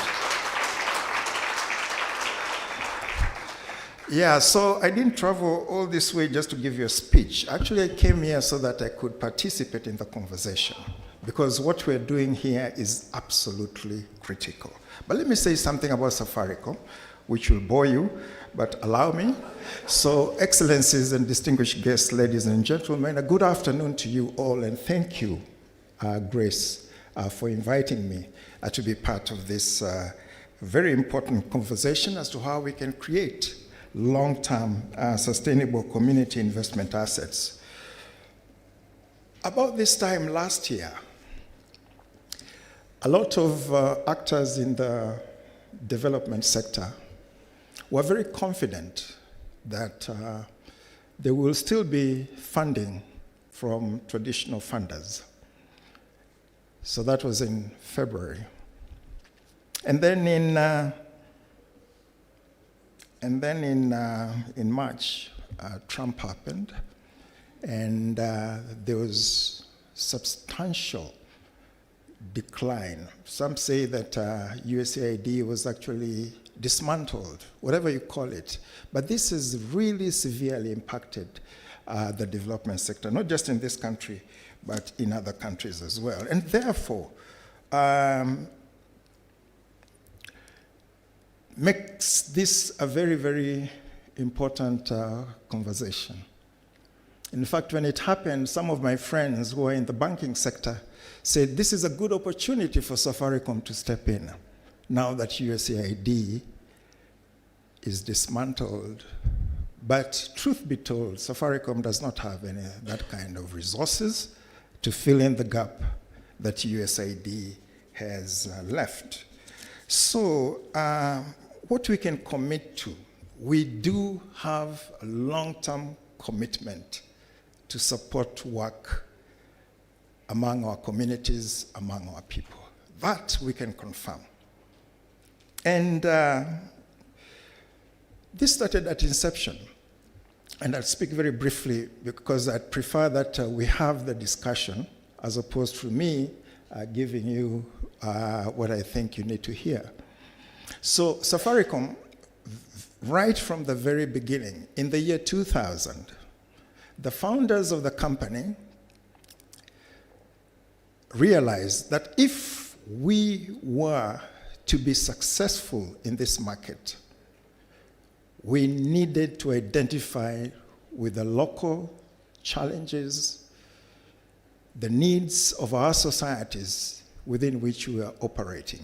And so our technical staff, as they went out to build the network, they interacted with communities. And as they were interacting with those communities, they came back to us and they said, look, we have noted that education is a challenge, health is a challenge, issues of environment are a challenge, and so on. And so even before the foundation was actually formed, the company started contributing to those needs of the society.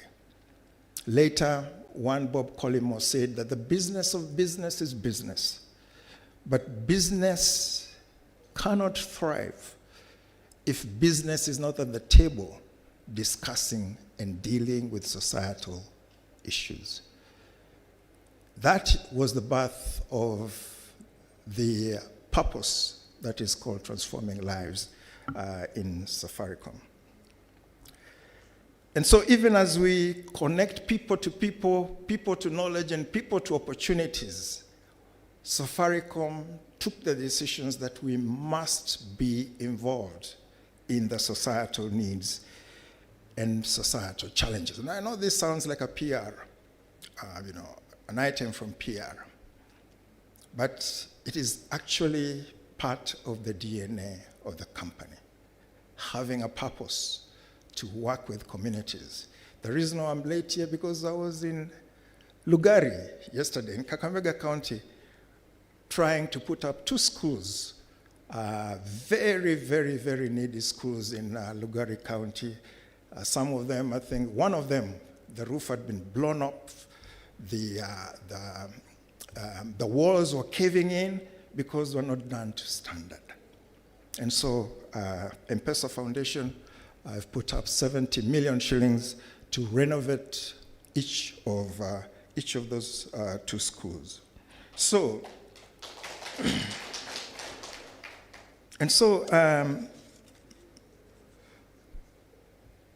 why then is Safaricom a mobile company, a communication company, a technology company? Why is the company in health, in education, in environmental issues, economic empowerment? Why does it involve itself in all those things? I've talked about purpose. For a company to really be committed on a long-term basis, you really need to understand your purpose. And fortunately for us, and I've said before, the founders from the very beginning realized that we're not just here to create shareholder value. We are here to be part of the community within which we serve. And so the very first fundraising effort to support the community was the Lewa Marathon, which was done in the Lewa Conservancy in the year 2000. And since then, raising funds in this way, particularly from the Lewa Conservancy, has really supported the communities that are living within the Conservancy. And after that, in 2003, it was felt necessary to form a foundation. And so Safaricom Foundation was registered as a charitable trust. And since then, it has continued to play, hopefully, what we think should be a significant role in the development of our communities. In 2010, another foundation was formed, which was the M-Pesa Foundation, and again, as a charitable trust. Now, this is from interests that have been earned out of the trust funds of M-Pesa. So you have your M-Pesa, you have your wallet, you never use all that money. There's always money remaining in your wallet. Now, that money actually turns out to be a significant amount, and therefore that money is always invested. And out of that investment, the interest earnings come, and the interest earnings, by law, are required to be used in community projects. This year, M-Pesa Foundation, or rather M-Pesa Holdings, which manages the trust funds, gave the M-Pesa Foundation 15 billion shillings. So you can see it is quite significant. Safaricom Foundation, on the other hand, is funded directly by Safaricom PLC, and we are funded to the extent of about 500 to 600 million shillings every year. So you can see the difference. Most of the funding is coming from M-Pesa. Now, when you go to the ground, people don't know about all this. They just know Safaricom PLC. And so it's only at conferences such as this that I can then educate you the difference between M-Pesa and Safaricom Foundation. All they want to see that you care about their needs and you're providing resources to support their needs. All they care is that you're with them, co-creating solutions to the challenges they face on an everyday basis. In 2012, the company incorporated sustainable development or sustainability into its business strategy.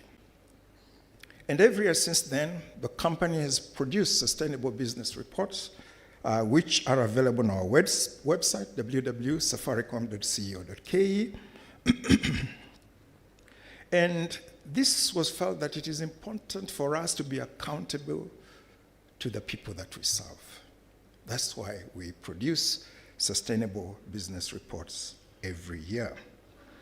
In 2016, the company adopted SDGs into their corporate goals.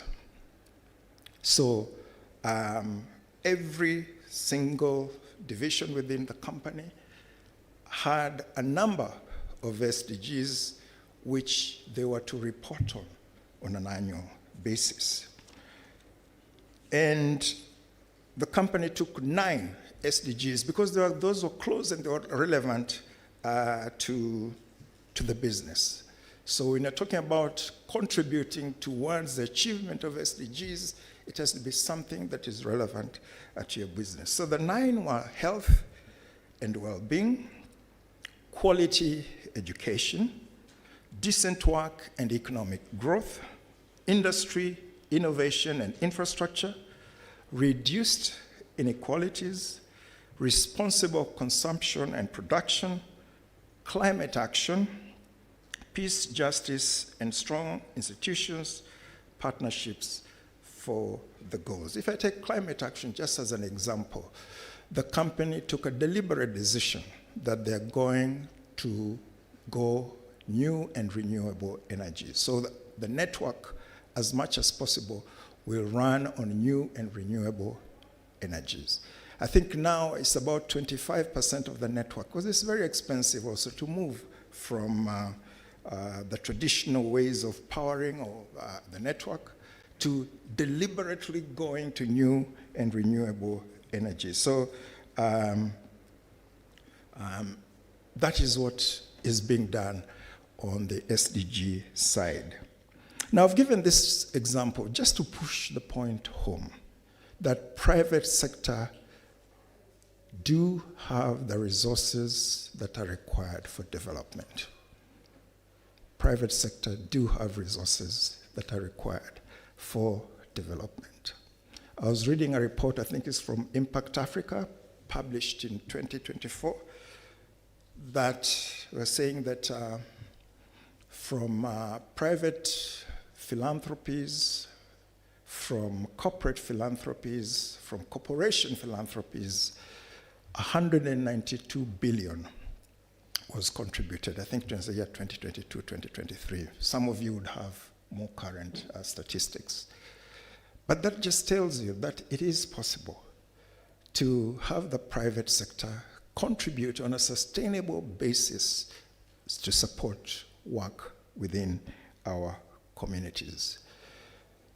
But then what needs to be done to unlock that? And this now is a conversation that we can have. I think for me, first of all, purpose is important. If a company acknowledges or knows the purpose for which it is operating beyond just creating shareholder value, I think it is absolutely critical. I think it was in 2018, I was speaking to CEOs in group of CEOs here in Kenya. Then I went to speak to some group of CEOs in Addis Ababa. And the message was the same, that doing good is good business. Incorporating SDGs is the right thing to do. But both in Kenya and in Addis Ababa, the response was the same. Safaricom, you make a lot of money, you can do that. But for us, we have targets to meet, as if Safaricom doesn't have targets to meet.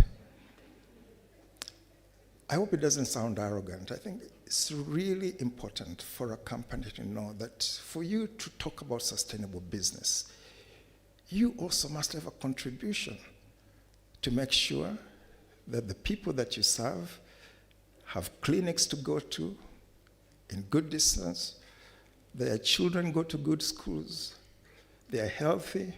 Because if your people are not educated, if they're dying, then you cannot talk about sustainable business. So purpose is absolutely important. Number two, from all learnings, partnerships.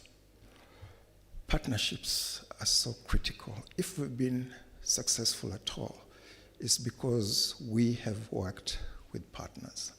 And partners who identify with what you're doing are able to support you to scale whatever programs that we are doing. We have just completed conversation with Conrad Hilton for the very first time. We're now partnering with Conrad Hilton. They've committed $1 million on a health project that we're doing in Narok, and M-Pesa Foundation has committed too much, $1 million.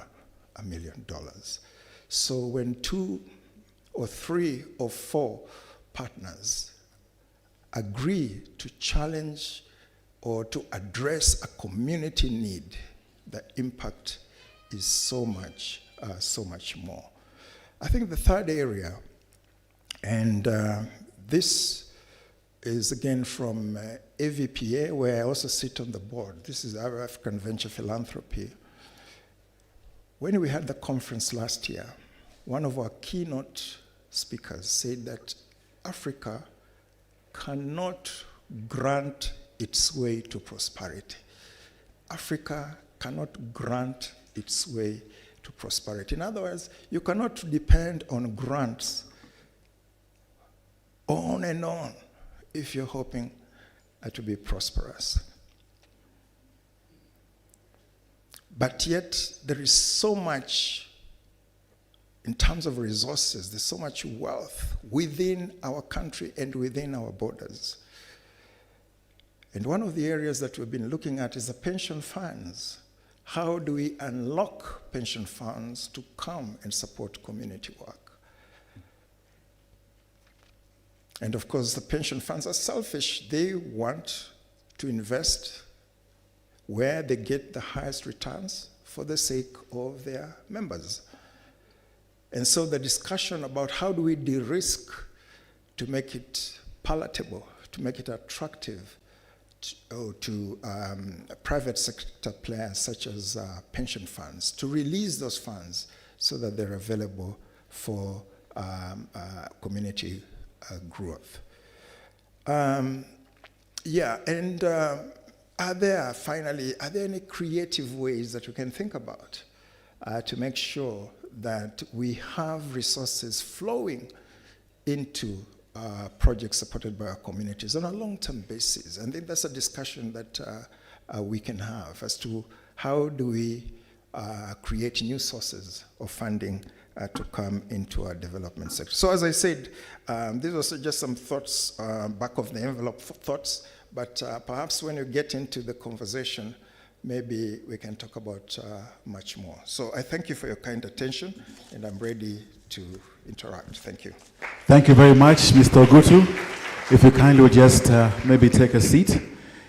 And this time we're also going to have an interactive, engaging session here, because Mr. Dean, you are welcome. By the way, as he comes, he drove all the way from JKA to here in our roads. Something we didn't know, but now we do. Mr. Dean, over to you. I know you're going to have an really interesting engagement and discussion. Thank you.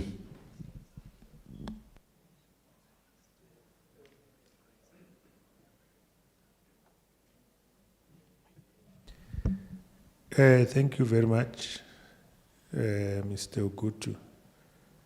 Can I call you Joe? Yes. You don't mind? Okay. Yes. Thank you very much. We're both very adventurous. I just heard that when you were fed up with the flights, you just hit the road. I possibly would have done the same.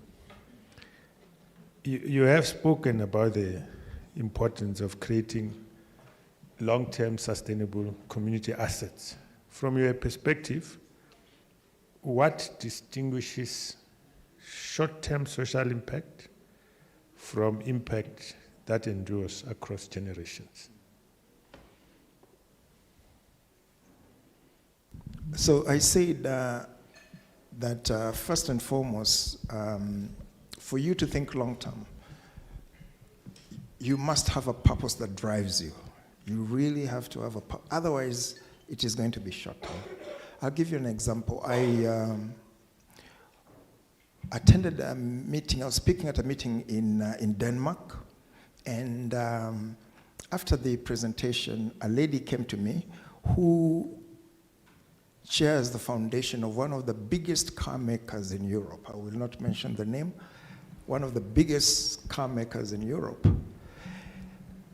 And after the presentation, she asked me, do you normally pass through, oh, if I say the city, you'll know, okay. Do you normally pass through this particular city in Europe? And I said, very rarely. Is it possible for you to come and speak to our leadership team?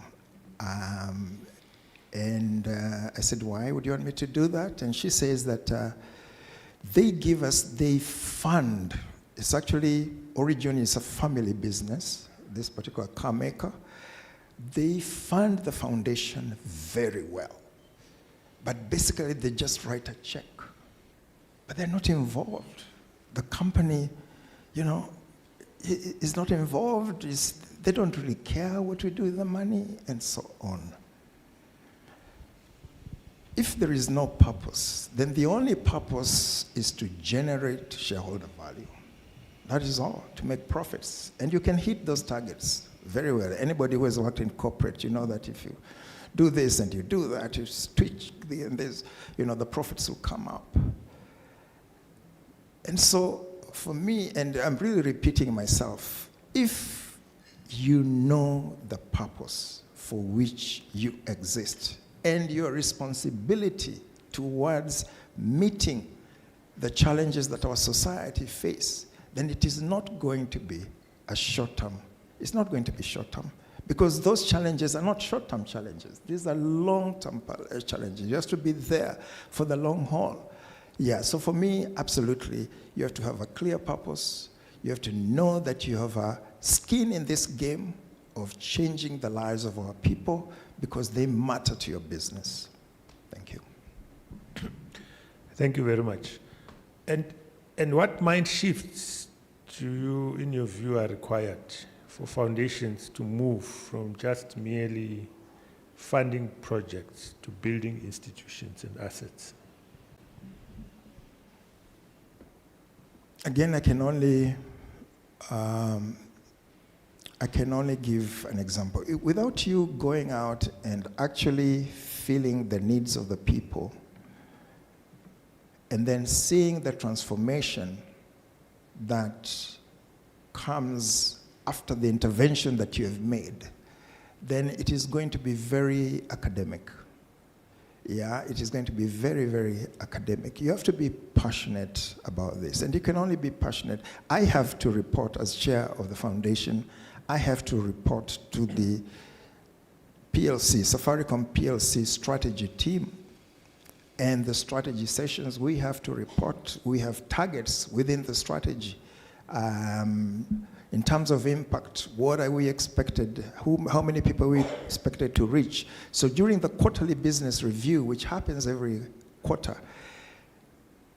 they want to see what movements and whatever indicators that you want to look at. One of them that we look at is the maternal deaths for every 100,000 live births. We have done work in Lamu, we are doing work in Baringo, we are doing work in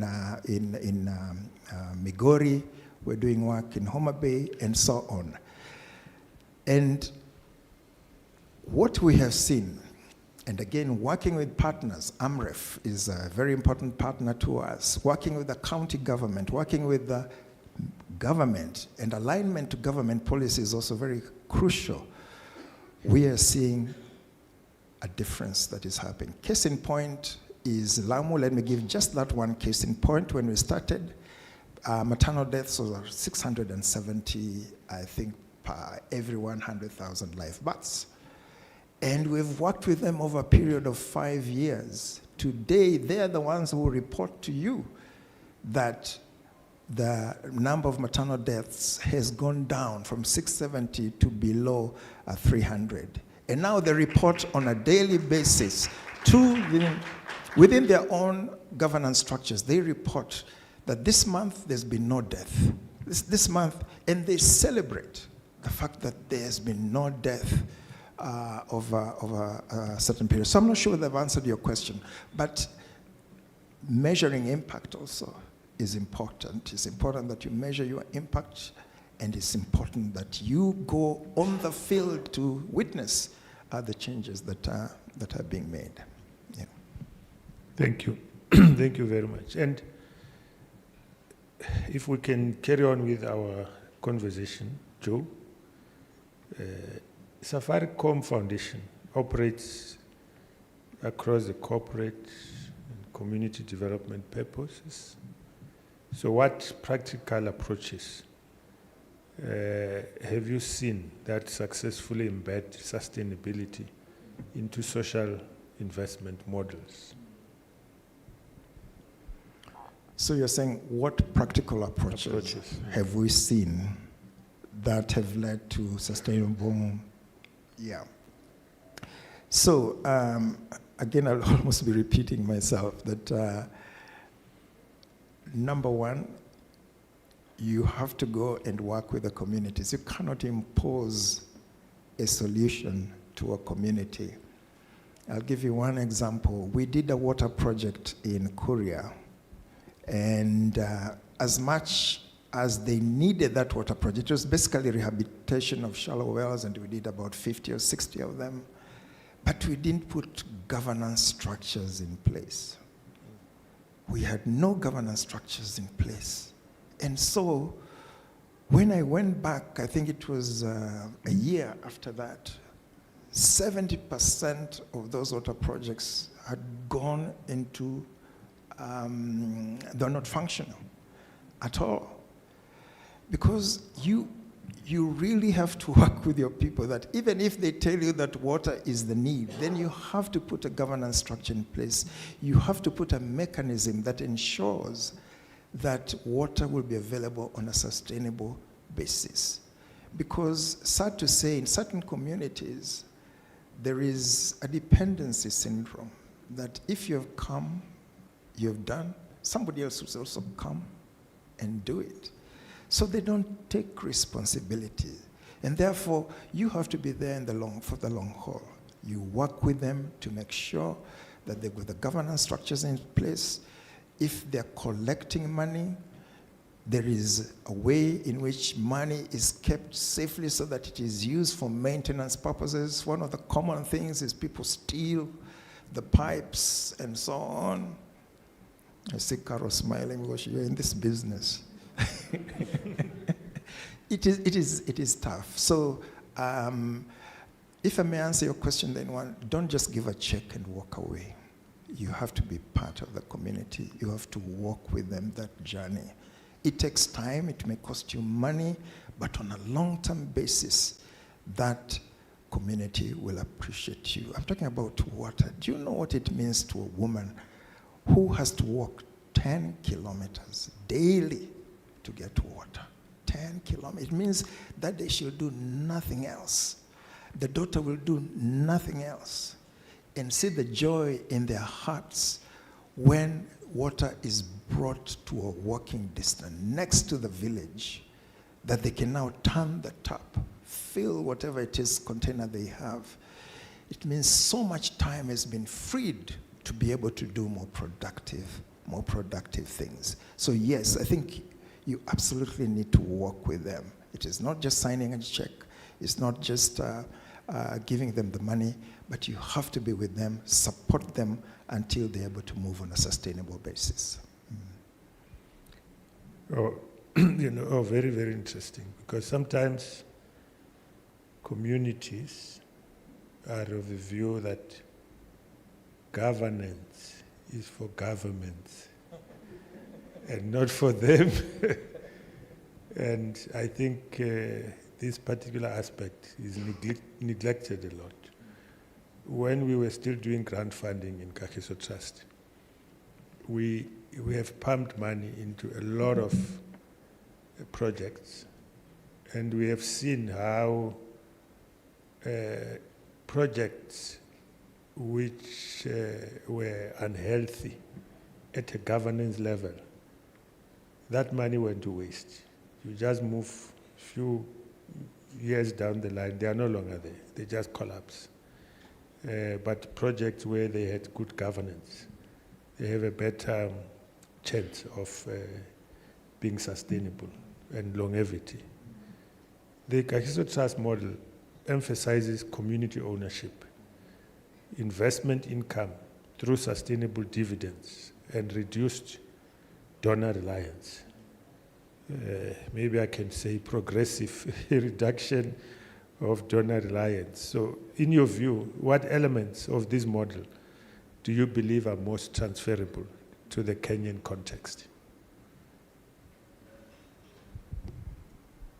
I'm not sure, actually. I leave it to this elite audience to respond on my behalf, because we have the collective wisdom of this audience to share that. Yeah, because I can take a view, and it doesn't mean that what we have done has always worked. As I've said before, you go in, you make mistakes, you learn, you rejig, and hopefully you come out better. So on that, I will pass, and I'll say the audience here will support in terms of the contribution to this topic. Yeah. Okay, thank you.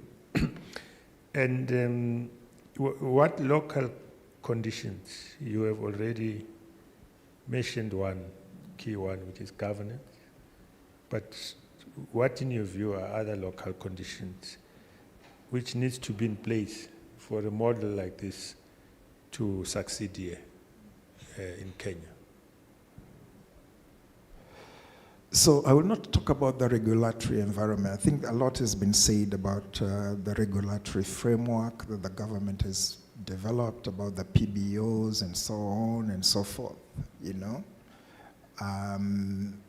and you can debate the pros and cons of that. I think what is really important is within the organization itself, how do you approach development issues? I think to me that is much more critical. Do you approach it as a by the way, or do you approach it as core to your, I may use the word existence? Because to the extent that it touches the community, it touches you, it impacts your business, and so on. So I will say that within the company, within the organization, within the private sector, let us define what is it that we require before we go in. Some private sector players want to see a return, as I've used the example of pension funds. Maybe I'm being unfair to pension funds, but for them, and you can understand why they need a return. And therefore, if we come in as a collective, it's just to reason together and see how do we create that environment where we can unlock additional funds into this development sector. And I believe all of us have taken the position that it's not, if you wait for the government, you'll not be able to resolve all the community issues. I think that's the position we have taken. That is why we are playing in this sector. So yes, there is the regulatory framework which we have to play within it, but within the organization itself, we are clear what is it that we want to achieve. If I may talk about Safaricom and M-Pesa Foundation, we have 4 just the 4 areas that we are focusing on.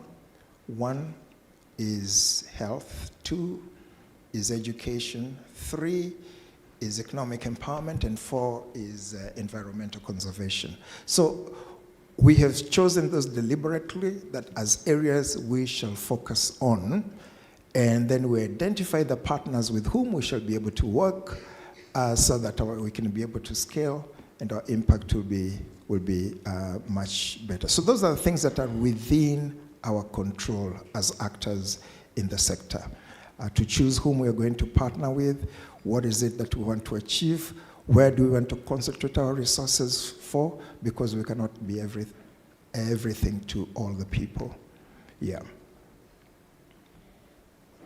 Yeah, it's quite very interesting. It's also very interesting that in our strategy, Kagiso Trust, and I really understand why. You know, when you move to many African countries, health is a big issue in terms of NGOs. In our country, for instance, health is a big issue in terms of government. There's a lot of pressure that is put to government. So we don't even have a pillar of health in our strategy. So we focus on education, socio-economic development, and others. But if you look beyond Kenya, for instance, into the rest of the African continent, do you see any scope for similar sustainability-led foundations emerging somewhere across Africa in terms of your experience? Yes, absolutely. We have work that has been going on in Tanzania, and they have focused on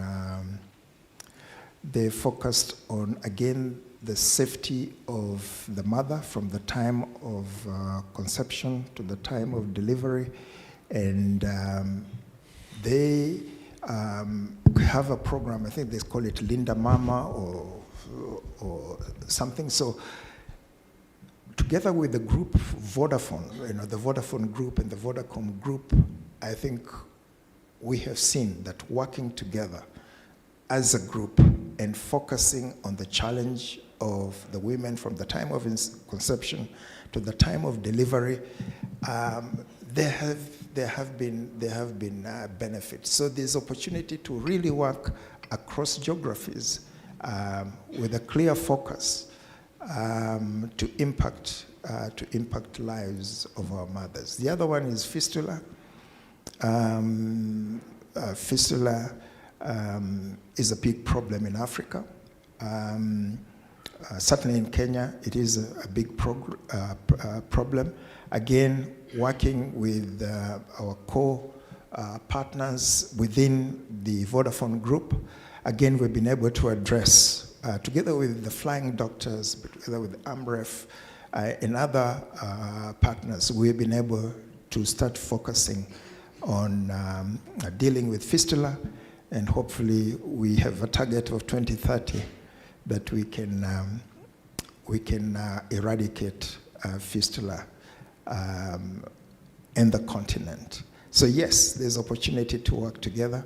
Once we are all convinced that this is the line we need to take, we can put our resources together and address a problem here. Thank you. The traditional corporate social investments normally looks at the here and now, the needs which are there at this particular moment, and they focus on that very often. And they want to maybe to contribute towards relief and maybe move on and so on. But so how, in your view, can the private sector move from this kind of just here and now to actively enable long-term growth and independence of foundations? Independence of foundations. like very few entities. I mean, when the people do programs, they will say, it's more running costs. Let me call it running cost. For now, a year, 3 years, or 5 years. Very few entities would give you a little bit for you to do investment for your own sustainability. They're not thinking about that at all. Even though you would keep on going to them all the time, they don't even think of winning you off somehow. So can we make private sector, especially with these resources that they have in CSI, while they're looking at immediate needs, also have a mind shift of looking at sustainable institutions? To be quite honest, I have never experienced a case where the parent company seeks to limit resources going to the philanthropy arm. And the reason is this. When you look at the brand love, the affinity, it is, certainly in the case of Safaricom, it has really benefited. The brand has really benefited from the work that is done by the foundation. It's not something that we speak about because that's not the reason for existence. But as a benefit that comes together with their putting money there, and I'm sure they're not putting money so that the brand can benefit, but as an added benefit, it has been huge for Safaricom. As I said yesterday, we were out in the field. The previous week, we were in another county. And the only thing that people tell you, all of us here have got a Safaricom line, They are talking about the company. They're talking about the company. We are there to address a specific social need. So I would, certainly in our case, the company has got no reason to limit resources that are coming to the philanthropy arm. That has never been the case. I cannot speak for other organizations, but for our case, no. If anything, they want to give you additional funds. As I said, this year, 15 billion into M-Pesa Foundation, which has launched what we call Citizens of the Future. And Citizens of the Future is a 5-year program to improve infrastructure facilities in our schools. And we're doing 100 schools every year for the next 5 years. As I said, we're putting in between 60 and 70 million shillings. If you do the numbers, it comes to quite a substantial amount. But the benefit, while not spoken, goes to the brand. Yeah, they stand to benefit. But would they perhaps, I know it's a little bit difficult, this is a foundation of theirs, of Safaricom, but if they were donating to another NGO, normally they would not give to an NGO a portion, let me say a savings portion, a portion for sustainability. They would give them the portion to address those particular needs in the program. And this is how they deal with CSI. You have to demonstrate you're buying books, you're building infrastructure, and so on. If you say, I'm buying a company, I think they would shy away from you, using their money. So how do we try and change this mind shift from the private sector to begin to see that it is important also for, as you call them, philanthropic organizations, NGOs, to also be sustainable and reduce their dependence on donors? I understand to be corrected. I think the checkbook diplomacy doesn't quite work in this environment. The members can correct me. But from what I've seen, and the big players here will be the Equity Foundation, the KCB Foundation, the Cooperative Foundation, I&M, and so on, I think I have not seen that tendency that to give a check or to cut down based on resources. What I've seen is continue giving, mobilizing partners to give with them, and the results, certainly from my point of view as a player in that sector, have been extremely positive. Look at Wings to Fly, or you can argue how they get funded and so on, but the impact. You go to any village, you see a child who has been supported to gain an education which otherwise would not have been possible. They are now going to Ivy League schools. It is very, very heartwarming. So I hesitate to really say that, corporates are so money and expenditure fixated so that next time we don't make a profit, we're going to cut it down. To be honest, I've not seen that, so I cannot even speculate. Okay. So what specific role can funders and business leaders play in transferring maybe enablers, let's call them? You have mentioned some of them. Skills, governance, discipline, capital allocation, strategic patience into the foundation sector. What role can they play in terms of transferring the skills? Oh yeah. If I understood your question correctly, in terms of transferring skills to the beneficiary, is that what you're? Yes, to NGOs and those that they fund. Yes. I think it's not one that is very much used, but I would say that the potential is huge and the benefits to the organization are very huge. I'll give you an example. We used to have a program known as World of Difference.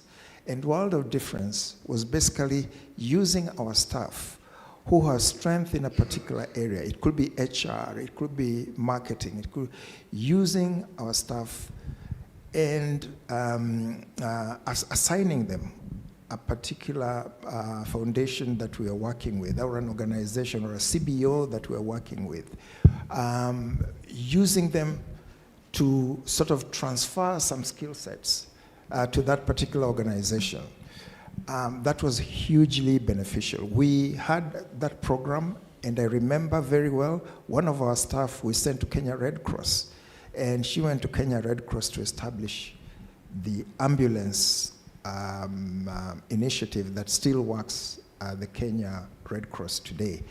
This has been hugely successful, to the extent that they even appointed at the first general manager of that particular department that they had set up, which was a commercial actually, although it's an ambulance, but it was actually a commercial service that they had set up. So the opportunity to answer your question of corporates with foundation using the skill sets that they have in the company to transfer to CBOs and organizations that they support, I think is huge. It is huge. It doesn't cost much money. It could be a 3 or 6 months attachment, but it will make a huge difference to that particular organization that you are partnering with. So that, for me, is something that needs to be much more highlighted than it is at the moment. Thank you. And if you were advising foundations today with ambitions of, we want to start this long-term sustainability trajectory or journey, what would be the single most important principle you would insist on from day one? I think the first thing, any foundation understand the needs of the community you are working with. Don't go there with a solution. Be patient. Talk to them, listen to them, and co-create with them. Otherwise, it will just be a cash handout. So absolutely critical. Understand the needs of that community, work with them, co-create a solution, and they'll have the buy-in to work with, to develop it even beyond your tenure within that organization. Absolutely critical. You cannot you cannot overemphasize that point. Understand the community, work with them, co-create, leave them to continue once they have understood what they need to do on an ongoing basis. As I was conversing with you here, I was just feeling like I'm putting into practice this new concept of a human library, which is gaining traction all over the world. I think it started more in Scandinavian countries. Sometimes instead of getting into the library, pull out a book, you must pull out a human being and then engage with a human being and come out with a wealth of knowledge. Yeah. So you are a human library.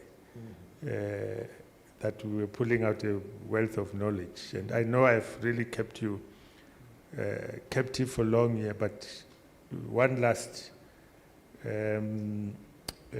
issue that I would like you to reflect upon and give us wisdom on is what gives you optimism about the future of African-led, self-sustaining development institutions. Do you have any optimism? I'm not talking about Kenya now, I'm talking about all of us, the African continent. Yes, I am an eternal optimist. Let me put that clear from the beginning. But what I've seen across the continent, wealth is being created. There's no doubt about it. You can argue about how that wealth has been got and so on, but wealth is being created. And increasingly, I'm seeing local companies, local organizations beginning to think as to how they can use that wealth beyond regenerating or plowing back into their business. Increasingly, I am seeing foundations coming up. A lot of people are beginning to think, what can I do beyond what I'm doing for myself? And particularly the young people. We have a school, M-Pesa Foundation Academy. We are now having graduates from that school because this year we're celebrating 10 years. And these kids, as they come out, they're coming into an environment, there is no work, so to speak. They have been taught entrepreneurship from the beginning, and they're starting now to develop stuff on their own. But even as they develop that, they're already thinking, what can I do for the community? We have a lot of our young people who have environmental bodies, who are going to volunteer in hospitals and so on. For me, that gives me, I'm talking about the Gen Zs. These are kids straight out of college or in college that they're already thinking, what can their contribution be to the society? And because they're also interested in sustainable development, they're already talking, is it, why are you making roads and cutting our trees? It's not just activism for the sake of activism, but they're thinking about their future. They're thinking about their future and say, what is it that you're going to leave us with? And therefore, I have a lot of hope that even going forward, these young people will make sure that the sustainable issues like the environment and so on, they are being addressed even as we go along, even as they are growing. It's not something that you put in the back burner. They want you to address the issues now. And that gives me hope that they'll continue on that path even to their adulthood. Yeah. Thank you very much. And ladies and gentlemen, before I hand over to the moderator, can we put our hands together to the Human Library that has allowed us in. Back to you, moderator. Thank you so much. You can tell we could easily have extended and just said, you know what, we'll go on until tomorrow. Such nuggets, such inspiring words from the discussion, from the presentation, will allow Max, you know, good things don't come until forever. So we'll give it like medicine. And the medicine for me, my arithmetic doesn't go beyond 3. So 3 questions. 1, I'm in trouble. I need help. Not more than 2, not more than 1 from anyone. Okay, so, okay, the first. Oh, engineer. Yes. Thank you. Thank you.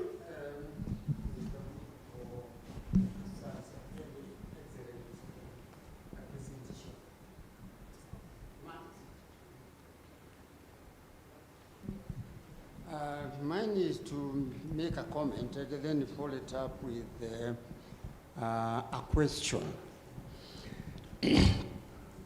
The corporate social responsibility principles, I think to believe that they operate on 2 legs.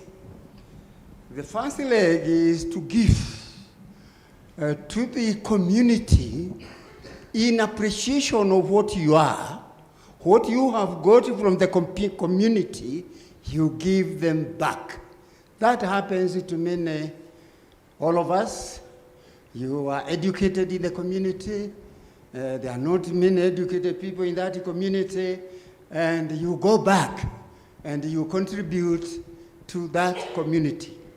The corporate world does the same. Now, the other leg is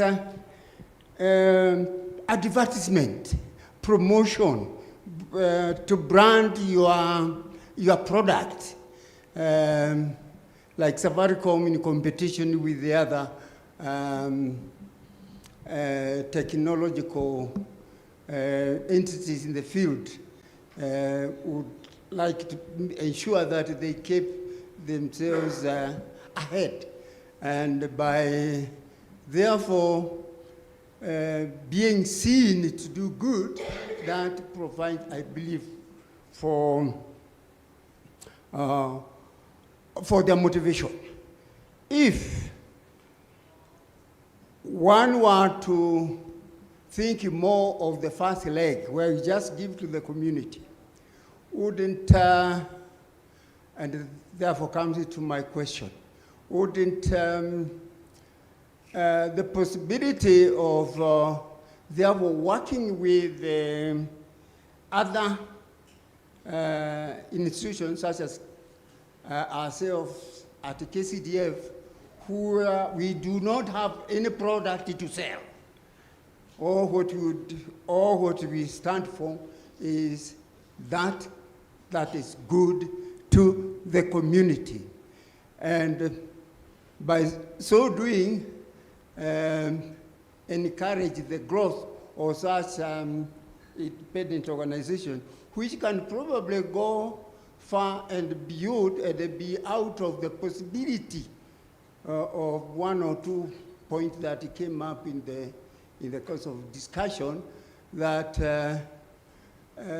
now and again, a foundation like that could be could cut short of their contribution to certain communities because of certain activities going within such an organization.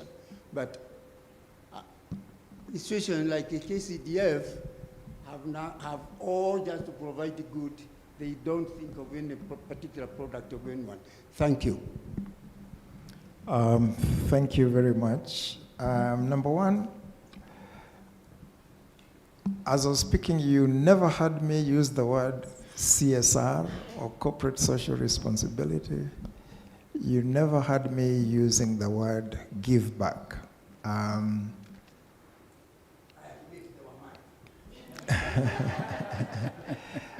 This is very, at a personal level, I have a problem with the two words, corporate social responsibility, which sort of imposes a requirement upon the company, my thinking, or giving back, which implies to me that there was something that was taken, and therefore you are giving back. So from an intellectual standpoint, I have a problem with the two words, corporate social responsibility and giving back.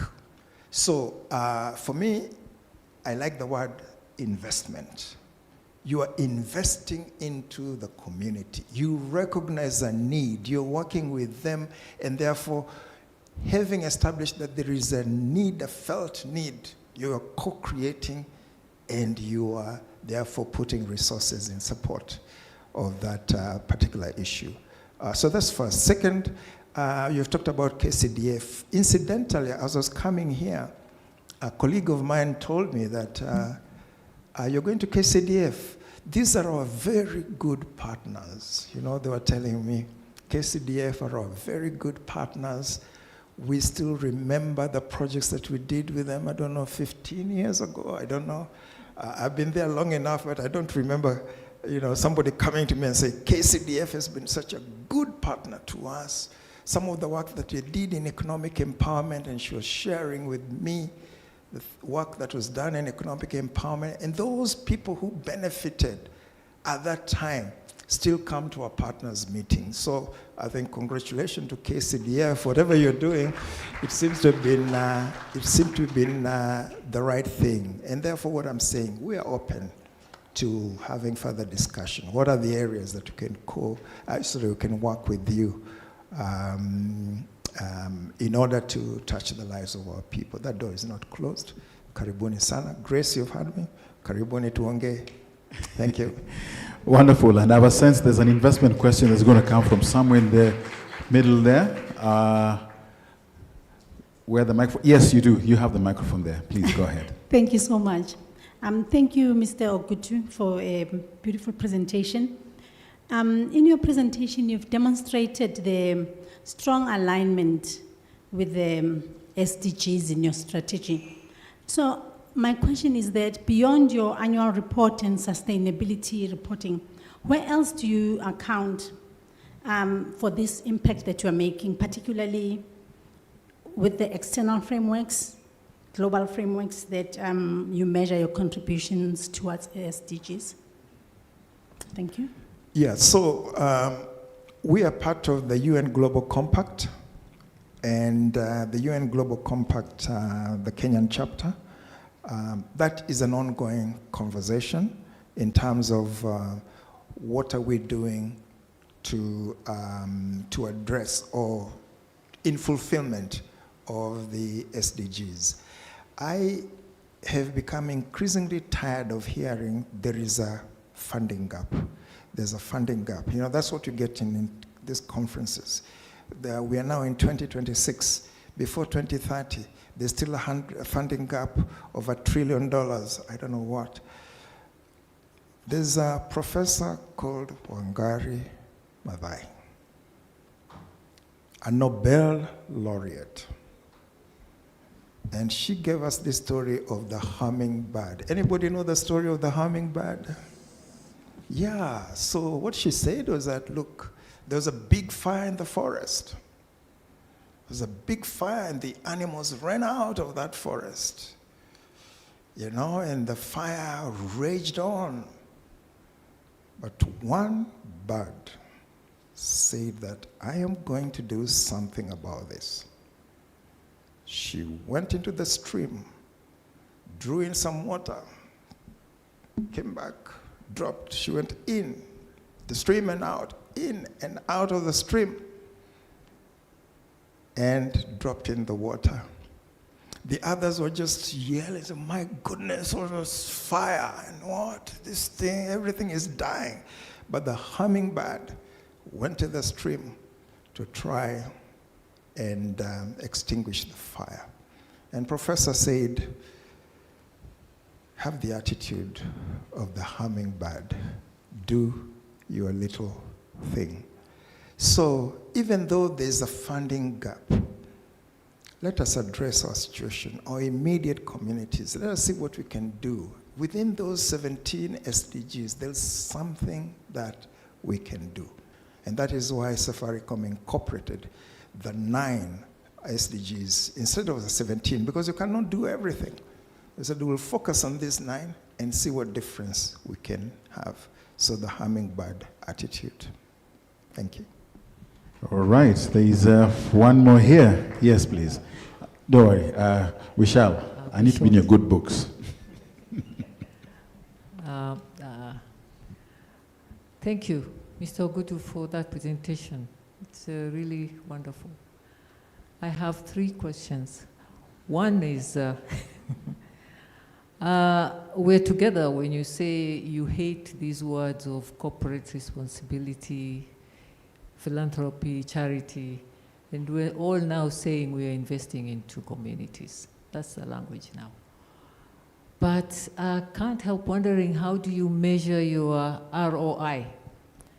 Do you measure your ROI by making more money, or do you measure your ROI by making sure the communities have moved on to the 2nd level or 3rd or last level? Number 2 is success rate. With all these projects that you're doing, do you have a way of telling us what is your success rate is, so we can compare with ours? Number 3 is we're talking about sustainability here. And if you check all over the world, sustainability has succeeded for those people with endowments, including yourself. The Ford Foundations of this world, all of them. But now here we are as KCDF, we're struggling to build our endowment. We have been trying, but a lot of people don't seem to believe in it, especially when it comes to this community endowment. And I keep on wondering why people like you, they are not encouraged to help and raise funds for endowments. If you can tell us what we need to do for you to have faith in a place like KCDF and grow our endowment, that will really be appreciated. Now, I want to use Dean's words. Sometimes Dean say, why, just give them and you win them off, then they will not come back to you to beg. So that's what you need to do. And I think Grace, when Grace, you go to see Ogutu, just ask for 1 billion shillings. That's just that. Thanks. I think, Mr. Ogutu, you can answer. You want to respond to that, then you'll have one final one from here. Or, okay, you want us to go in the same breath? Okay, please go ahead. Then we shall deal with that as I final. Joe, maybe my question is more, do you think Kenyan corporates are ready to transfer assets to the non-profit sector in an equity type format? I understand that there is the Safaricom Foundation that gets funding from the big company. Is there opportunities in Kenya where corporate Kenya could start transferring real ownership, to the foundation? Let's take the Safaricom Foundation. Do you think it's a far-fetched idea where the main company decides to transfer an equity holding to the foundation and still donate, but make the foundation still participate as a shareholder and get dividends and a donation. Do you think corporate Kenya is ready to endow foundations in that nature, even if it means selling? It means they need to go and raise money to buy equity. Do you think corporate Kenya is ready for that? Let me start with the last one. Is corporate Kenya ready for, to cede some of its equity to the foundation, and that's the way that the foundation will be generating its money? From a Safaricom standpoint, no, they're not ready. I don't know about the others. I cannot speak to about the others. But Safaricom is not ready at this point to offer equity to the foundation as a way of sustainably, generating funds into the, Has the conversation been held? No, the conversation has not been held. So even as I say no, it is speculative. Yeah, if we did raise the question, I don't know what the answer will be, but it's a very interesting point. Why shouldn't we have Safaricom Foundation have some shares? There's one catch, and the one catch is the revenue authority, the tax authorities. You will lose your exemption if you're seen to be supporting an area of the business. I'm not sure that buying equity is supporting or not supporting, but they're very clear. You will lose your tax exemption if you're seen to be supporting a commercial aspect of the business. So in that context, the conversation has not taken place. However, we do have a school, it's called M-Pesa Foundation Academy out in Thika. We take the most disadvantaged children, 2 from every county, a boy and a girl, and once they come, they used to come in Form 1, they are now coming in grade 10. Once they come through our doors, we take full responsibility up to the day they'll graduate from university. Now, to ensure that that goes on, an endowment fund was established. And now I'm answering your question. So an endowment fund has been established to make sure, up to the point we are speaking now, up to 2040, the endowment fund will be able to cover for each and every student that goes into the doors of M-Pesa Foundation Academy. Yeah? So there is the benefit of an endowment fund. Has the endowment fund been used to benefit the foundations? It's still earning money. Before the money is transferred to the foundation, it's actually continues, it's trust funds. So those trust funds continue to earn interest. And it's the interest earnings that are then passed on to the foundation in order to do community projects. So the foundation itself does not quite invest, but the M-Pesa Holdings Company invests the money. Out of that interest earnings, monies are then transferred to the foundation. And that is and M-Pesa Holdings is not part of Safaricom PLC. It's a distinct entity. And its sole responsibility is to manage those funds and ensure those funds are available to be deployed into community projects. What is our return on investment?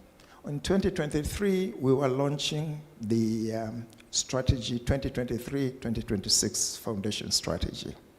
And I was doing the presentation and I said, we hope to touch 5 million lives by the end of the strategy period. And we had brought some experts to critique our strategy. And the first expert said, Joe, we don't want to hear We don't want to hear that you're going to touch 5 million lives. Start talking impact. Don't tell us numbers. Now, immediately you may not be able to see the distinction between what the numbers, 5 million, and impact. So for them, they are saying that when you're talking about education, then we want to see how many children will go through the schools and gain admission to the higher level. That is impact.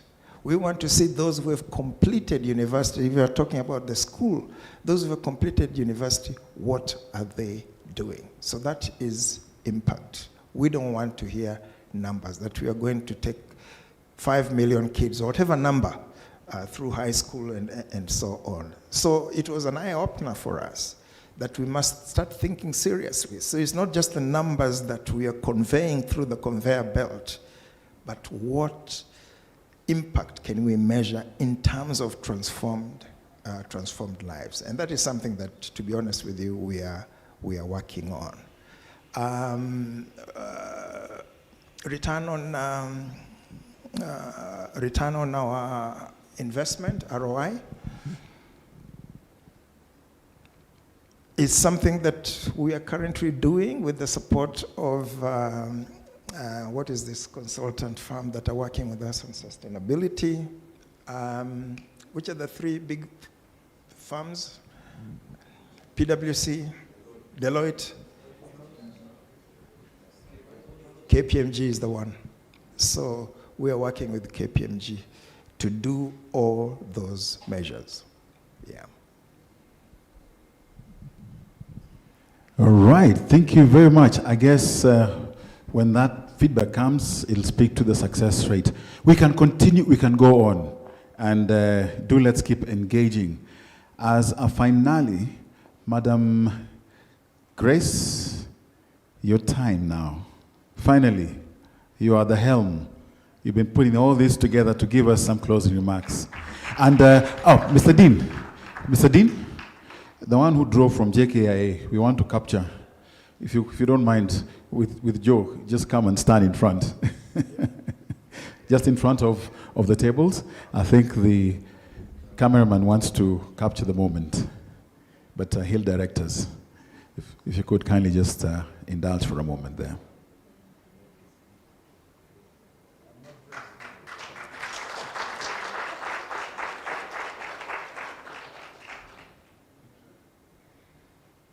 I must confess, I was very tempted to jump in and photobomb.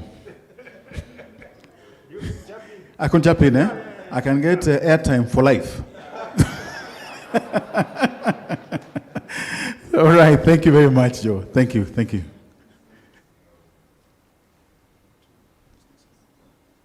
Okay, thank you.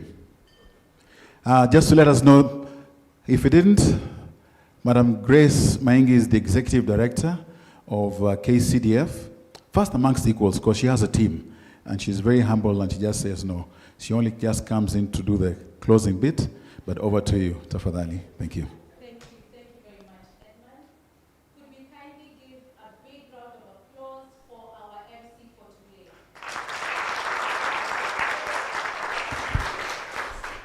So, ladies and gentlemen, we hope that today has fulfilled everything that we wanted it to bring. We wanted it to bring conversations across country, from Kenya to South Africa, for us to have powerful conversations that really demonstrate that there is power, there is resources within Africa, and that we are the drivers of the change, we are the ones to make the investment. So, let me know, have we delivered? Oh, that's so weak. Joe drove all the way from Kisumu. Let's at least show him that in the morning we did something.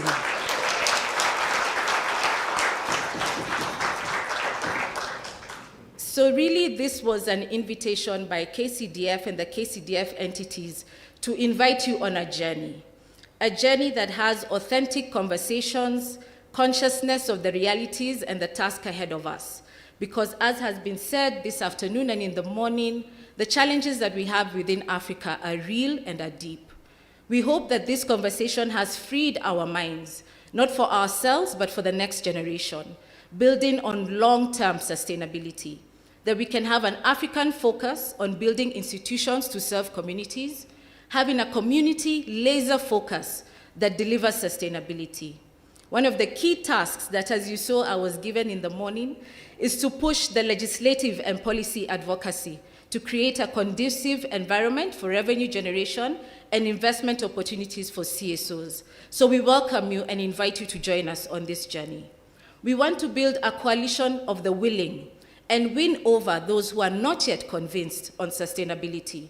So we invite you to join us as we go along the journey on openness of changing mindset, knowing our values and our philosophy and our practice. Within CSOs, as we're told in the morning, frugality, start where you are, make sure you have the right board. Our investments must reflect our culture. It's a long-term game requiring tough decisions, patience with clear milestones. Deliberate training has to be there for us in the development space to understand the investment space. We must grow our capability. It's important for all of us to understand. Those who are investment, understand development space. Those of us in the investment space understand I've mixed it up, haven't I? Those in the investment understand development. Those in development understand investment. We must focus on purpose. Measuring impact is key. Building partnerships that create community value, working with communities is central. And so again, we invite you to create with us mechanisms within communities that preserve and support. How do we approach development as organizations and companies? This is key for us to reflect on a daily basis. And we hope that this conversation has started an opportunity for skills transfer between the private sector and the development sector. Thank you very much. Thank you very much. And this is the moment where I invite my friend, our very good friend, Board Director and Trustee, Mr. Aleke Dondo. Aleke is a very young man who breathes fresh air in Kitale. So he's going to give us the vote of thanks. Thank you, Edmund. Distinguished guests, our guests from Kagiso Capital and Kagiso Trust, esteemed trustees, board members, partners, ladies and gentlemen, good afternoon. Or is it evening or close to evening? On behalf of the KCDF entities and our partners at Kagiso Trust and Kagiso Africa Investment, I would like to thank you all as we conclude this remarkable convening. Today has been a celebration of vision, partnership, courage, and legacy. A celebration of what it truly means to go beyond corporate social responsibility and intentionally build sustainable community investment models that secure the future of our communities. I would like to thank the leadership of Kagiso Trust for their bold vision and unwavering commitment to long-term social transformation across Africa. Your belief in locally anchored, self-sustaining development institutions has inspired us all. Thank you to the leadership of Kagiso Capital, Mr. Koso, I'll just say Schumann, I'll remove the C, I hope you don't mind. Mr. Lebo Mosaine, for sharing valuable insights into asset creation, governance, and financial sustainability. The lessons shared today on building sound investment vehicles and strong governance frameworks will undoubtedly shape our journey ahead. We are equally grateful to our distinguished speakers and panelists, in particular, Mr. Joseph Ogutu, the chairman of Safaricom Foundation and the AVPA, Dr. Mankondi Moitse, Mr. Dean Zu Nevhutalu, Ms. Janet Maiwo, and Mr. Arthur Namo, among others. Your perspectives enriched our understanding of sustainable investment frameworks and strengthen the bridge between philanthropy and enterprise. To our Master of Ceremony, Mr. Edmund Mudibo, thank you for guiding us seamlessly through today's program. We warmly acknowledge all our delegates from South Africa and Kenya, trustees, board members, private sector partners, funders, bankers, project partners, hairy leadership, and invited dignitaries. Your presence affirms the strength of cross-border collaboration and the shared commitment for building resilient African institutions. Finally, we thank the organizing teams from both institutions, our service providers, and everyone who worked behind the scenes to ensure this event was seamless and successful. Your dedication has not gone unnoticed.